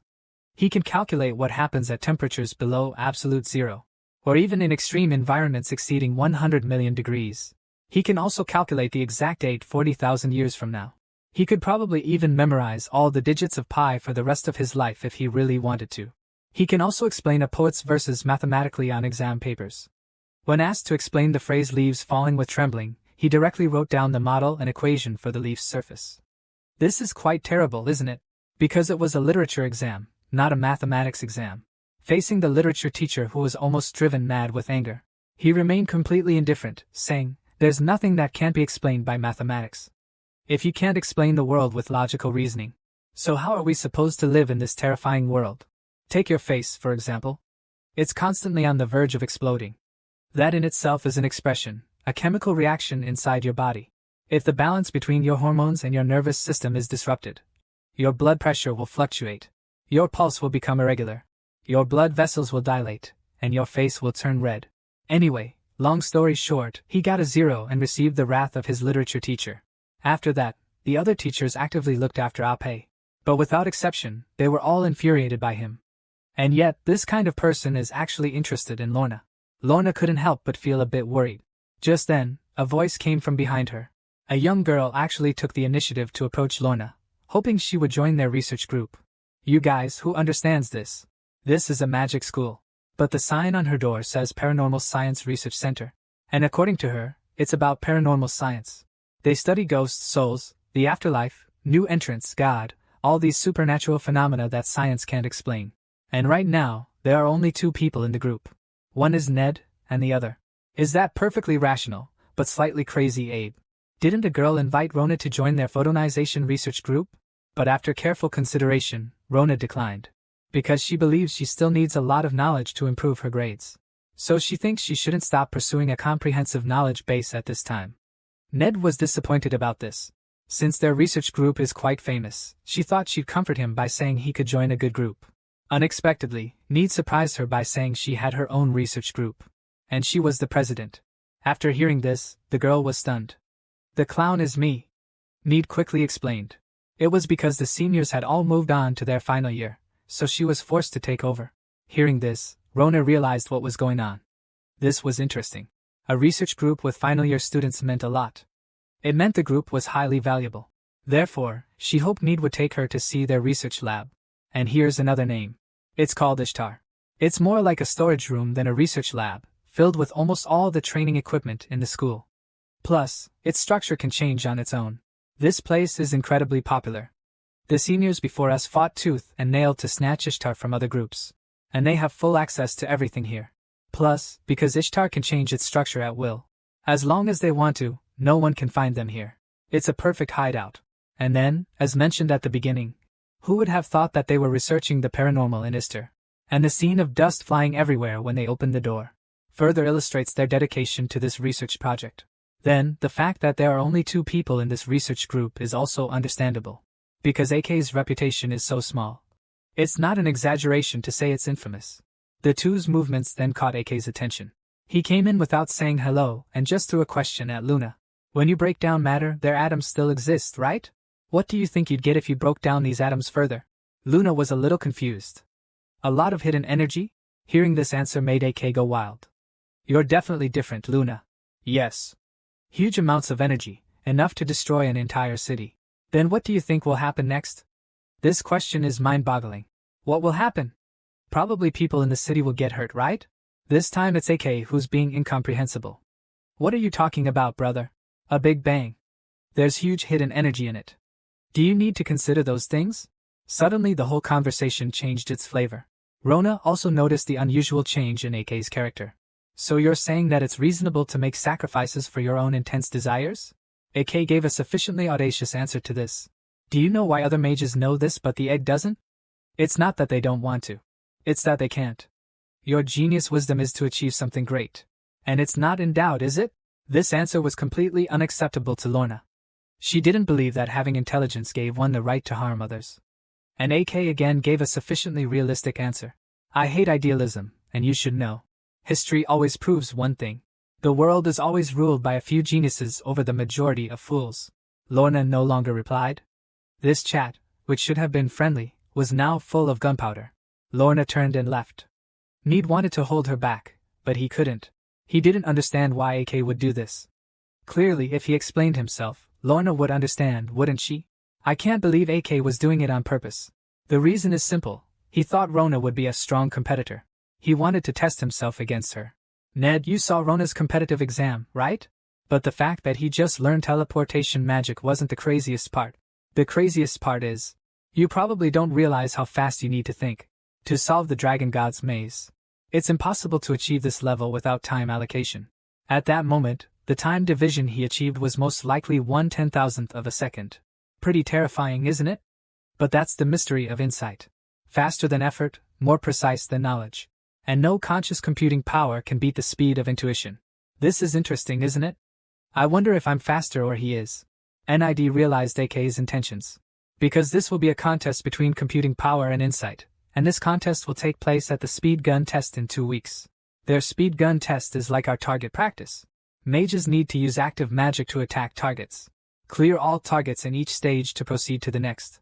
So, speed and accuracy are key. Now, there's a problem. Because Ronan still doesn't know active magic. To learn active magic, he needs to score at least 60 points on average. Ollie is so happy. He feels like he's doing a great job, making Ronan's scores rise so quickly. This isn't a joke. You need to know he's been consistently improving his average score. But Ronan now needs specialized knowledge. So, is there any specialized field that Rona is involved in right now? Actually, there is. Isn't photonization theory one? But photonization theory is a passive magic that converts the human body into photons, not active magic. Turns out, Ollie said there really is research on applying photonization theory to active magic, and it's even registered with the association. The kid's looking forward to it. Active magic using photons. He hopes it'll be cool. The name of this magic is photon output. But after Rona opened the book, he froze. Don't tell me. I was stunned. Rona said I could take the exam, but I really don't want to use this kind of magic. But Ollie doesn't think so.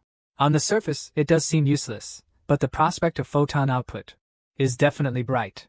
Light is the fastest thing in the world. It's linear, and it also has an advantage of being uncontrollable, isn't it? And some people believe this characteristic will be an innovation in future information and communication fields. It's already been widely used in various magical technologies that we don't know about. Besides, by the time you graduate, you might have already achieved something, so I don't think it's a bad idea to familiarize yourself with it beforehand.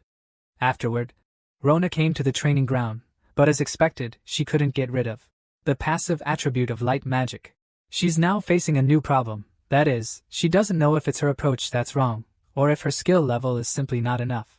Her looks are sealed by her glasses. This phrase probably sounds familiar to everyone. But it's true. When teacher Mitra took off her glasses and changed her clothes, she truly is a beautiful woman. The students present were completely dumbfounded. Many of the new students were seeing this attire for the first time. But the older students weren't.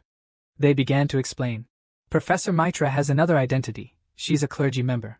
The Casa sect has 12 bishops around the world, a high-ranking position responsible for protecting the 12 sacred artifacts. Professor Mitra is one of them. The kingdom also awarded her the title of Best Spiritual Ability Mage. Professor Mitra captured the hearts of countless students during the introductory period, and instantly transformed the classroom into a kindergarten. This lesson was about teaching a technique to enhance overall abilities. And this time, she also brought a graduating senior to demonstrate the technique. He is a flame spirit mage specializing in flame spirit magic. His name is Sanner. He will be demonstrating the power of flame spirit magic in this next lesson. Flame spirit magic, as the name suggests, uses the power of words to amplify magic. So first, he will be demonstrating the most common tornado magic. This scene seemed familiar. Suddenly, Rona realized. This was the same wind magic the old principal had shown him. But the power was completely different. The old headmaster's wind is very gentle, but his wind can be ferocious. But this is just a normal display of his whirlwind magic. Next, he will use a spell to amplify his magic. I won't include the whole spell, it's very traditional. Very cool, it made the students even more excited, but who understands fam? He chanted for 3 whole minutes, almost putting the students to sleep before he finished. I swear, after 3 minutes of chanting, he raised his hand and unleashed a big amplified move. This time, the wind was even more ferocious. And if it weren't for the vertical casting, I'm afraid everyone would have been swept away by the hurricane in an instant. This is the power of Yanling magic, integrating spells into one's spiritual realm to enhance magical power. But the problem is that it's too long, so it can't be used in battle. But this problem has also been overcome. Next, he will demonstrate supersonic techniques. Same as always. No repeating. And I can't even repeat it. Because he was chanting so fast the subtitles couldn't keep up. Hell, he was practically vibrating out of his skin. And this time, it was really fast and furious. I saw his eyes roll back after he finished chanting. Then, a giant tornado just rose up from the ground. It tore through the entire exam hall like a destructive force. After the wind died down, seeing the students sprawled out everywhere, Rona found it hard to believe. This was the graduating class? The graduating mages were only unofficial level 10. Just how strong was Professor Mikla, an official level 6 mage? Back to the main topic. Sano's soul-severing magic was just a demonstration. It's a specialized magic. What I want to teach you today is a technique called sequencing. Sequencing enhances omnipotence by focusing mental energy to calculate numbers. To enhance omnipotence, Rona thought, just counting numbers can make you stronger? Of course not. Numbers simply follow the most basic mathematical symbols. But because of this, they are highly compatible with the spiritual realm. However, integrating them into the spiritual realm like Yanling magic is imbuing them with meaning. Without further ado, Mikla will enhance his spiritual realm through decimal sequencing. First, he speaks the number 100, and his spiritual realm instantly begins to expand. It also starts to continuously rise. 1,700, 2,400. His mouth doesn't stop, he continues calculating. Rona was stunned. Could someone really count that fast? Finally, he stopped when he reached 10,000. His spiritual realm stopped expanding as well. But just by counting, his spiritual realm expanded fourfold. This sorting technique is truly powerful. If you consider Yanling magic as drawing images to create more powerful manifestations, then sorting is a process of thinking and reflecting. The faster you count, the stronger your spiritual power becomes. It doesn't just affect volume, it also enhances power, precision, and accuracy. Simply put, sorting can amplify all your abilities, but it's not a magic bullet. Without sufficient spiritual power, the efficiency of this technique will be greatly discounted. So, a strong understanding will become the foundation for improving your spiritual realm. Don't even talk about counting to 10,000, let's just say counting to 1,000 in 1 minute. You start counting right away, no normal person could do it, so everyone is speechless. But there's this little guy. He's different. He learned another technique during a teleportation spell. He can do extremely complex calculations in that instant. Now he's going to apply it to sorting. He starts trying to divide these numbers into hundreds. Then, after successfully dividing it, I counted them all at once. The entire process only took 10 seconds. I stared blankly, pointing my hand at a distant tree, and then a beam of light just shot out from my palm. It wasn't aggressive, but dazzling and colorful, and incredibly fast, like a bullet. That's right, photon output. Success. Her beauty is hidden behind her glasses. Everyone's definitely heard that before. But it's true. Ms. Mitra took off her glasses and changed her clothes. She really is a great beauty, leaving the students present completely dumbfounded. Because of that outfit, many of the new students were seeing it for the first time. But the older students weren't, so they started explaining. Professor Mitra also has another identity. He's a member of the clergy. The Kazi's faith has 12 bishops around the world, a high-ranking position responsible for protecting the 12 sacred artifacts. Professor Mitra is one of these bishops. The kingdom also awarded him the title of Jonah the mage with the best spiritual abilities. Thanks to the older students' explanations, Professor Mitra captured the hearts of countless students right in the reception hall. He instantly transformed the classroom into something like kindergarten. This lesson was meant to teach everyone a technique to enhance their overall abilities.